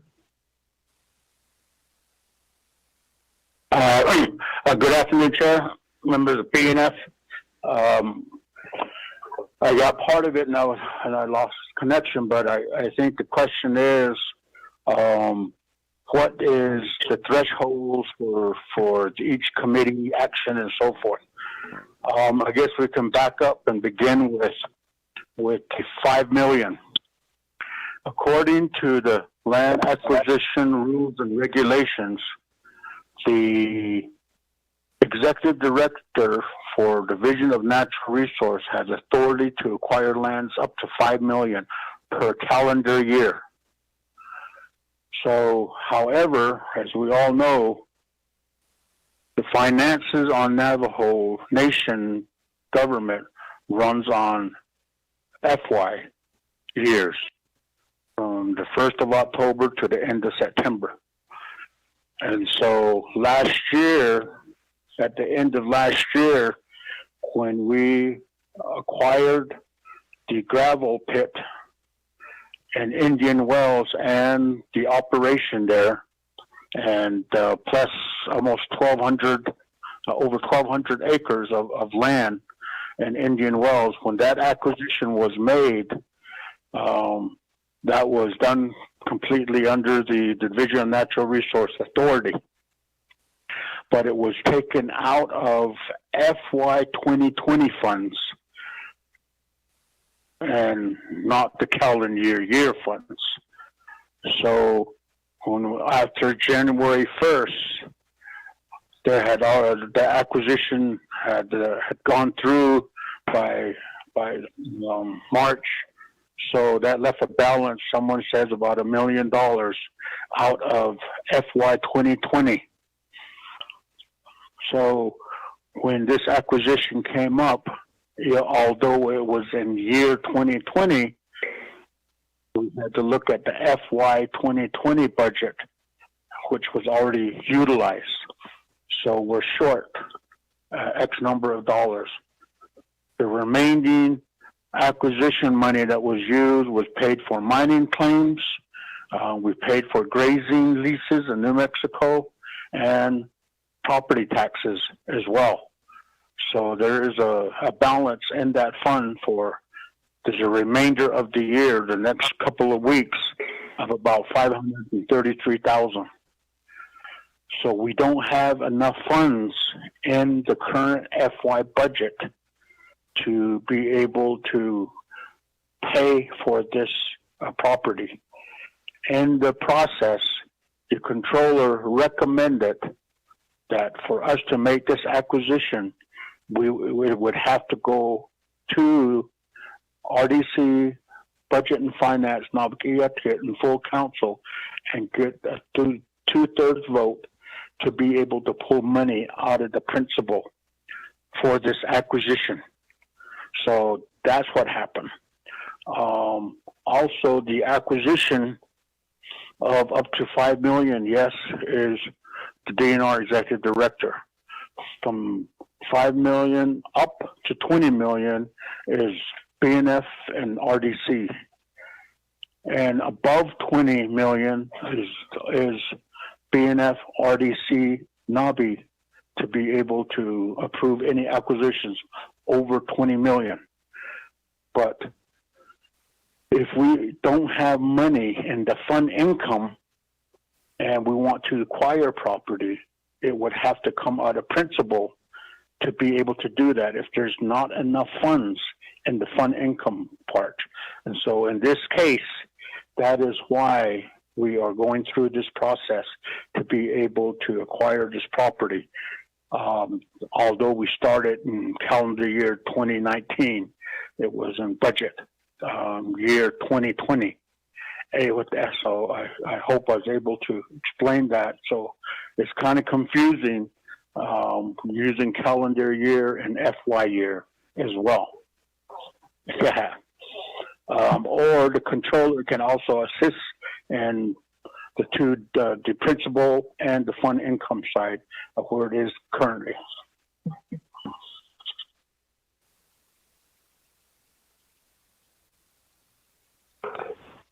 Katrina, thank you for that question. And then there's a question by Delegate Amber Crotty. Thank you, Chair. I appreciate that answer. I think now we have to get into the legislation. I did see on the exhibit, I'm sorry, I don't remember what it is, but there is a purchase agreement. So page 16 of 16 of the purchase agreement, I mentioned the buyer, Jonathan Nez, president. There's a signature with no date, but the Navajo Nation has a signature by, I'm not exactly sure whose signature that is. If I could get some clarification, who signed on behalf of the Department of Justice on June 16th, 2020. And in reading that statement, it does say the Navajo Nation Department of Justice has reviewed and approved this agreement. But Chair and committee members, when I look to Exhibit G, I see on the 164, there's a series of signatures, and the third signature is Office of Attorney General, DOJ. Oh, maybe that's the same signature. The date, and it says it's insufficient. And then going back to the document on the next page, it does say, see, edits attached, which I don't have a copy of. Proposed legislation is legally sufficient. However, DOJ continues to have concerns regarding the acquisition as stated in the July 23rd memo. But I don't have a copy of that memo, Chair. If you have a copy, or if the sponsor or the agents do, I'd like to see what was Department of Justice concerns regarding the acquisition. I don't know if it needs a legislative fix, but I would like the full story of this legislation because this was signed, the purchase agreement was signed June 16th. And according to Mr. Halona's memo, starting the 164 process wasn't until July 7th. And so we have a document that was signed prior to an internal review by Navajo Nation, including our programs and our lawyers and the OPDP office. Thank you, Chair. Okay, thank you for that. And we'll go back to Shananta. Wilson Sir Jr. through your agents. Questions from Delegate Amber Crotty. Chair, I see Mr. Haluna. Can you help me answer those questions?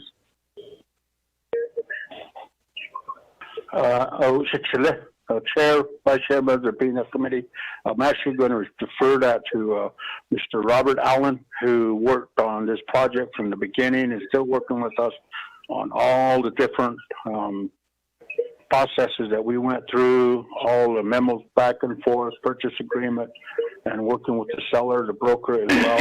So, Mr. Allen?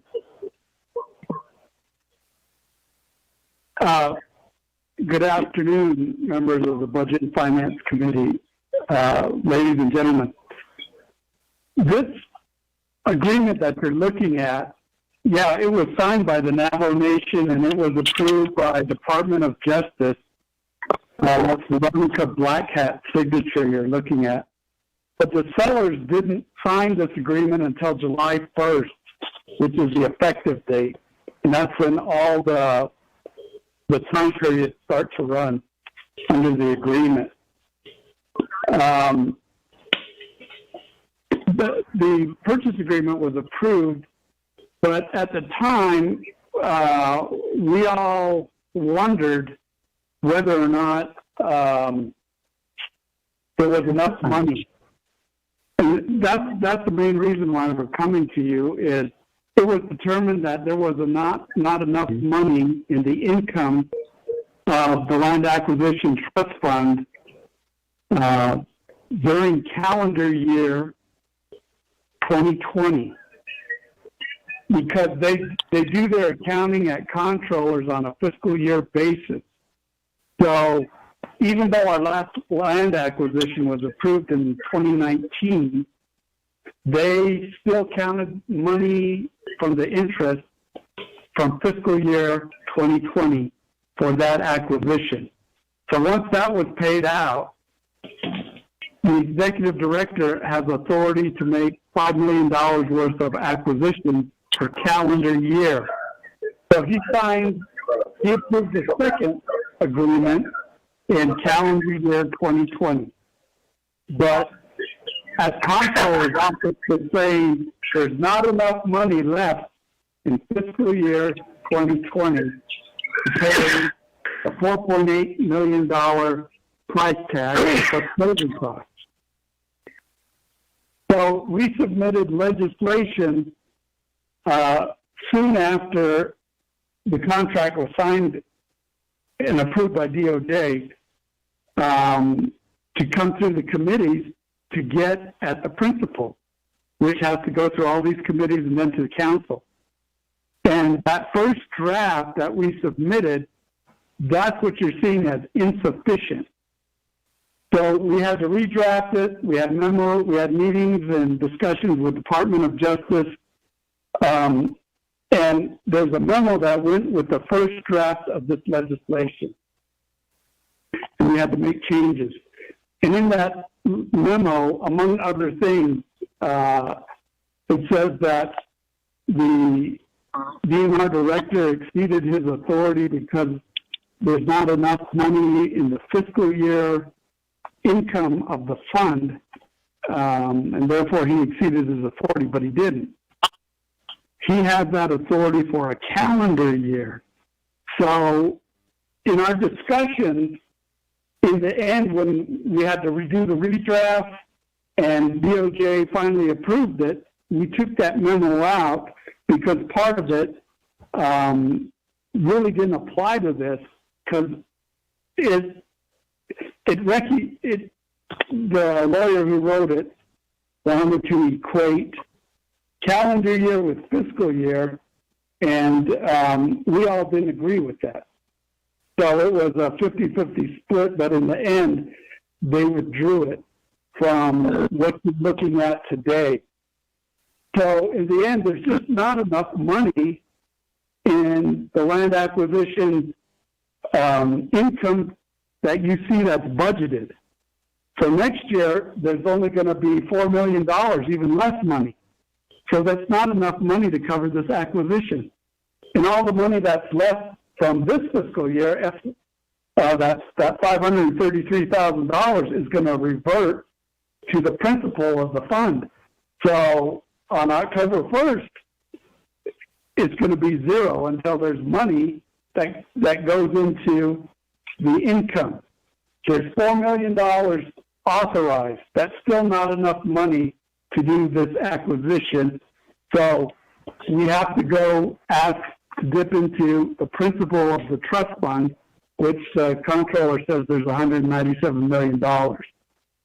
So this is a fine technicality that we're having to deal with legally, and that's why we're having to go through your committees, through this committee, RDC, Navakia Kit, and then over to council to get into the principle of the Land Acquisition Trust Fund.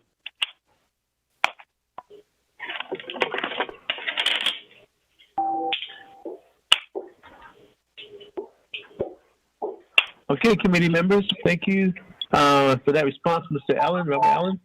Committee members, I think we're ready to vote. We still have one more legislation to consider, and then we still have a work session this afternoon. So with that, if there's no other questions, I think we had a series of questions, and they were answered diligently by our presenters. I think Vice Chair Smith has one more question. I can read his mind.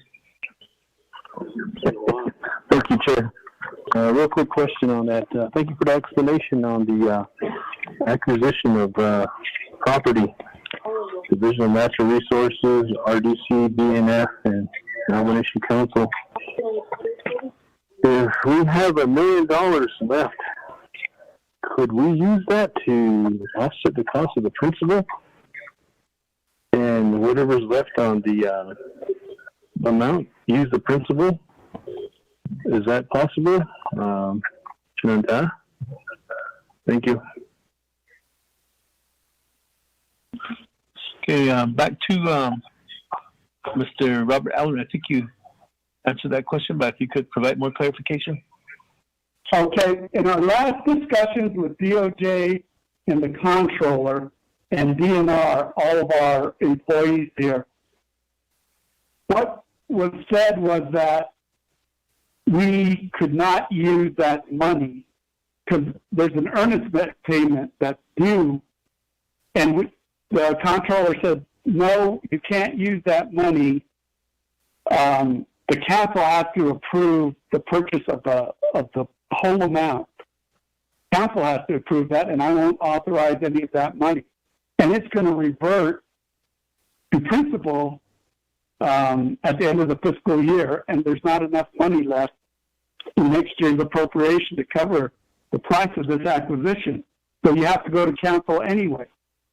So if the comptroller will allow us to use that $533,000 against the drawdown of the principal, that would be great. But the comptroller, I think, has to authorize that along with this committee. I don't think we have that power as a division of natural resources.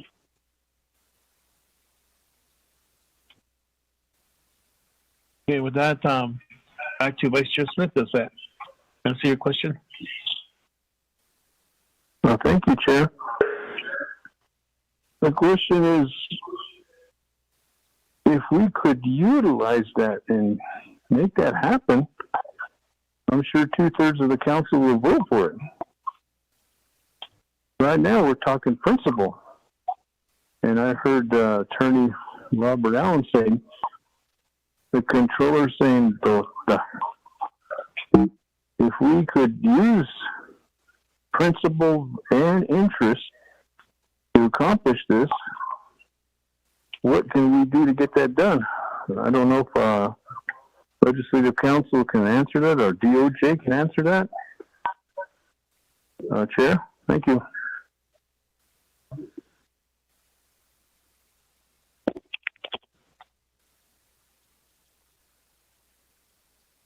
Okay, back to our presenters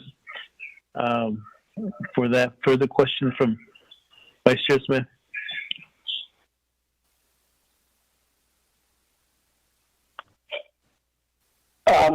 This is Robert Allen again. Perhaps you can obligate that money during this fiscal year. There has to be an appropriation. Land Department did have a RDP down at Comptroller's office beginning July 1st that she wouldn't authorize the earnest money, but there's still more money than that 533. So if you authorize it in legislation, I think we could carry it over because it's an encumbrance of the money, an obligation. Okay, maybe we can have our controller, Ms. Perlinkert, help us with this question. Okay, Triage Chair and members of the committee. So what had happened was the amendments to the Land Act and also the amendments to the trust fund. Those amendments that were done are problematic because Land Act talks about calendar year. Trust fund talks about fiscal year.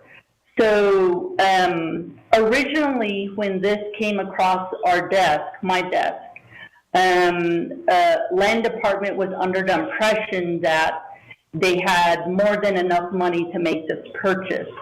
They were under the assumption of the calendar year language under the Land Act. But as everyone here knows, every one of us has a fiduciary duty, especially to this trust fund, because it is a trust. The conservative side of me, our office, we would go by the fiscal year. So when we went with the fiscal year numbers, they didn't have enough money. So there's a problem with the language between the amendments that were done, because most of the amendments were done to the Land Act and a little bit on the trust fund document. So that's a problem. That needs to be fixed. This whole thing between fiscal year and calendar year, and that creates the confusion because they think they have money and we're telling them, no, you don't have the money because we go by fiscal year numbers. Those fiscal year numbers are also appropriated as part of the comprehensive budget. As everybody knows, you cannot spend unless it's appropriated. So when our office, when I told them they don't have enough money, that was a few months ago. I advised and said, if you are going to make this purchase and you don't have enough money to administratively do this, you will have to go and do what they're doing right now. Come before and go through the legislative process, because in essence they'll be using principles. So I advised that a few months ago. So the other thing that happened since then is they wanted to use earnest monies using this year's interest income essentially through their business unit. I thought that was a problem too, because anytime you make a purchase of this size, you line up all your financing. Because at the end of the day, and things happen, because the earnest deposit is non-refundable. So if it's non-refundable, the deals fall apart all the time. So my question was, who's going to be accountable if the deal falls apart, $250,000 goes out, and we never see it again? Are they going to be accountable? So my question at that point in time, when the RDP came across my desk, was, wait a minute. It's like putting a down payment on a car, but you haven't gotten a car loan, same thing. So I said, well, where's the rest of your financing? And we went back to the same question. You don't have enough money, you need to use principal. So what that means is doing what they're doing right now. So that has been my interaction regarding this this acquisition. So in terms of earnest deposit, essentially they're essentially saying this is a done deal. Everybody's going to approve it. I don't know if somewhere it can say that on this legislation. That's fine, but it needs to get done because my office, we're doing a fiscal year in closing. RDPs are due Friday. In addition to all the responsibilities that my office has, including deploying all the CARES dollars, we do our regular job. And so we do have a deadline Friday. So I don't know if anybody's comfortable with that, or if anything gets done by Friday, but we have the deadlines that we have on this side. So that's another issue. But at the end of the day, it's about transparency, it's about accountability, and it's also about fiduciary duty. We are talking about trust fund here. So I'm glad they're here before the committee, and they're going through the legislative process. So that's what I have to say in response to this. Yeah.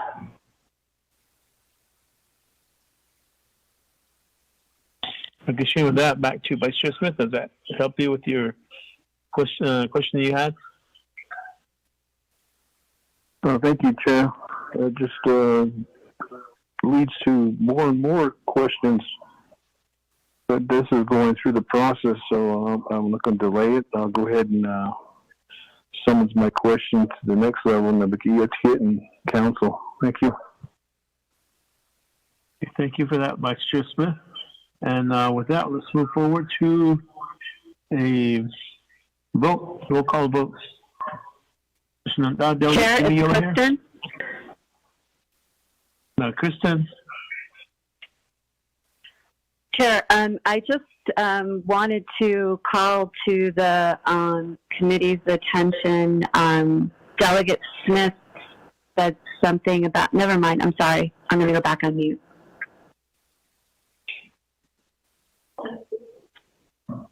Okay. With that, I guess we'll go back to roll call vote. Delegate Jimmy Yellow here. Good afternoon. I'd like to go ahead and vote for green, move on with this legislation. Thank you, Chair. Commissioner Vice Chair Smith. Green. And moving forward, Delegate Amber Crotty.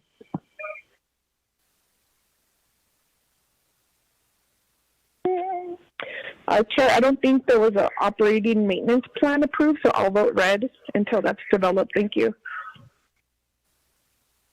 Appreciate that vote. Delegate Nathaniel Brown. Delegate Brown votes green. Yeah. Appreciate with that. Delegate Elmer P. Begay.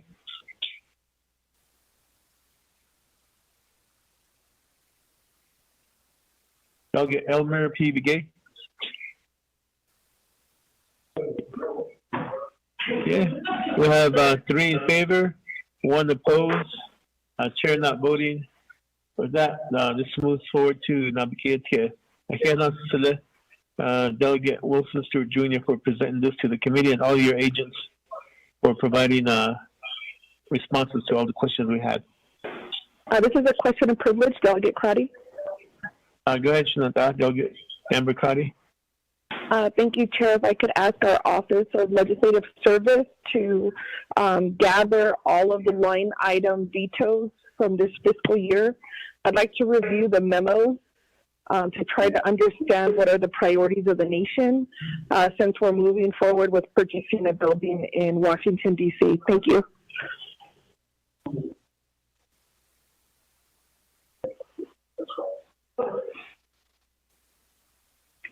Okay, thank you for that Chair. question. And with I that, have a question. With through our advisor, Peggy Nakay, if you would work with the Office of Legislative Services to get all these requested items regarding the line item vetoes for the committee. So back to that, Peggy. Mr. Chair, I have a question about the vote. What was the vote?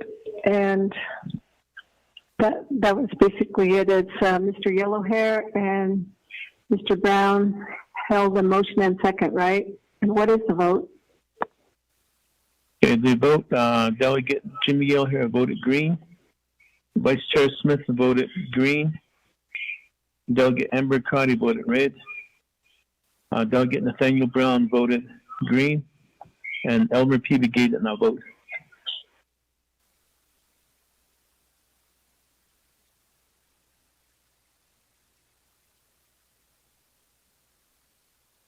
So that was 3-1.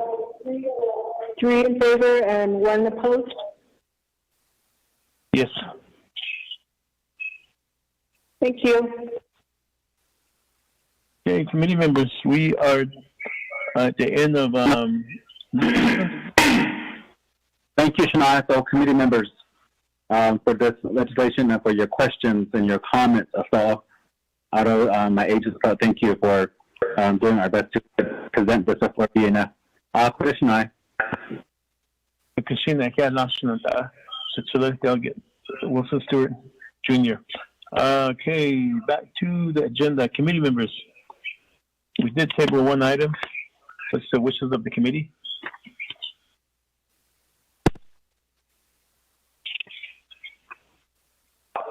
If not, we can go further. And item E, scheduling a special meeting.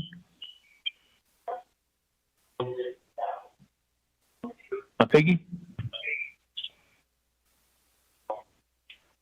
Mr. Chair, we have, members of the committee, we do have the budget legislation that goes live on Thursday, and I believe last Friday the committee was requesting to meet on Thursday in a special meeting, and so that is what item B is, scheduling a special meeting. So that would be for September 17, 2020, and we need to know what time you plan to meet.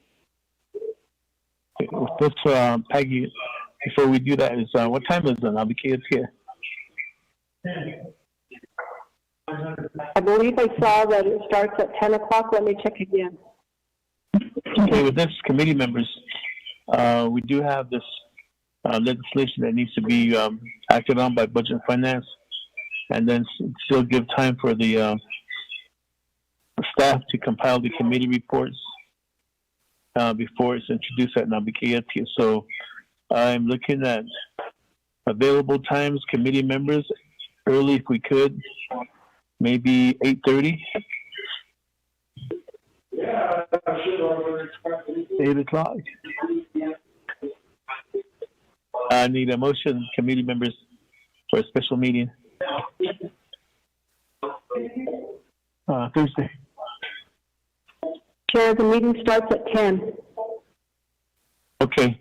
So committee members, their motion for a special meeting Thursday, September 17, 2020. Go ahead, motion, Chair. Delegate Yellowhair, motion. Is there a second?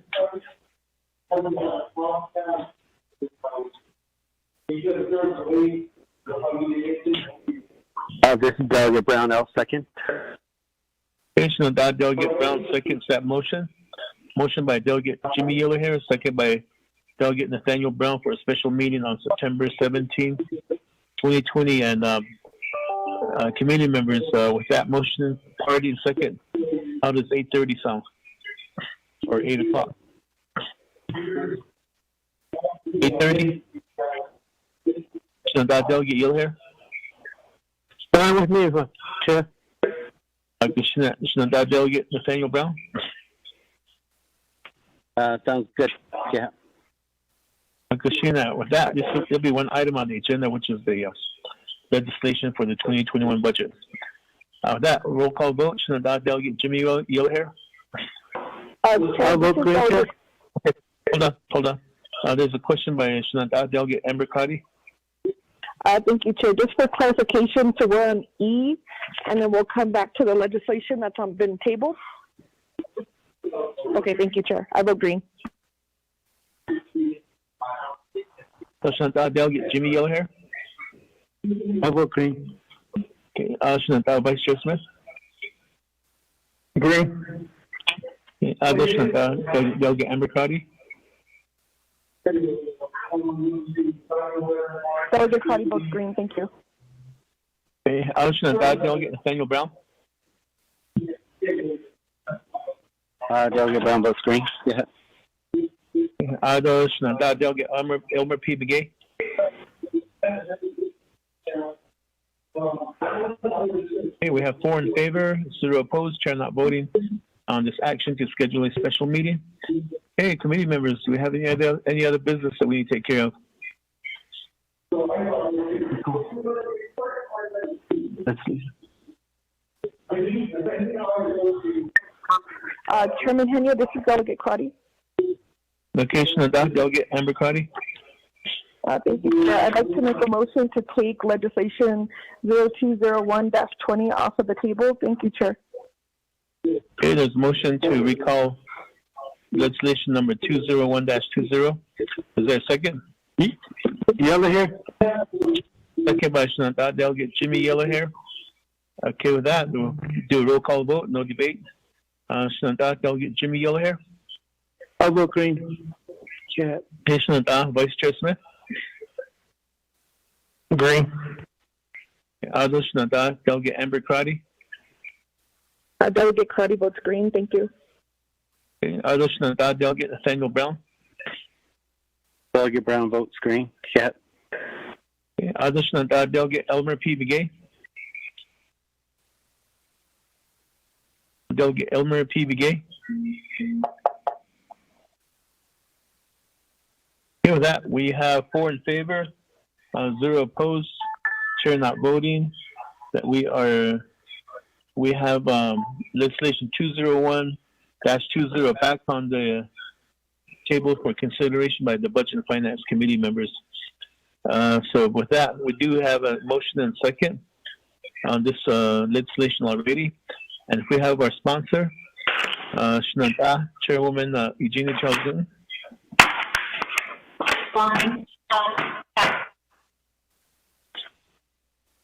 Are you back with us, Shananta?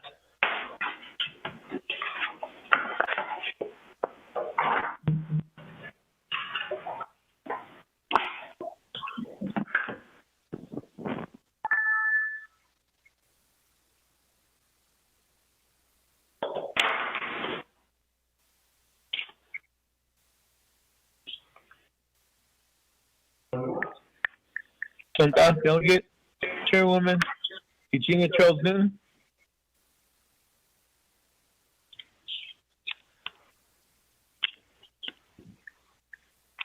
Hello? Hello? Hello? Yeah, I'm sorry. I was trying to say hello and nobody was hearing me, so I had to hang up and call back in again. Okay. I'm just saying, we called the tabling legislation. So now we're back on the record for legislation 201. And there was a request by Shananta Delegate Amber Crotty regarding an amendment, and there was a request by Chief Legislative Counsel Dana Barboff that she needed some time to do some research and work on this amendment. So we'll go back to the Chief Legislative Counsel, Ms. Dana Barboff.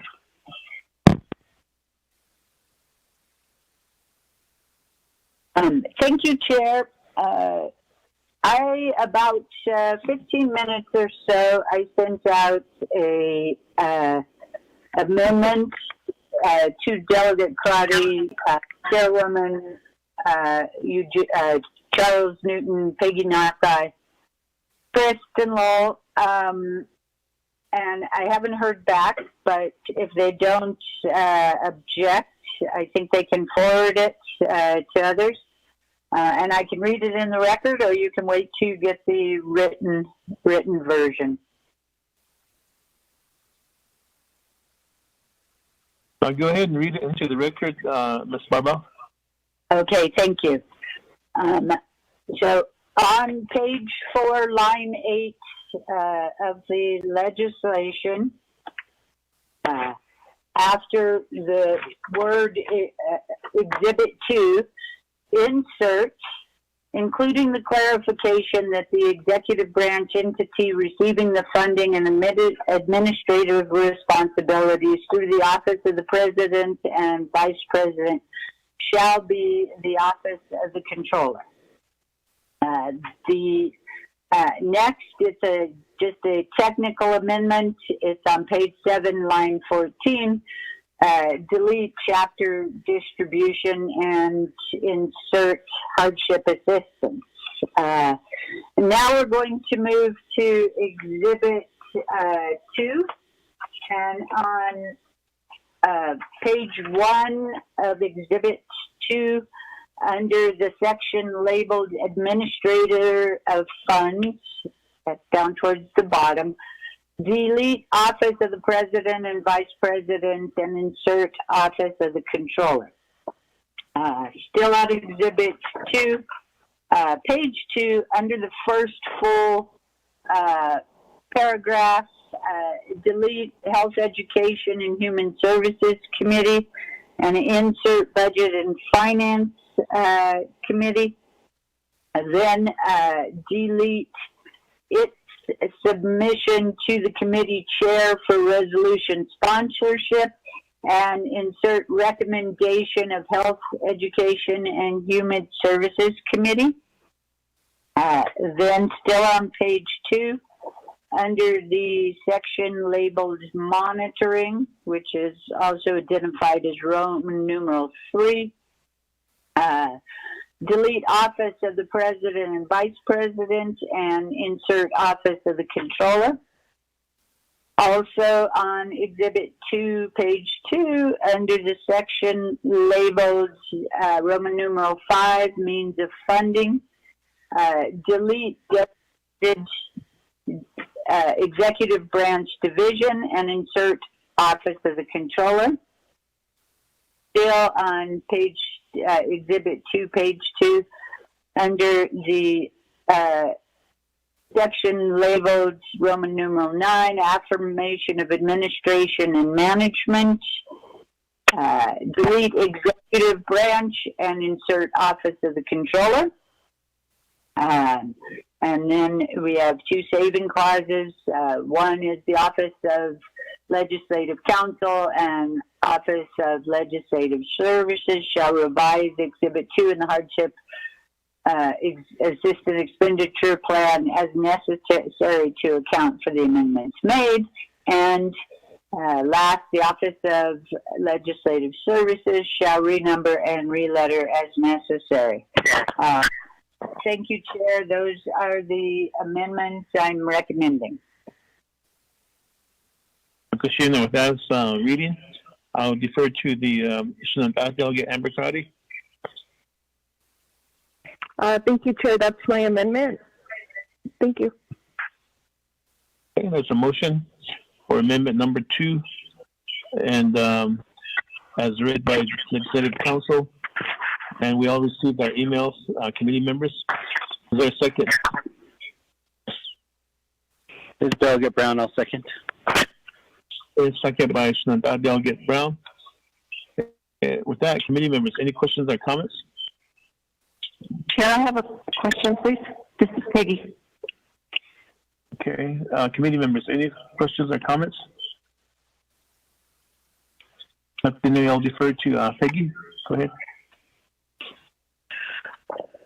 The committee still has one amendment, motion and second, in place for the first amendment, which was to add, which were the 2 first amendments where you referenced the enrolled tribal members and the emergency financial assistance, plus also saying over the age of 18 years as of March 1st, 2020, et cetera. That was part of Amendment 1, and then you have the third portion of that same amendment. So you already have a motion in place. It's Delegate Crotty and holds the motion, and then Jimmy Yellowhair is the second, and there hasn't been any vote on that. Just as a point of clarification, Mr. Chair. There isn't a vote on that. We did vote. Because Ramona and I, we don't have a record of it. Yes, we did. I did call for that question, and we only voted on one amendment, which was the first one that was read. Let me see which one it was. It was addition where there must be over 18 by March 1st, 2020, and then if you're under 18, $500. That's the only one that we voted on.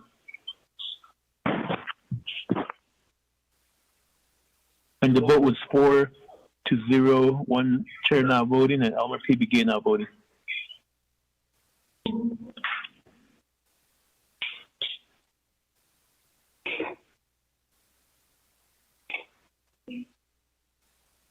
Did you get that?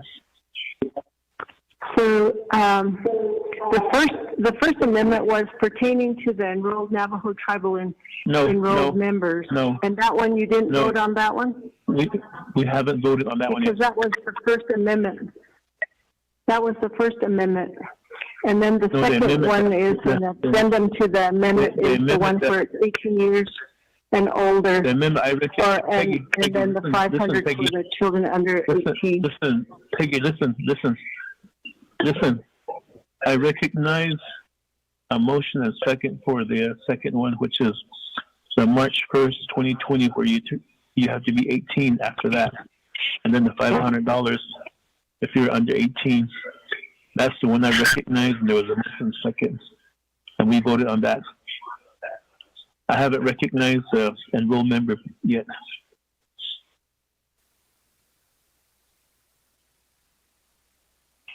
So right now we're on amendment number 2, which is what was read by Chief Legislative Counsel.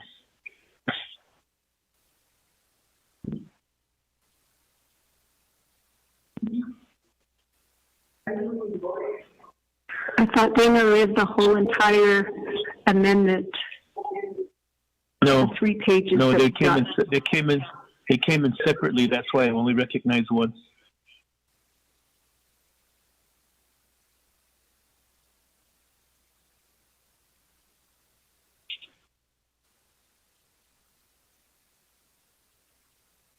Are we back straight on everything? All our amendments?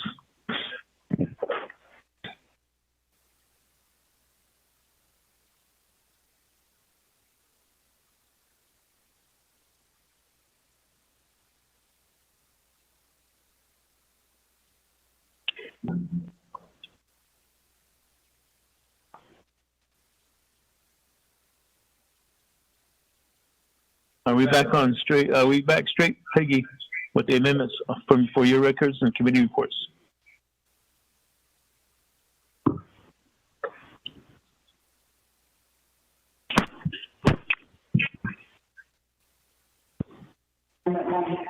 Okay, so then amendment 1 would be the one where on page 1, first paragraph, line 4, you delete Navajo tribal members and insert enrolled Navajo tribal members. No. That would be amendment 1. No, that's not amendment 1.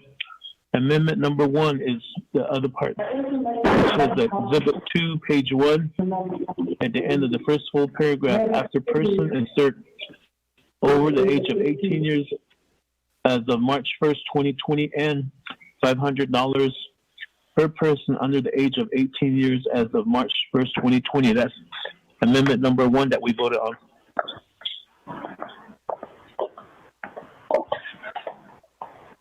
Okay, so you're lumping those 2 first amendments then as one, and then the second amendment is the one that's the full page amendment for 3/4 of the page that starts page 4, line 8 is amendment 2, right? Which is the current one that we're on right now. That was read by Dana Barba. Can you repeat the motion second on that one, please? Which was that?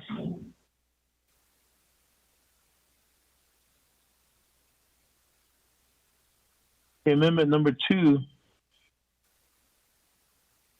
is the full page amendment as you're referring to. Do you have that email?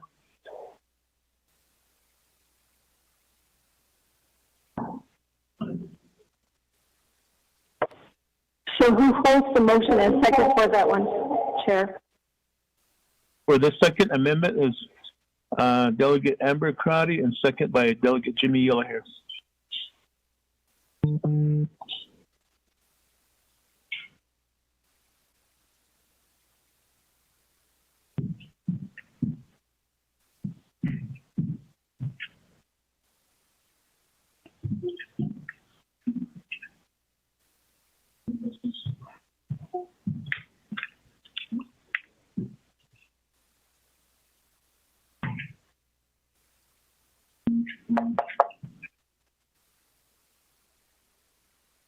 Are we back in order? Peggy, with your records. Yes, thank you. Thank you for that. With that, let's move forward. Committee members, on amendment number 2, any questions or comments?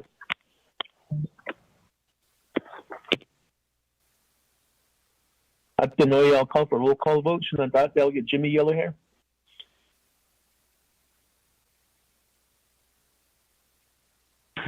I'll vote green, Chair. Delegate Jimmy Yellowhair votes green. Vice Chair Smith. Green. Okay, Vice Chair Smith votes green. Delegate Amber Crowdy. Delegate Crowdy votes green. Thank you. Okay, Delegate Amber Crowdy votes green. Delegate Nathaniel Brown. Delegate Brown votes green. Yeah. Okay, Delegate Brown votes green. Delegate Elmer P. Begay. Delegate Elmer P. Begay. Okay, we have 4 in favor, 0 opposed, chair not voting. Amendment number 2 passes. Then the committee members, back to the main motion. Any other amendments?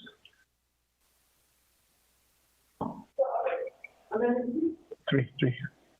Chair, if I can, I apologize if this is getting a little complicated, but there is that former amendment 2 that I would like to be read into the record. Thank you, Chair. I'd like to make the motion. Okay, there's a motion by Delegate Amber Crowdy, and this is amendment number 3, and it would read, let's see here.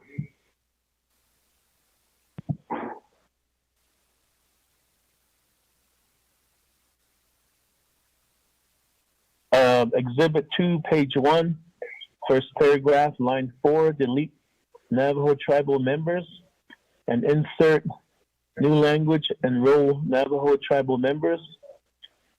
2, Exhibit 2, page 1, at the end of the first full paragraph, insert new language, emergency financial assistance under this expenditure plan shall not be income-based or restricted.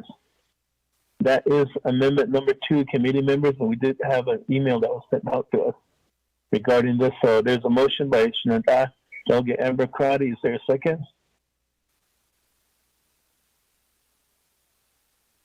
I'll vote second, Yellowhair. Delegate Jimmy Yellowhair seconds that amendment. Okay, with that, do we have any questions or comments? And back to Peggy Nakay.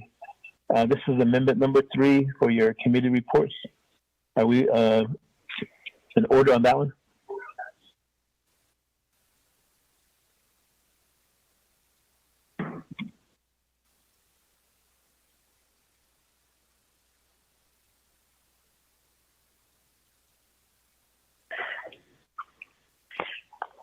I thought that you collapsed the 2 amendments together as amendment 1, so that's how we recorded it, but we're okay.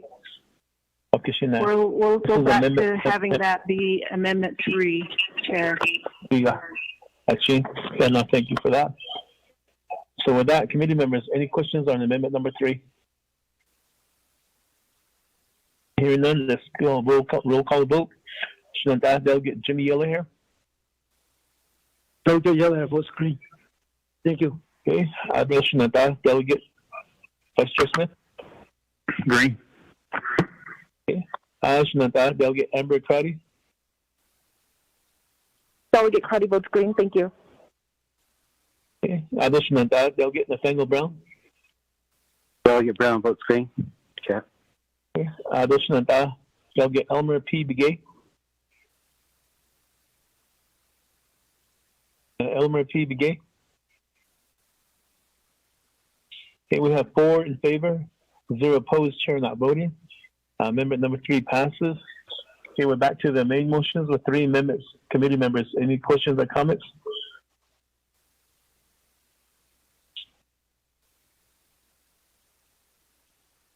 Let's move to the main motion with 3 amendments. Peggy, would you second reading on the legislation 201-20?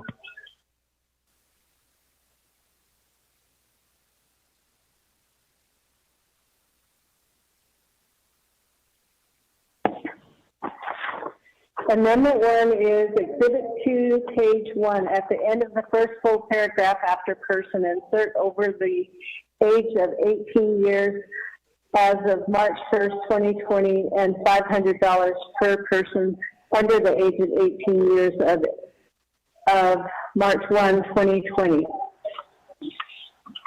Amendment 2 is one on page 4, line 8, after Exhibit 2, insert including the clarification that the executive branch entity receiving the funding and administration responsibilities through the Office of the President and Vice President shall be the Office of the Controller. 2, technical amendment on page 7, line 14, delete chapter distribution, insert hardship assistance. 3, exhibit 2, page 1, under the label Administrator of Funds, delete the Office of the President and Vice President, insert Office of the Controller. 4, exhibit 2, page 2, first full paragraph, delete Health, Education, Human Services Committee, insert Budget and Finance Committee, delete its submission to the committee chair for resolution sponsorship, insert recommendation of Health, Education, Human Services Committee. 5, exhibit 2, page 2, under the label monitoring, delete Office of President and Vice President, insert Office of the Controller. 6, exhibit 2, page 2, under the label means of funding, delete designated executive branch division, insert Office of the Controller. 8, exhibit 2, page 2, under the label explanation of administration and management, delete executive branch, insert Office of the Controller. Then Amendment 3 is Exhibit 2, page 1, first paragraph, line 4. Navajo tribal members is deleted. Insert enrolled Navajo tribal members. 2, Exhibit 2, page 1, at the end of the first full paragraph, insert emergency financial assistance under this expenditure plan shall not be income-based or restricted.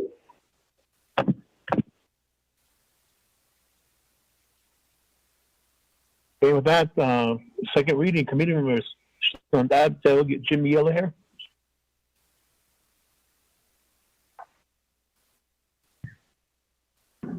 Fine, Yellowhair. How do you vote? Jay? Main motion? Unanimous. Also, Delegate Vice Chair Smith. Green. Okay, also, Delegate Amber Crotty. Delegate Crotty votes green. Thank you. Okay, also, Delegate Nathaniel Brown. Delegate Brown votes green. Yeah. Okay. Also, Delegate Elmer P. Begay. We have 4 in favor, 0 opposed, chair not voting. Legislation 201-20 passes with 3 amendments. And on to the next committee. Chairwoman Eugenia Charles Zune for being with us throughout the day. Shana, Budget and Finance, thank you for your time and thank you for passing this important legislation. I'm excited to say that we're going to be giving our Navajo people some assistance with their finances. Thank you. Okay, Shana, thank you too.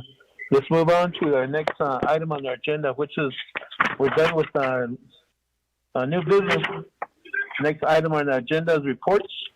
And we do have one report from the FY 22-1 proposed carryover update from our controller, Ms. Herlingkirk.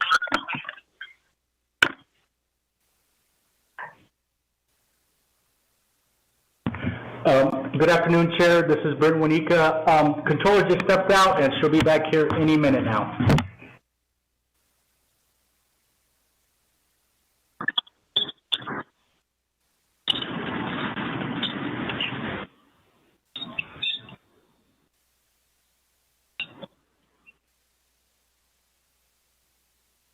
Good afternoon, Yate. Chair just gave me the duty and responsibility to take over for him for a short time. Brent?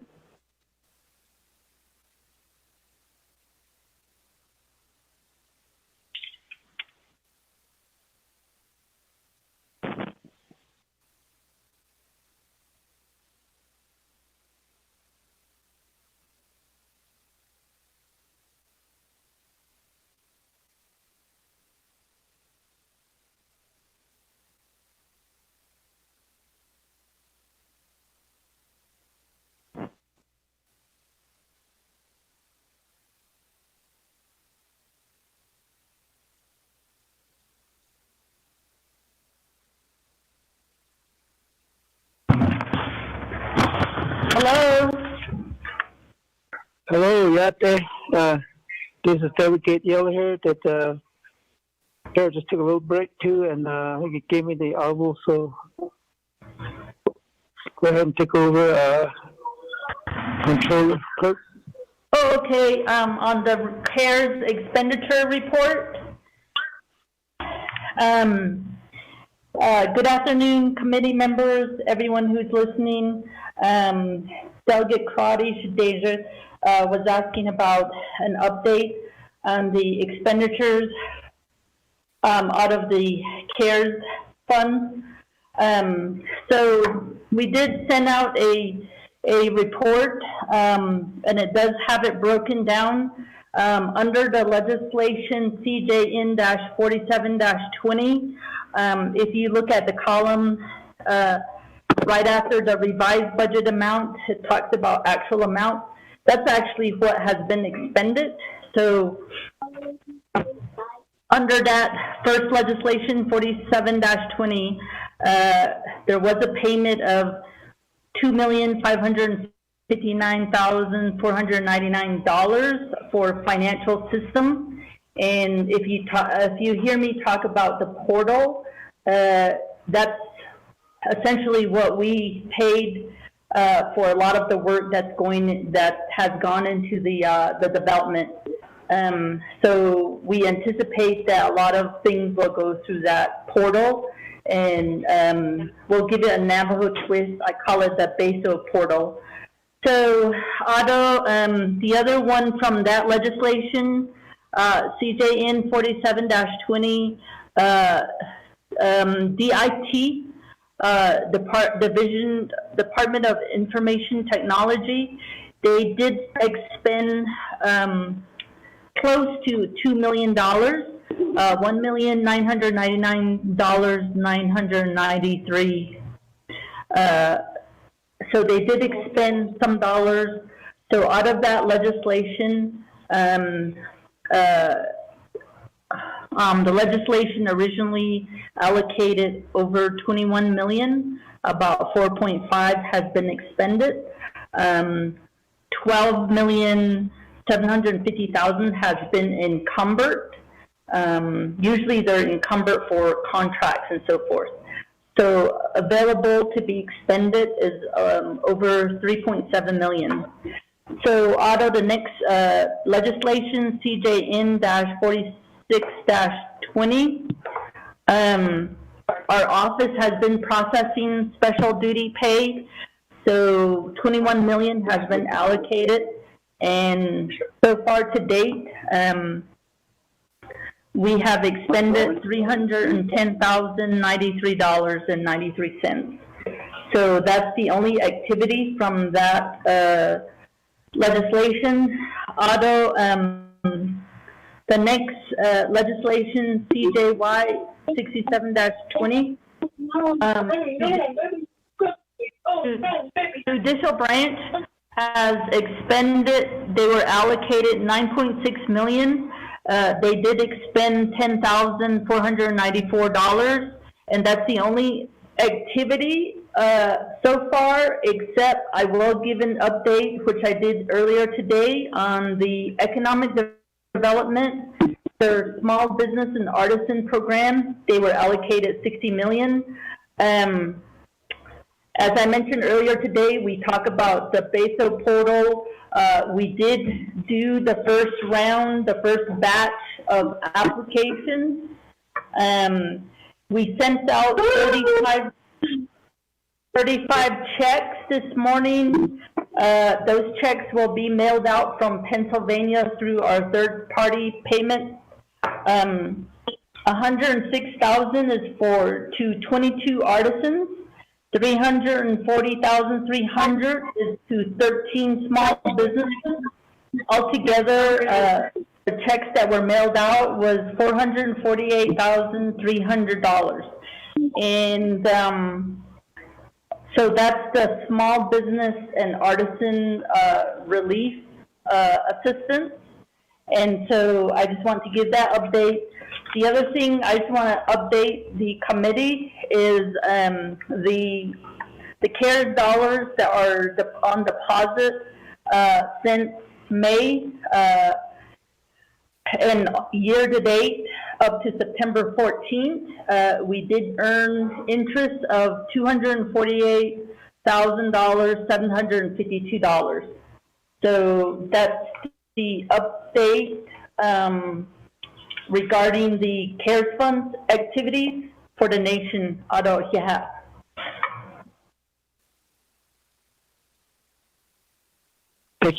Controller, thank you very much for your report, and I'd like to, Madam Honorable Crowdy Deshabi, to report Iliagi. Are you satisfied with the report? Or otherwise, we'll have a request for the report, summary report from controllers, and to each one that you're doing that committee get information. Honorable Crowdy, that to give it to you. Satisfied? Yes, thank you. I appreciate the report from controller. And so as long as this is on the record, thank you, Chair Pro Tem Yellowhair, and I can motion to accept the report.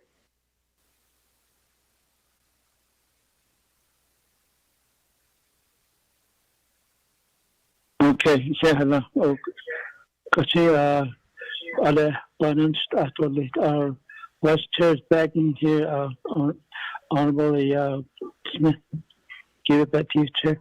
Vice Chair.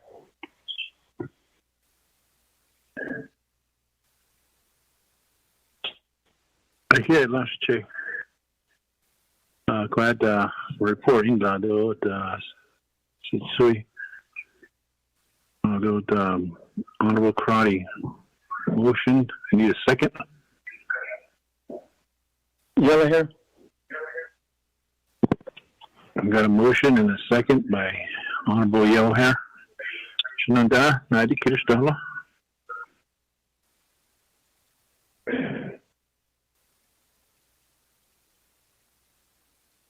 Chair, Pro Tem Chair, I just asked the controller to give us a summary report, and the report, library report. You just submit it to the controller, so that in front of the controller, so Pro Tem Chair, and Nashimaya Zitafa Crowdy, controller. Thanks for your report. You try to listen to Pagushiche, controller, Nanish Yokiche, go. Not so that's very okay. Committee members, any other questions?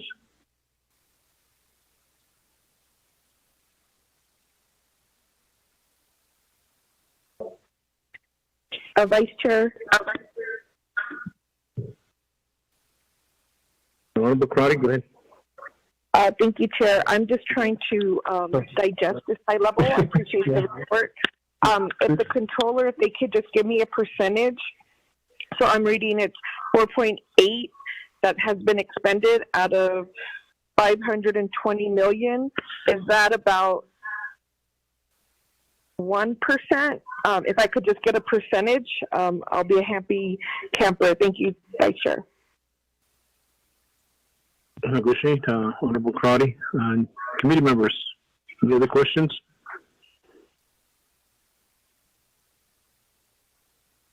Dengida, also controllers, Honorable Crowdy wants a percentage.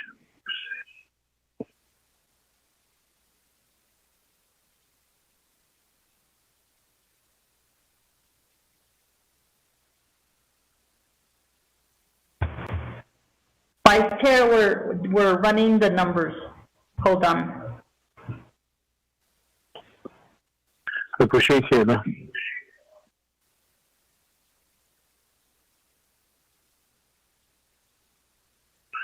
Committee members, I work session. I think we're going to be done till probably about 6:30. Is it 7 o'clock? Is it?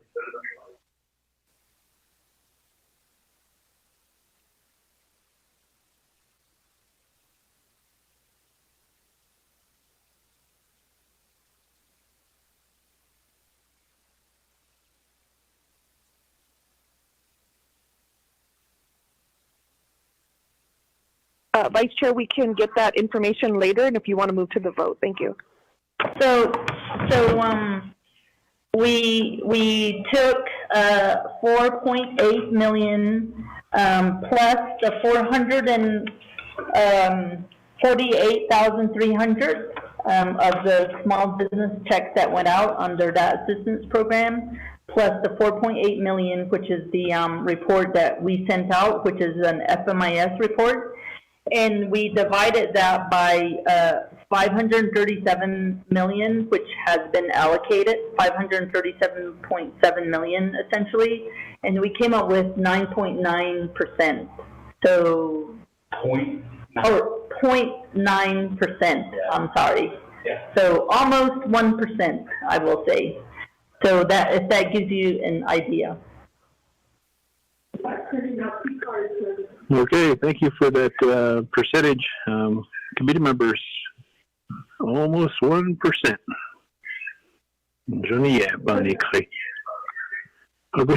Committee members, any other questions?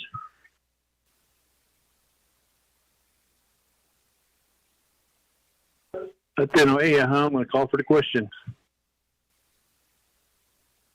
Honorable Chair Henio, how do you vote? I vote green. Honorable Chair Henio votes green. Honorable Jimmy Elliher. I vote green. Thank you. Honorable Jimmy Elliher votes green. Honorable Amber Crotty.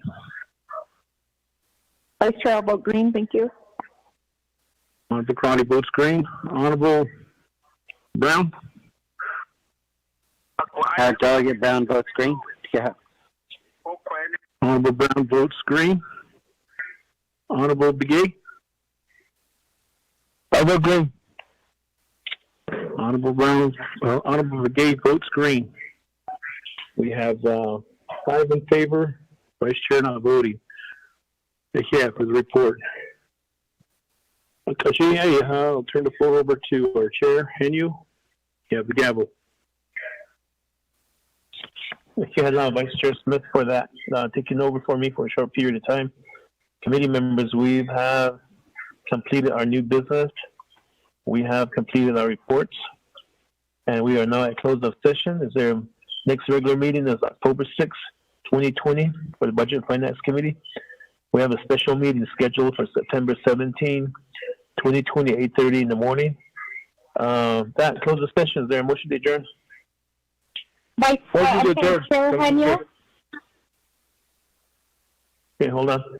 For that, on that, Shananta, Chairwoman Charles Zinn. Oh, Shana, and Budget and Finance Committee members, I do apologize, but there is legislation 0216-20, and this is regarding the Veterans Trust Fund that is has to get heard, I guess, before the end of this month, and it has to get passed before the Veterans Trust Fund is affected. And I thought it was going to be on the agenda, and I noticed that it wasn't on the agenda, so I had requested that somebody add it to the agenda. My question is, it wasn't added to the agenda today. Is there a possibility that we could add this legislation on to the next Budget and Finance Committee meeting?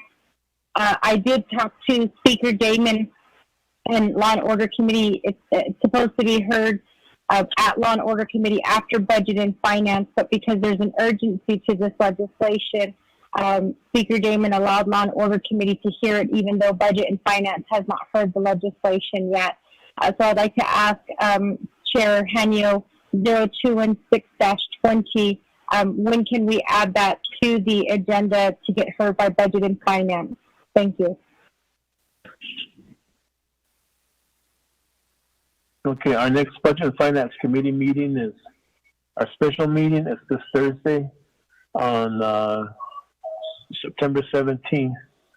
And we do have one item on the agenda for sure, which is the 2021 budget. And at the committee's discretion, they can add that on when we're approving the agenda also. Thank you. I'd like to, committee members, I'd like to ask that you consider 0216-20. This does affect our veterans. It does affect the Veterans Trust Fund as well. So if we could maybe consider adding it to the legislation on the 17th, and once it gets signed, we can hear it at NABI on the same day as well. So thank you. Christina, thank you for that. Is there a motion to adjourn? Motion to adjourn. Delegate Begay. Motion by Chantal, Delegate Elmer P. Begay. Is there a second? Yeller here. Chantal, Delegate Jimmy Yell here, seconds that. Chantal, Delegate Yell here. How do you vote? I vote green. Yeah, Chantal, Vice Chair Smith. Green. Okay. Chantal, Delegate Amber Crotty.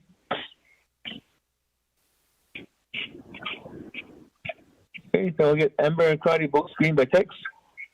Is there Chantal, Delegate Nathaniel Brown?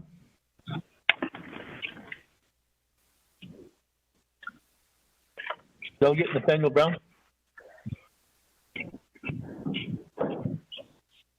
Delegate Elmer P. Begay, Chantal, how do you vote?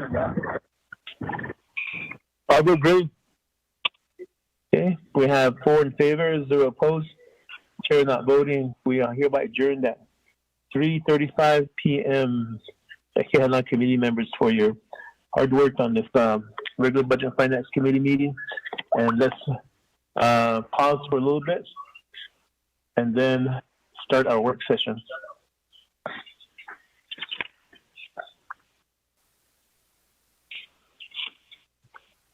We are now in work session mode.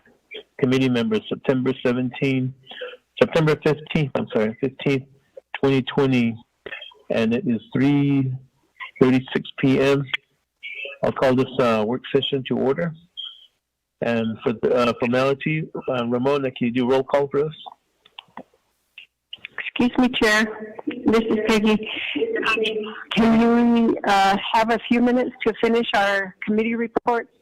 Maybe about 5 minutes, 10 minutes, and then we'll start the work session. Okay, let's adjourn up to recess. I mean, let's not recess. Let's start a work session at 3:45. Will that work, Peggy? Or do you need a little bit more time? Yes, thank you. 3:45. Agustina, let's call back in at 3:45, committee members.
Okay.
Okay, back on record here.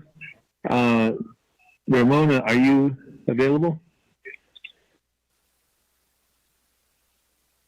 Yes, Chairman, I am. Okay, Shana, with that, thank you for that. Can you do a roll call for the committee for work session? Roll call for the Budget and Finance Committee of the Nomination Council. Work session, September 15, 2020. Jamie Kenyo, and your location, please.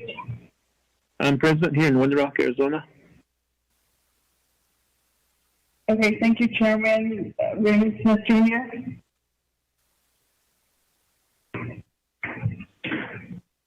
Raymond Smith Jr. Jimmy Yellow Hair. Jimmy Yellow Hair. Elmer P. Begay. I will agree. What's your location, Mr. Begay? Delcona. Okay, thank you, Mr. Begay. Amber Kenneth Balcardi.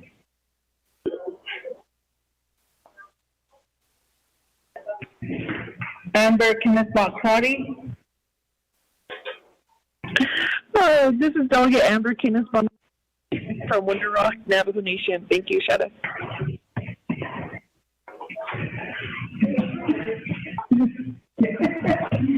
Amber, I'm sorry, Nathaniel Brown. Nathaniel Brown. Chairman, we have 3 members present upon roll call.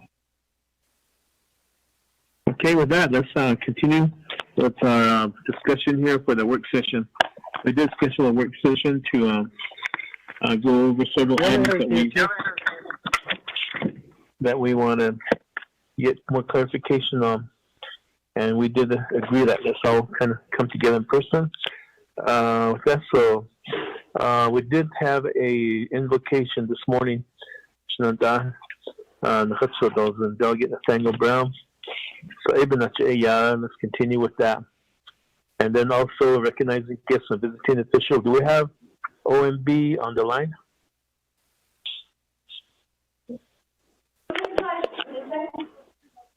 This is Dominic Bial. Good afternoon, Dominic. Thank you for joining us. And then do we have our Office of the Controller on the line?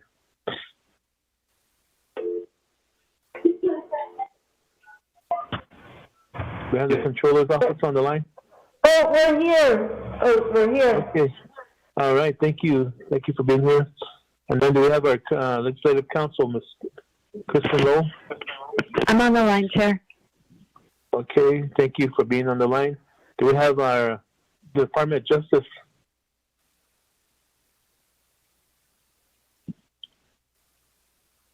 Department of Justice? Okay, and for the record, we do have Vice Chair Smith here with us, Ramona, in Window Rock, Arizona. Okay, with that, Natasha, any delegates, council delegates on the line with us? I'm on the line. Shania, Delegate Stewart. Daniela's on the line. Okay, so Delegate Wilson Stewart Jr. is on the line with us. Also, for the record, Delegate Yellowhair is also on the line with us. Okay, let's move forward and review and adopt our agenda. Peggy, if you would read the agenda into the record for us.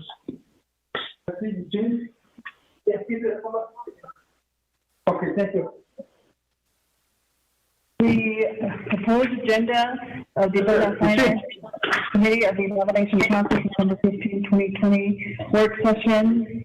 Presiding Jamie Kenyo, Chairperson, Raymond Smith Jr., Vice Chairperson via teleconference. Nomination Council Chamber, Window Rock, Nomination, Arizona. One call the work session to order. Roll call, invocation 2, recognize guests and visiting officials. 3, review and adopt the agenda. 4, receiving report A, FY 2021 proposed carryover request presented by Kristen Lowell, Attorney, Office of Legislative Counsel, with Dominic Vial, Director, Office of Management and Budget, and others. B, FY 2021 proposed unmet need presented by Kristen Lowell, Attorney, Office of Legislative Counsel, with Dominic Vial, Director, Office of Management and Budget, and others. C, waiving the 10-day requirement presented by Kristen Lowell, Attorney, Office of Legislative Counsel. 5, close of the work session, written announcements and adjournment. And that is the work session agenda. Chairman. Okay, thank you for that. With that, committee members, any questions or comments on the work session agenda?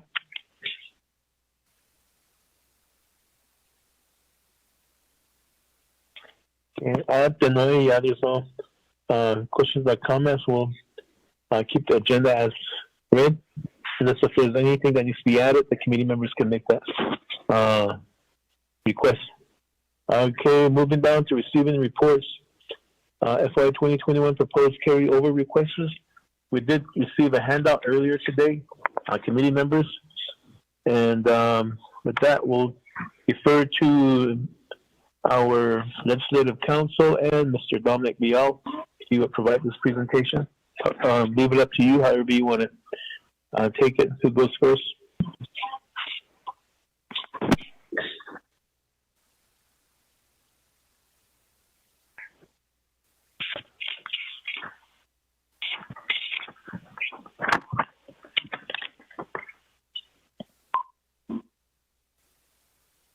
Mr. Dominic Vial? Ms. Lowe? Sure, it's Kristen. I don't know if you recall that last week the Office of Legislative Counsel handed over the reins of responsibility for carryovers to OMB, and to that end, OMB sent a revised recommended carryover document for the FY21 Navajo Nation budget, and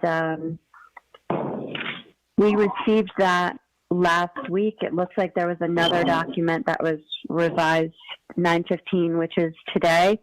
So I will officially hand over the reins to OMB, Chair.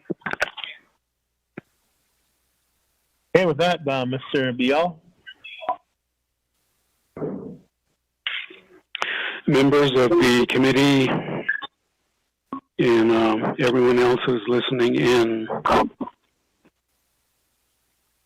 as Ms. Lowell mentioned, last Thursday, I believe it was, for the Friday session, OMB had prepared a document of all the recommended carryovers that were submitted by the Oversight Committee resolutions. Those were recommendations. So we put that list together, and I know at the time on Friday we were going through the first page. So subsequently, what we did today is we did a small revision on page 3, where it shows the two places and 2 programs where personnel was being proposed to be carried over. And you're aware that there's some issues or questions about that. So that's the reason for the revised version that was sent to Ms. Nakai this morning before noontime. However, the page 1 remains the same. And if you all have that document in front of you, you'll remember that the first group there, which is under Resolution NABIAU 3720, which is all of legislative, there's an amount that's mentioned, and then the words, or remaining balance. So some of the dialogue that was taking place back then is, for example, the first one, BNF committee again, it says the amount 20,000 or remaining balance. Now, it's my opinion, being at this, being involved in this game for quite some time now, that really what it meant is that the ceiling or the cap is 20,000. And if it's less than 20,000, then that's where the words remaining balance come into play. But in experience, we know that some programs would say, let's say the amount that's remaining is actually 25,000. Then they're going to say, well, we want the remaining balance, not the 20,000. So that was causing the some of the confusion. So therefore, again, some of the discussion last Friday was wording could be added to it, 20,000 or remaining balance, whichever is the lesser amount, something like that. So, but that wasn't determined or decided. It was just one suggestion. Now, as you go down, public defender, 100,000, and then prosecutors, 92,000. That's the same question would be there. Now, in the next grouping on page 1, which is all of DGS, going into most of the second page,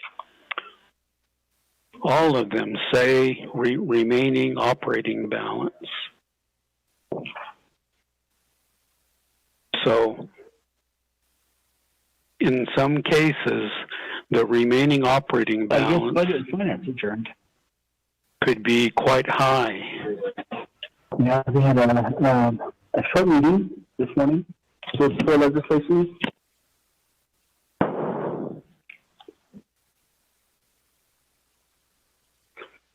And so that's where the discussion ended when the Budget and Finance Committee decided to defer final action on this until today's work session.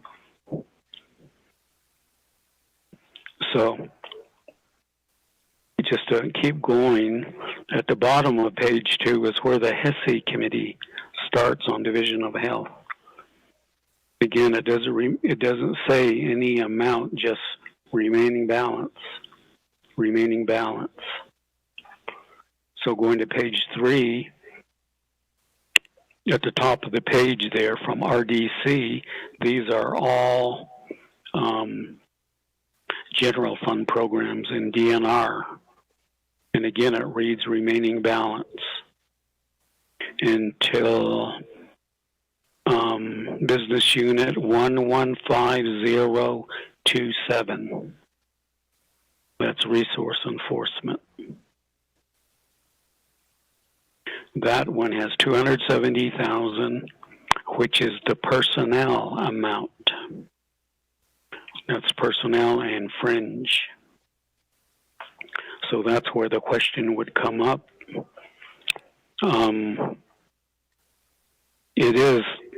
It is in fact possible to do this, but it would require the Navajo Nation Council to waive the personnel lapse savings legislation,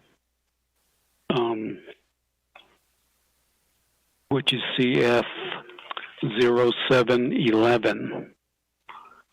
That's a legislation that puts a moratorium on all general fund personnel unexpended balances for the purpose of creating a pool or a fund balance for the GWA and perhaps any other related costs. So the other one is 115039, Navajo Nation Energy Office, $462,950.93. It reads. Now, of that, personnel again in the amount of $74,190.67 is also personnel. So, one other explanation that was provided by Mr. Willie from OOC was the personal lapse savings balance memo that was also considered and is now a part of the budget legislation as an exhibit, already captured these funds in that balance. So if this were to be approved as is, it might impact that final balance in that particular exhibit, the $13 million. So, Mr. Chair, committee members, that's the overview, and again, highlighting some of the summary discussion that took place last week. So, another line of thought is, I think it was Chair Henio, in fact, who mentioned this, that the fact that a lot of these programs have unexpended balances could be meaningful in the sense that, first of all, they're not spending their money. So is it intelligent, wise, smart to do carryovers? However, another point of view would be because of the pandemic, the government closure, the shutdown, only have limited staff, no travel, etc. These funds weren't expended, or that's a factor that contributes to that.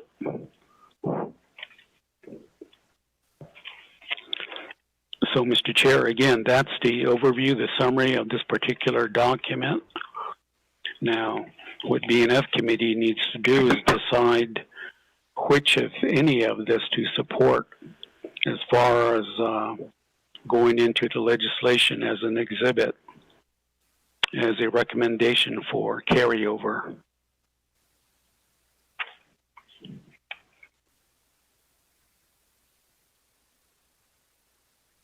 One other comment I can make is this particular document, again, it captures the Oversight Committee resolution recommendations. Now, in the case of the Budget and Finance Committee, you did have budget hearings, but I don't recall B&F itself entertaining or considering during the hearings any possible carryover. Now, the reason I mention that is because OMB did have had a carryover request that we were hoping to be considered.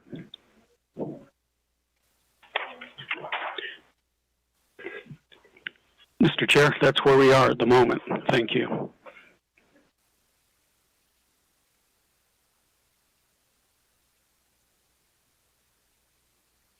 Okay, thank you for that update, Mr. Biel.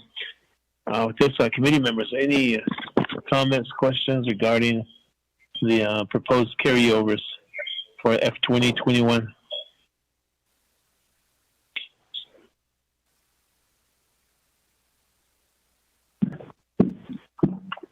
Chair, did Delegate Yellow here? Go ahead, Delegate Jimmy Yellow here. Yeah,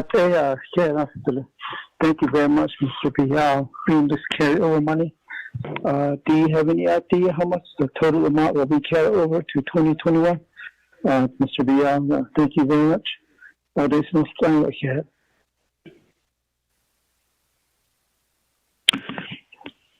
Mr. Bial?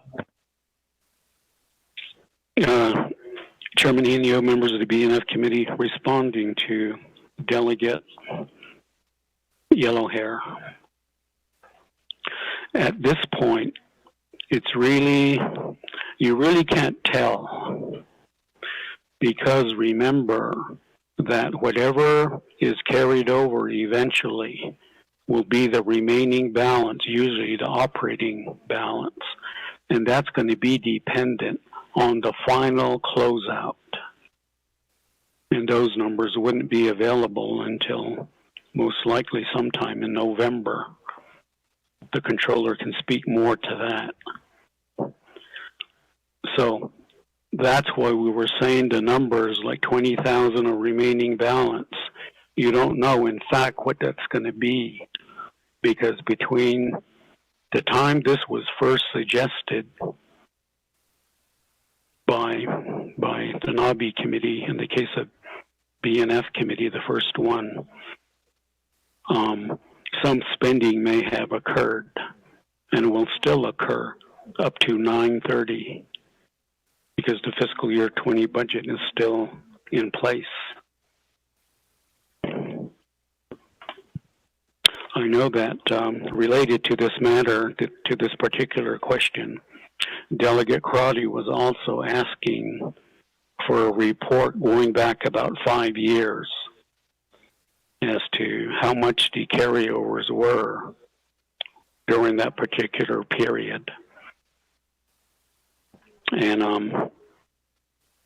her effort or her interest was perhaps there's a pattern that could be ascertained, that you could see where a particular business unit program could be continually carrying over money, which would cause you to question whether that particular request is again warranted and valid and is worthy of support. Chairman, how much was the carryover? Well, thank you for that. Committee members, any other questions? Chair, Pena, this is Dr. here. Oh, okay, I forgot that one, Mr. Bial. the book had to be actually closed out in November, and probably I might go into December too. I forgot, to be honest, no better. I know about this one here, close up. Then we actually find out carry over. Thank you, Chair Stiller. Thank you for that. Committee members, any other questions or comments regarding carryovers?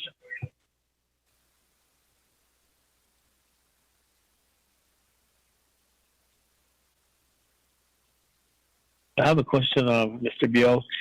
Last year, when we did the 2020 budget, BNF, what was the set carryover amount that we, BNF had allocated for each of the 3 branches? Okay, Mr. Chair, I'm looking at the budget resolution for this year. The grand total that the resolution approved was $5 million total. And of that $5 million, executive was allotted $3 million. And there was a stipulation to that of the $3 million, $1 million should be used for the chapter meeting stipends.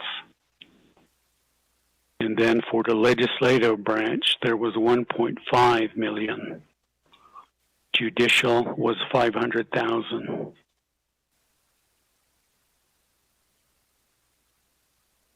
Were those all realized?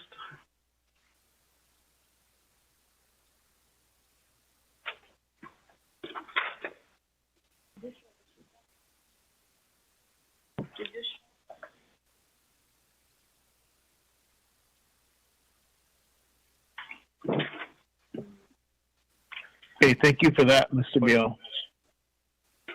Committee members, do we have any questions, comments regarding the carryovers? Go ahead, Mr. Biel. Mr. Chair, if I may, I was asking staff what were the final numbers. In the case of legislative,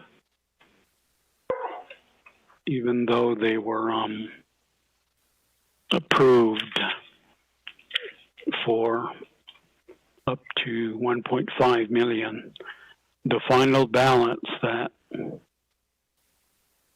was available was $997,000.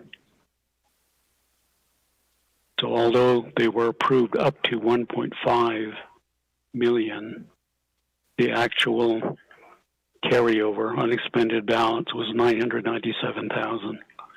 The case of judicial, although they were allocated up to $500,000, the final unexpended balance that was carried over was about $163,940.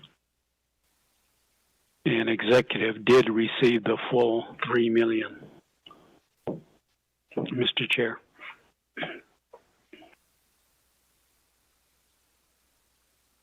Okay, thank you for that, Mr. Biel. It makes for that information. Committee members, with that information, what's the direction of the committee at this time?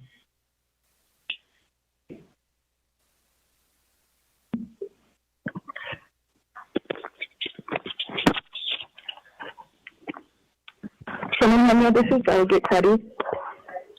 Okay, guys, Delegate Amber Cuddy. Thank you, Chair. I think another issue that we raised was in terms of the carryovers, they wouldn't know until November the amount that's available if it's approved by the committee and the council and the president.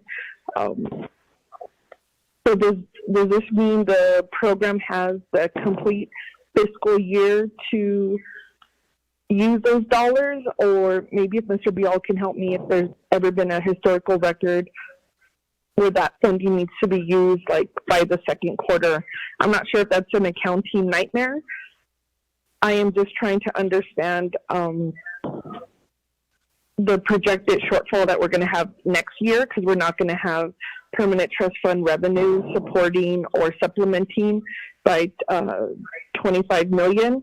And so I'm thinking just with COVID Do we move and approve carryovers, or do we continue to have conversations on what programs can spend? Because we're not post-COVID, we're still in the virus. And then how do we move forward, especially when it comes to our funds? And I do know that sometimes programs have challenges spending their dollars. And so I just need a little bit more guidance if we're then giving them the full fiscal year or a modified amount, or if there's programs that are chronically not spending their dollars. I'm actually conflating unmet needs with carryover requests. And that was the question that we needed the calendar for the fiscal year. Thank you, Chair.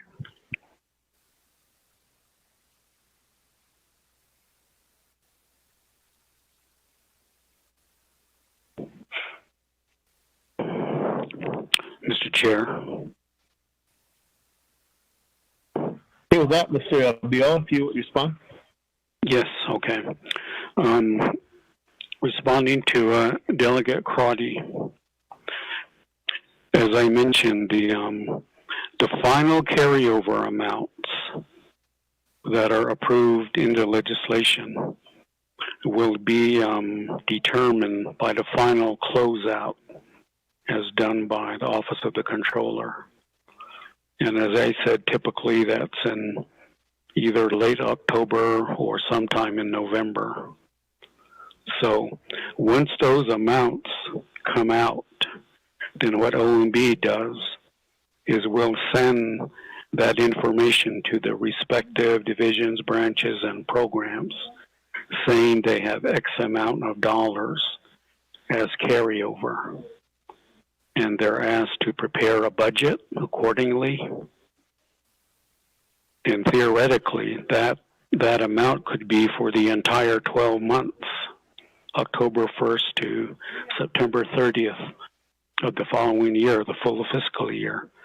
But in reality, because they don't get it until roughly December or January, it would be utilized, expended for expenses and cost incurred from the period they submit their budget and it's approved to the end of the fiscal year. That's how that works. So it might be a contributing factor this time around. If a lot of the programs were working on their carryover budgets in January, let's say, and then in February, the emergency began to be noticeable. And of course, in March is when it hit us. There was an emergency declared, public health emergency, and the closure and everything went into effect.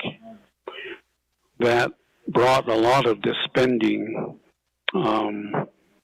not to a close, but it really reduced it, which caused this time around, balances to be left unexpended, which is one reason in part why the personnel savings is $13 million. It's for much of the same reasons. In a typical year, it's been around $8-9 million. Mr. Chair, that's my reply.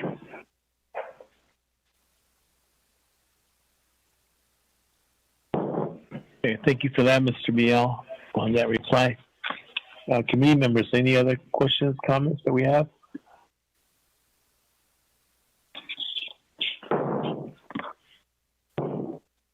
Chairman Henyo, this is Delegate Crotty. Good afternoon, Delegate Amber Crotty. Thank you, Chair. I'm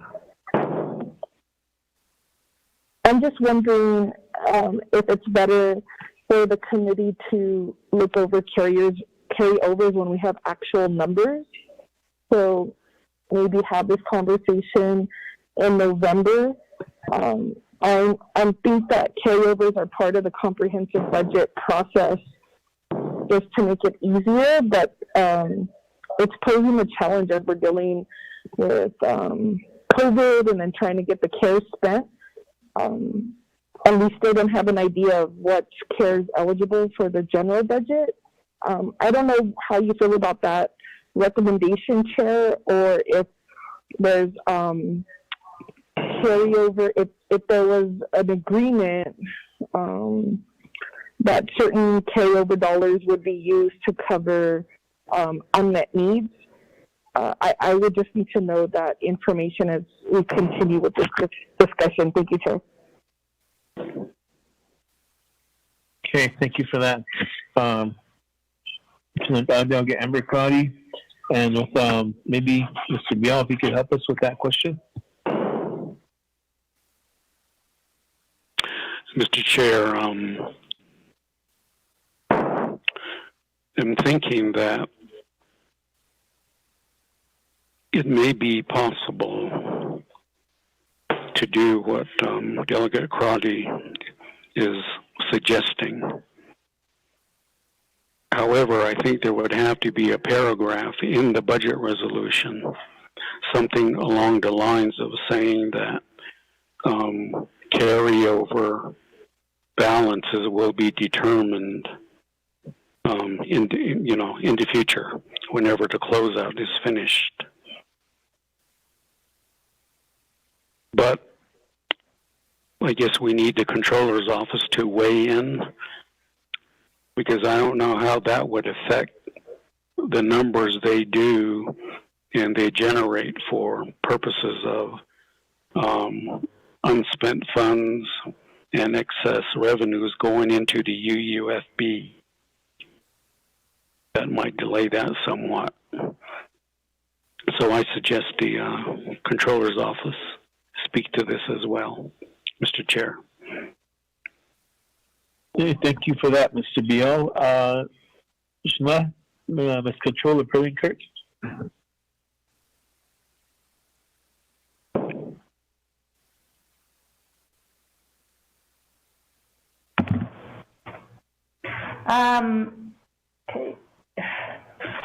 This is Controller, and regarding the carryover process, essentially,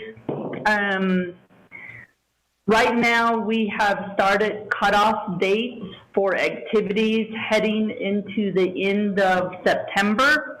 So we are closing out the financials. The financials will be closed out at the end of this month. So after, we do that, then we have to, there's a number of things we do. We're essentially finalizing the fiscal year in pretty much the month of October. And so anytime there's a carryover request, then that takes us into November. I believe last year we had the carryover numbers mid-November, I want to say. So we have to have the closeout process of the fiscal year ending in order to go to the next level and figure out the carryover numbers. So I don't think you can, I think the question is there a way to find out what the carryover numbers are before it gets approved? Is that what it is? Before they approve the carryover. Yeah, so that's a little tricky because we have to have the fiscal year in closeout, and then if we already know which ones are closing out, which ones will be carried out, we get the closeout done. So it's kind of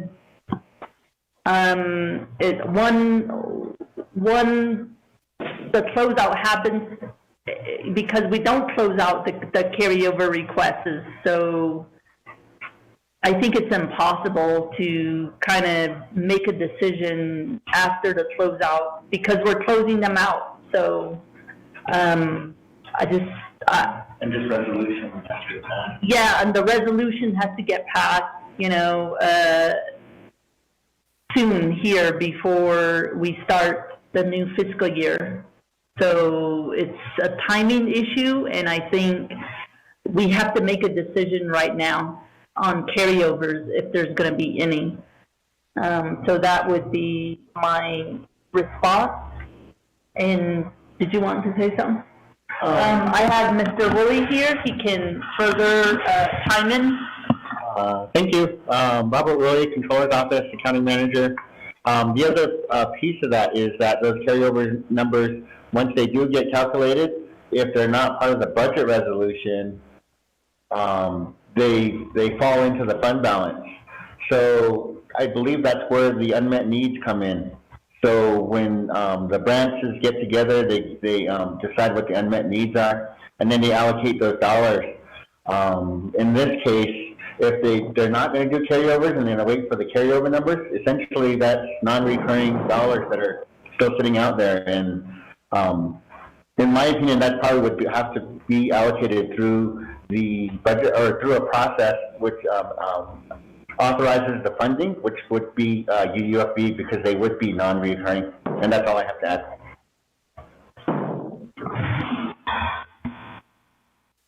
Yeah. Okay, thank you for that information. And back to the committee, how do we wish to move forward this information on the carryover of the 2021 budget?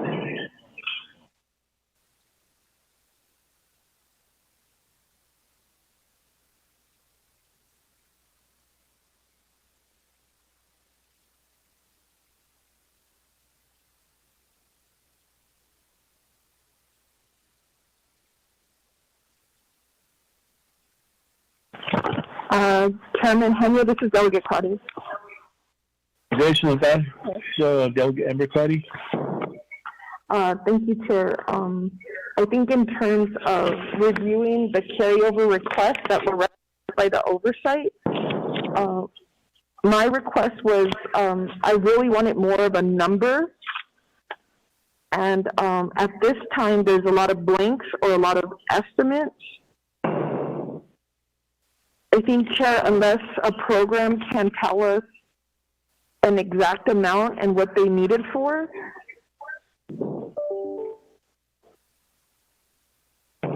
I think at this point I'm okay trying to understand the carryovers and the recommendations and waiting for those exact numbers from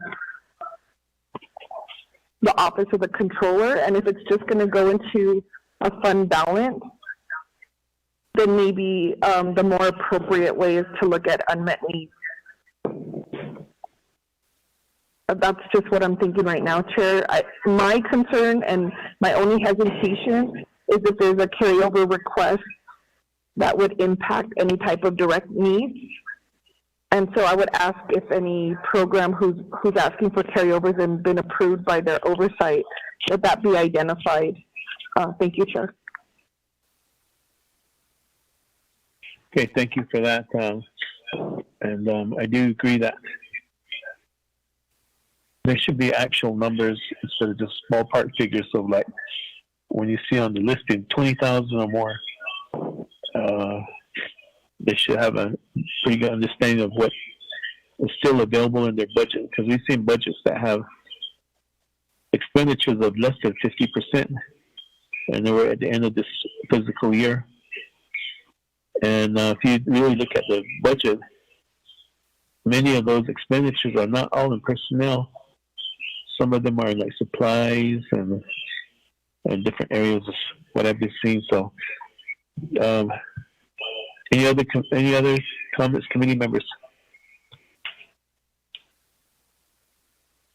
Chair, this is a Delegate Yellow here. Do we have to take care of this carryover money today?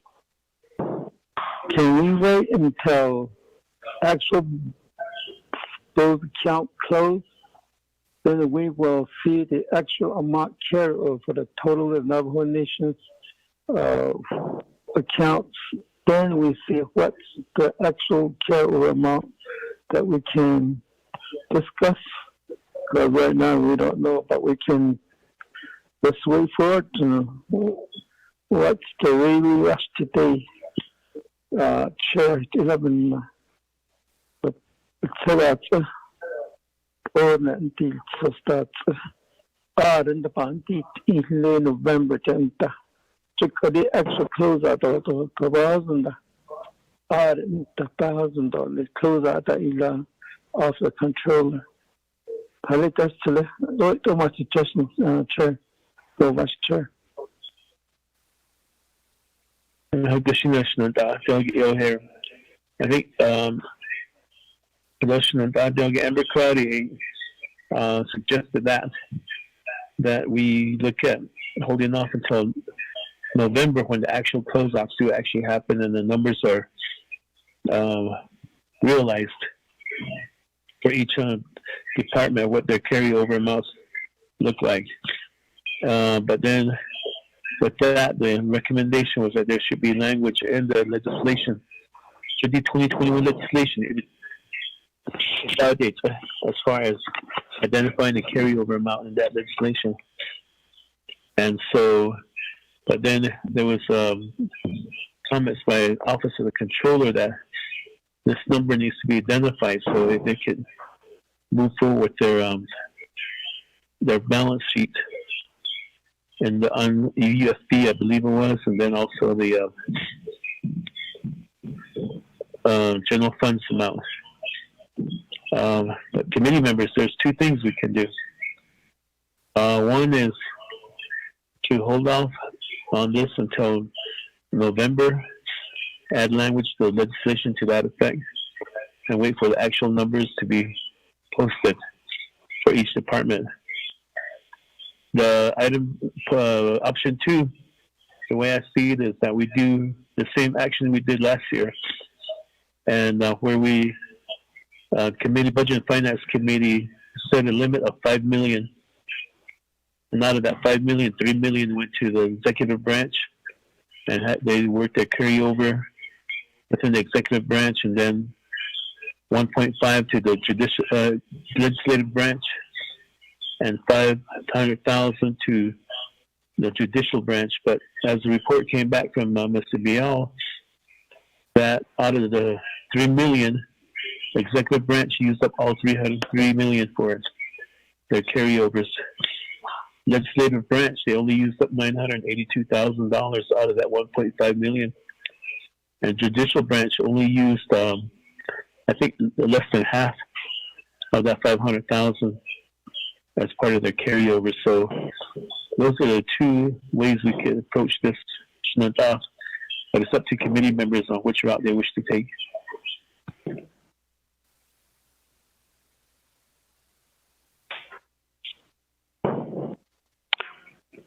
Mr. Chair, if I may, this is Dominic. Mr. Bial, go ahead. Yeah, let me just clarify something. The $997,000 out of an allocated balance of up to $1.5 million, the $997,000, that was all that was realized. And then similarly for judicial, although it was $500,000, they were entitled to up to that amount, again, because of the closeout. All that was truly carried over was a lesser amount. Okay, thank you for that explanation, Mr. Bial. And again, committee members, this is a unique event that's happening we're going through right now, and it's never things that we're doing right now has never happened before. So just kind of hold on, still talking. All right. So with this, committee members, we do need to take some sort of action and direction to our staff so they could determine how we could handle the 2021 budget. So this was this Ms. Frudenkirk? Oh, Tiaz, I'm a little, is it okay to talk? Sure, go ahead. Okay. I'm a little bit worried regarding this concept that we should wait until the numbers come out in November because we either have to close out these business units, and the only reason why we don't close them out is as part of the budget, they're identified as carryovers. So if we leave it hanging out, like say, there's no action until, we close. I mean, it's literally impossible to say, okay, here's a carryover number. You either close it out or unless they're identified per a budget, appropriation from, for, in this case, 2021, unless you identify and tell us that that business unit is supposed to be carried over, we cannot close the books. So I am worried about it because if we can't close the books, we have audit issues because around the same time, the auditors come in and we're supposed to be closed in terms of 2020. So there's timing to all this, and I do believe this is the reason it's never been done, because to me, it's an impossibility because we will be holding things open, and it's almost like we can't close because we don't know which ones to close because there needs to be a decision whether it will still be carried over. And this is happening in November. And right around November is when we start the audit. But we always start the audit based on a real closeout and a real carry-out situation. So I'm concerned that our timing will all be screwed up, for lack of better words, and it will have an impact on our audit. So in a time where we're dealing with CARES, to throw this in the mix, I have to air my concerns right now. So I think the best way to go about it is either identify it right now and say these business units will be carried over. If not, then the decision should be made to say no carryovers for this. Everything that's any excess and above and beyond what they didn't spend, it does fall through the UUSB. So then, the other option is to go through this exercise with the UUSB that comes out around that time. So that would be the two options you have. Otherwise, I think we're jeopardizing next year's audit process. So I just wanted to say that. Yeah. Okay, thank you for that, Ms. Kurt, our controller. And with this, back to the committee. If we have any comments or questions regarding what we're talking about now.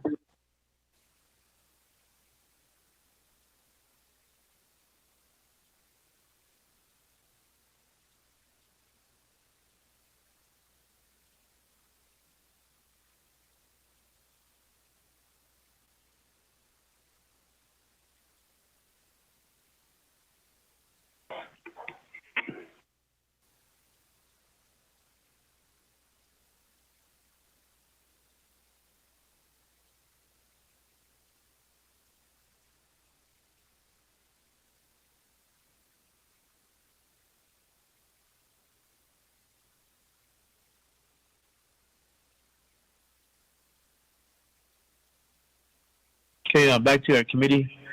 Committee members, which direction do we take here on the carryovers? Question on that, Chair. Vice Chair Smith? Okay, at carryovers at the cool. The carryovers based on COVID-19 to the big So 这样的开的 So that, Benina, the open beach, quite reporting here, most of the departments, so divisions, based on, cushy percentage, A, B, so, I see, not based on the beach in there. Okay, carry over, but that's the jail. So, based on the Ajana Spindle. Okay, November, those things. Okay, show what I want this case. I show it at the door, Nico, show Australia, no, who departments that Aggie don't pay those, Nico. They're not so here to sneaky. Remaining open balance of a car, remaining operating balance. So, the pushing pesos in the low, pushing the meal, so the meal, yeah. Okay, tego, the. Okay, quite last year, today, executive $3 million about it. Judicial $500,000.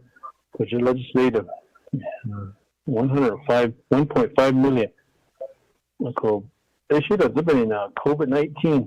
I don't know, based on chose either. Hey, what about this case? Edition on that. Okay, it's savings in the bank. No, now that in November, they are agenda. Thank you.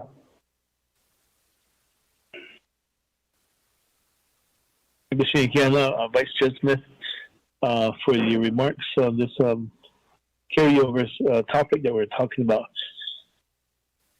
Any other comments, questions, committee members? Sure. This is Yellowhair. Chair today. Thank you, Yellowhair.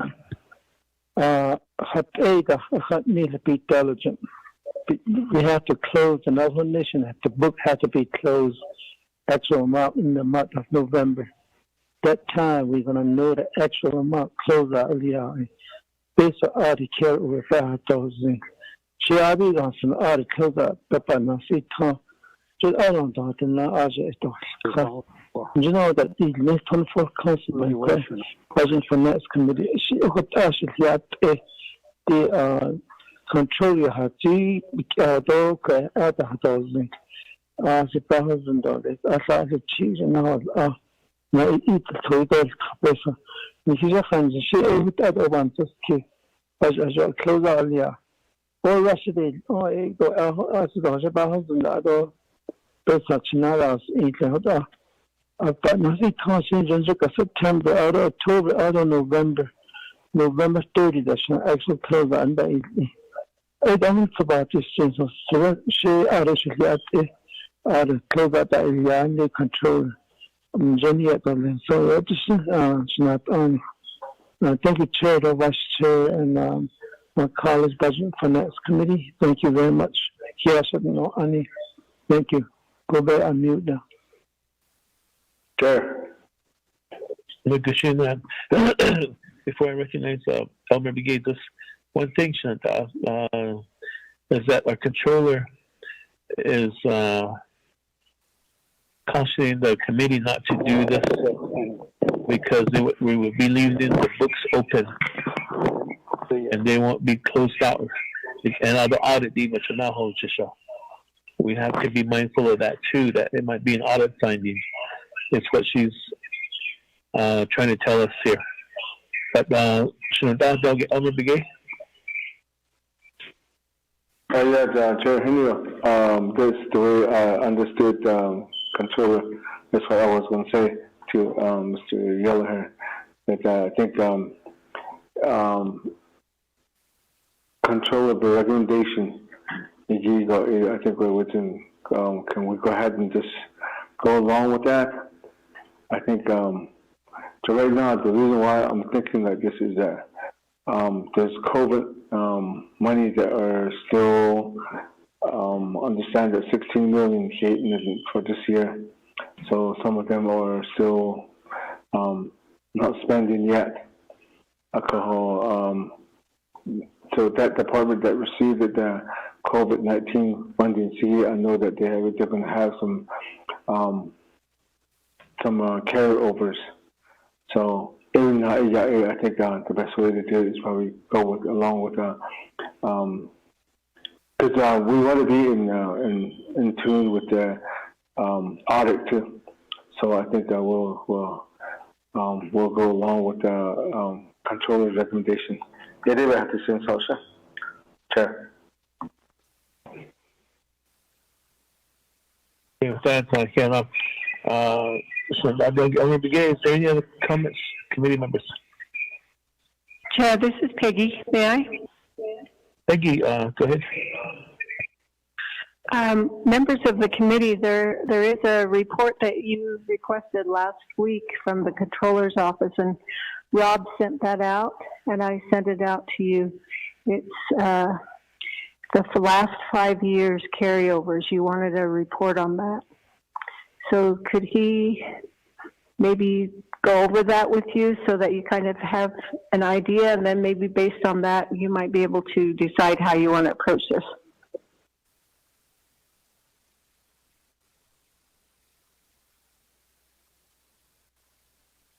Chairman Henry, this is Dr. Claudia. Commissioner Amber Claudia. Thank you, Chair. If I could ask Controller, what I heard was similar to what Delegate Begay and Delegate Yellowhair mentioned, that this would leave the books open. I need clarification. My understanding is that the request from the committee that we're considering is that we wouldn't look over possible carryovers or what amount was needed, looking at it more from like an unmet needs perspective with actual numbers. I just need that clarification. Thank you, Chair. Okay, thank you for that. Also, at the same time, on that same note here, what Peggy is referencing, that email that we received, the carryovers for the last 5 years, they're still rounded figures. They're not the actual realized numbers. Like, for example, what was reported earlier by Mr. Bial was that the legislative branch, although they were given the 1.5 million carryover limit, they only realized $997,000 as what their needed carryover was. And that's what we're asking for. From my mind, is that's what I would like to see is what were the actual numbers that each program received. For example, the Office of the Speaker, last year they wanted $170,000 in carryover, $100,000 for Object Code 6910 and other contractual services for $20,000, the remaining balance of $30,000, and so forth. But there's no actual numbers of what they actually realized. I think that would have helped us even more. But back to your controller, responding to Delegate Amber Crotty. Shiaz, other members of the committee, and maybe I'm not making myself clear, but when we go to close out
This call may be recorded or transcribed.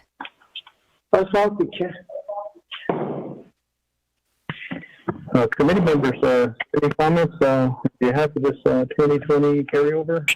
Right now, getting past 5 o'clock, 5:30 for that, General.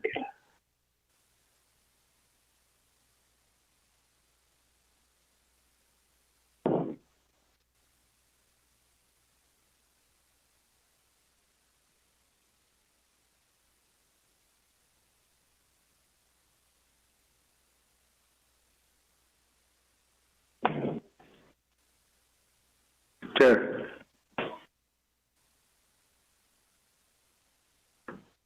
Go ahead. Who's speaking? The Vice Chair is Delegate McKay.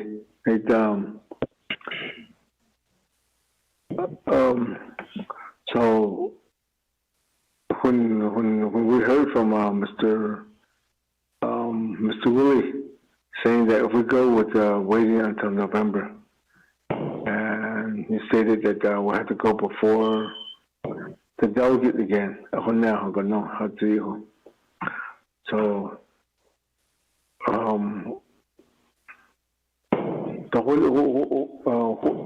I know that they're going to be starting to close the books and that, so they're already beginning some of these closing that. So when will we get the figures that are being closed? What's the last day that we have to? When do you think they'll be anticipating to close the whole books?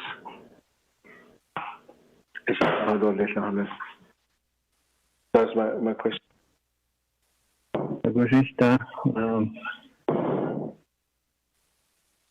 I'll turn that question over to Mr. Rob Willie. Mr. Rob Willie.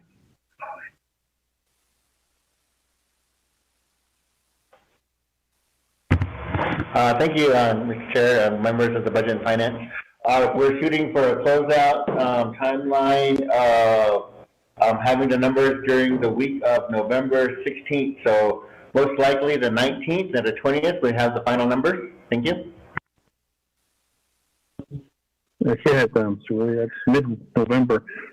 So that's like 45 days into the fiscal year. So then we'll know the exact numbers. But the books will be closed coming September 30th. Carryover will be known by mid-November.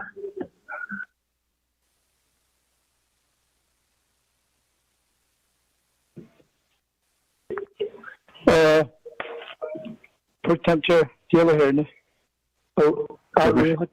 is Willie Hatigi, and it is Kini Kaitoya November Tailian Jondali. Pardon the IC Payat Kidoli, the three branch chief one push a peacemaking to talk about funds in a yacht over Rabbit on Jondali. Both I want to kiss Honorable Henry to Honorable Vice Chair to Shumayaj Creditor to the Honored Gate on the Brown. Oh, yeah, but I'm not a yacht in Jondali. Yacht Italy. The Nabaya Italy. I think branch chief is your father is on Jamaica Italy. But I haven't so it's just not on. Yeah, thank you, Pro-Temp Chair. November 8th, Bandit Edo, Chihad. There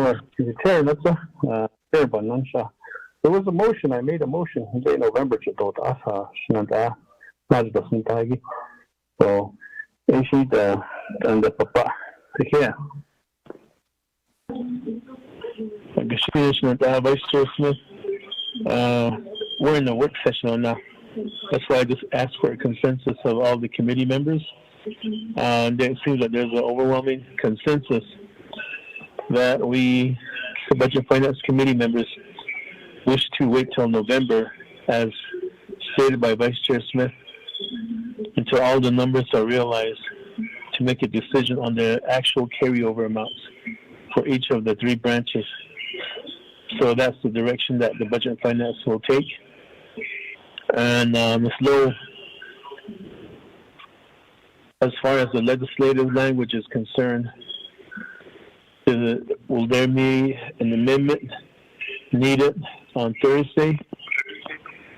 Reference what the Budget and Finance Committee has decided to do? Chair, this is Kristen. I'm going to have to think about how to approach it and come up with some language and to determine the best way to do it. And if an amendment is necessary, I can present that on Thursday, Chair. Okay, thank you for that. Okay, let's move on to the next item on the agenda. So my question is on this one, 2021 proposed unmet need. And so my question was here is, does the unmet need and the carryovers amount, do they go hand in hand, or are these could be handled separately, going through the unmet needs? Because there's $110 million of unmet needs. And so with this carryover that's realized, will some of that take care of the unmet needs that each program is proposing? Is my question to Ms. Lowell or Mr. Bial. There, the carryovers and unmet needs are two distinct and separate items. OMB did prepare a an unmet needs list. Those are all of the Exhibit E unmet needs of the Oversight Committee resolutions. And if I'm recalling correctly, what the committee did last year was we looked at the unmet needs list, and then you took a look at the amount of money you had in the personnel lapse fund after the general wage adjustment was made, and made a determination as to which unmet needs you were going to fund. And that was actually in the body of the budget legislation from last year. So you could do that again this year if you wanted. That was one thing that did require a waiver of the personnel lapse fund resolution CF-0711. Chair.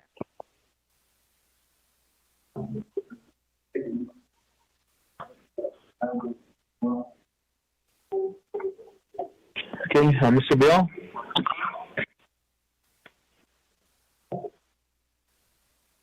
Mr. Chair, committee members,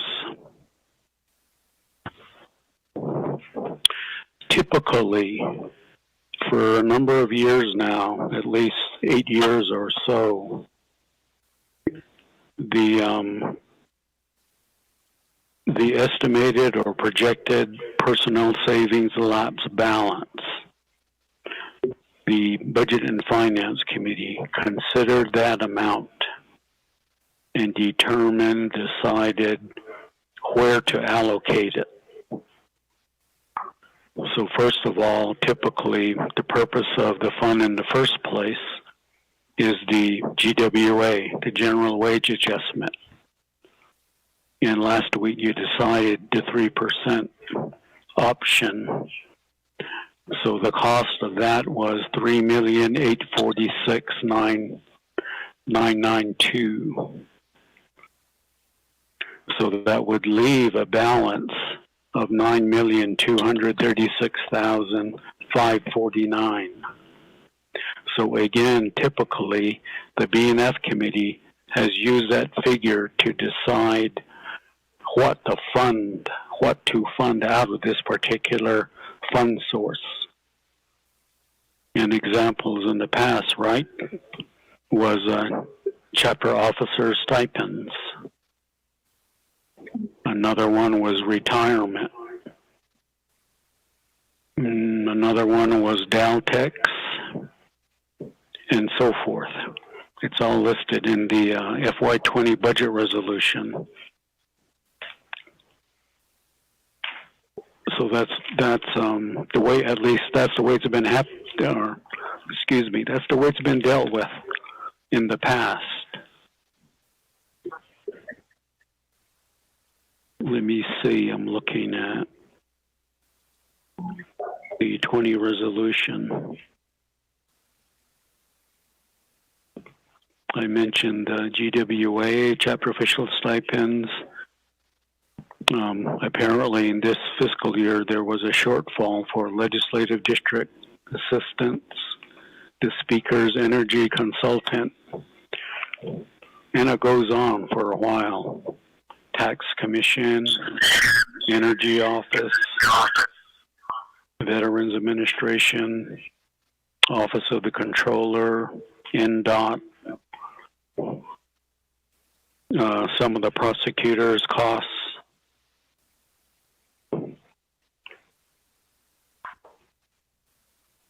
And so Mr. Beal?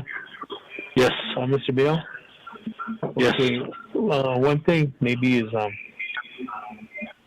look at that figure again, what the remaining balance of the personal lapse fund is.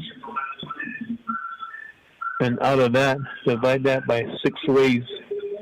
What would the number look like?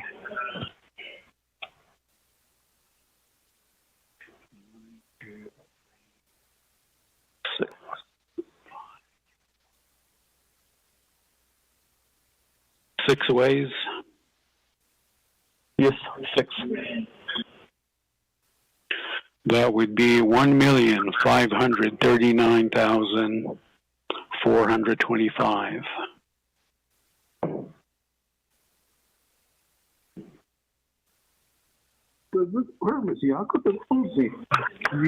Okay, committee members. Looking at the unmet needs schedule.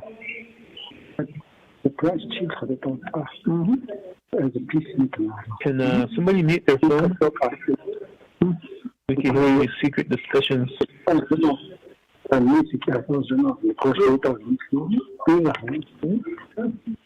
somebody mute their phone? أيوة خلنا كويسة.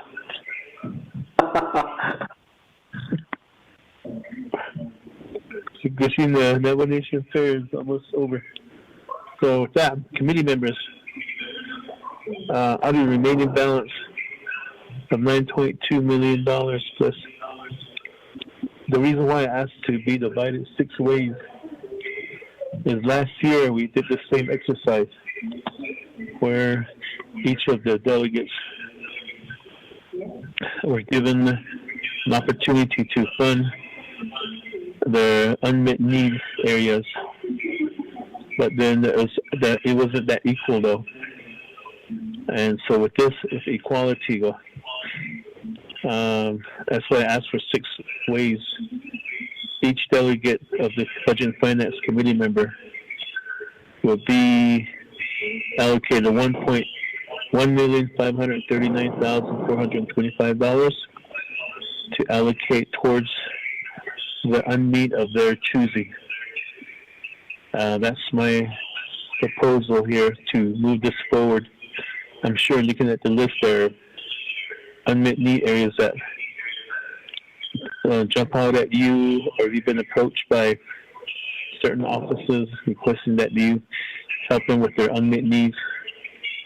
And so with this being fair and equal as far as what is left of the personal lapse fund, this is the route I'm proposing for the committee so we can move forward. It's be 6 o'clock real soon here, that's why. Committee members, what's your, Vice Chair Smith, what do you think?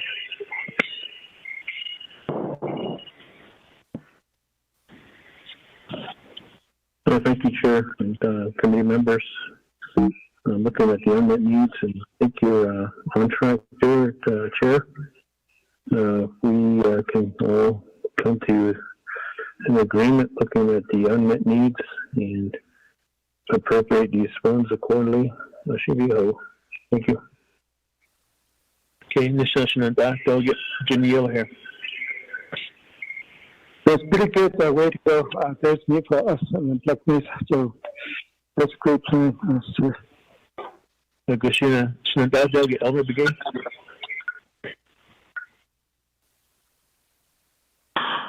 Sure, I agree with it. Sabiba. Okay, I'm listening to that. Nathaniel Brown.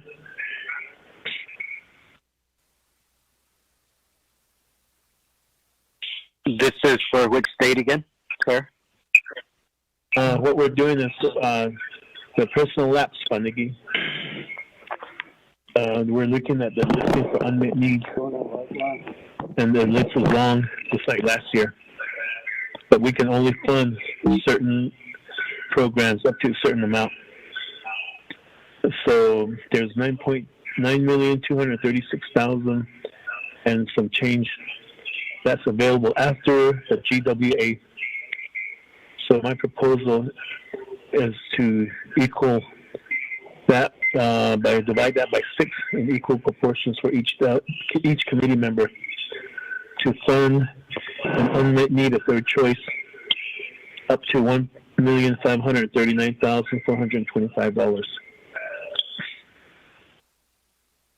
Okay, so it's what we did last year. I agree with that, Chair. Yeah, thank you.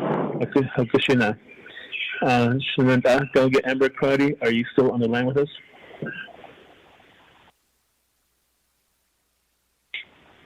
I am, and I agree. Thank you.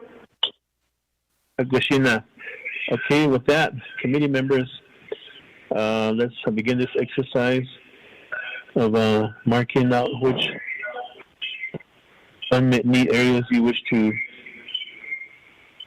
fund with the allocation. And Mr. Bial and your staff, as we did last year, make sure you have that big oversized calculator ready to give us the balance as we move along.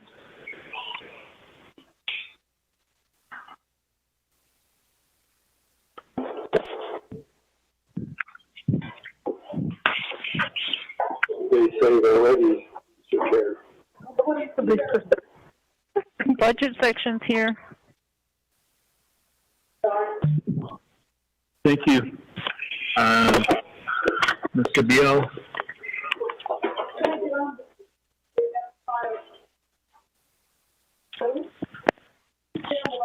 Mr. Bial? Yes. Okay, we're going to take a little bit of time here. Each committee will be looking through the listing, and then from there we'll give each of our figures to you to do your addition and subtraction. So make sure you have your Casio watch calculator handy. Okay.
Hi, we are getting a lot of feedback on this line from certain lines. So if you could just mute yourself when you're not talking, please. Thank you.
Committee members, anybody still on the line?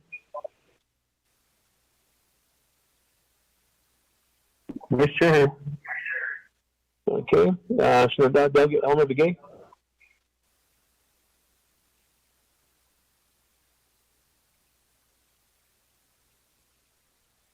Delegate Nathaniel Brown. Chair, I just got back on. Sorry, I got cut off again. Okay, so do you have your worksheet with you on the unmet needs? This is the one that Peggy just sent out. Oh. Let me see. I have the carryover amount. Oh, shoot. Let me see. It says, based on Oversight Committee's resolutions on Exhibit E requests.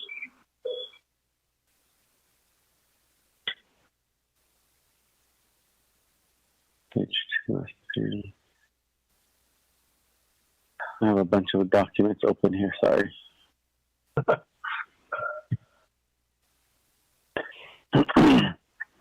And so this is this the dividing it amongst the chapters? Is that what we're talking about, Chair? It has all the programs that submitted their unmet needs or the oversight, and totals $110 million.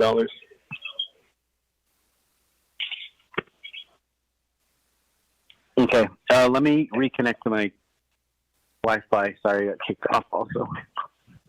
Okay, because we're here at Chambers, and then we're looking at the chapter stipends, unmet needs, and it's $440,935.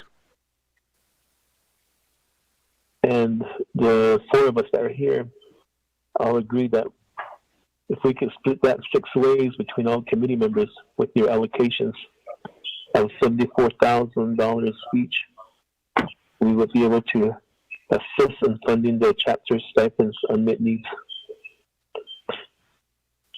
Okay, that sounds good. I agree with that, Chair.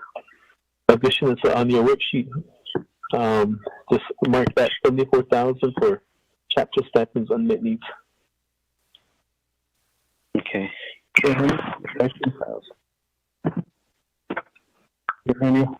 Chair. Vice Chair, go ahead. The actual amount would be, between 6 of us, would be $73,495 and about 83 pennies.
Shanta, Delegate Nathaniel Brown.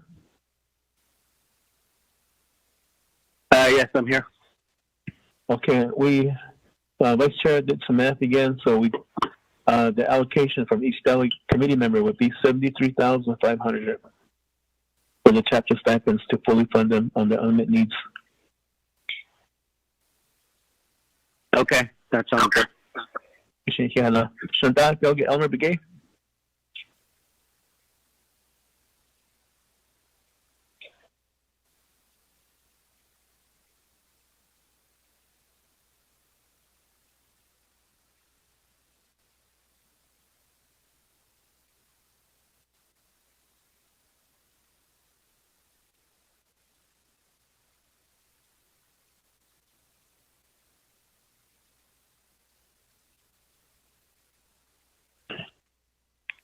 Chairman Henio, I want to ask OMB, who's on the line, Mr. Bial, can you call me on my cell phone regarding the veterans budget?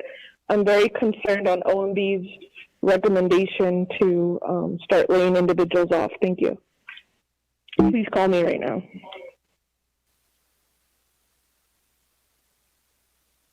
Okay, Mr. Bial.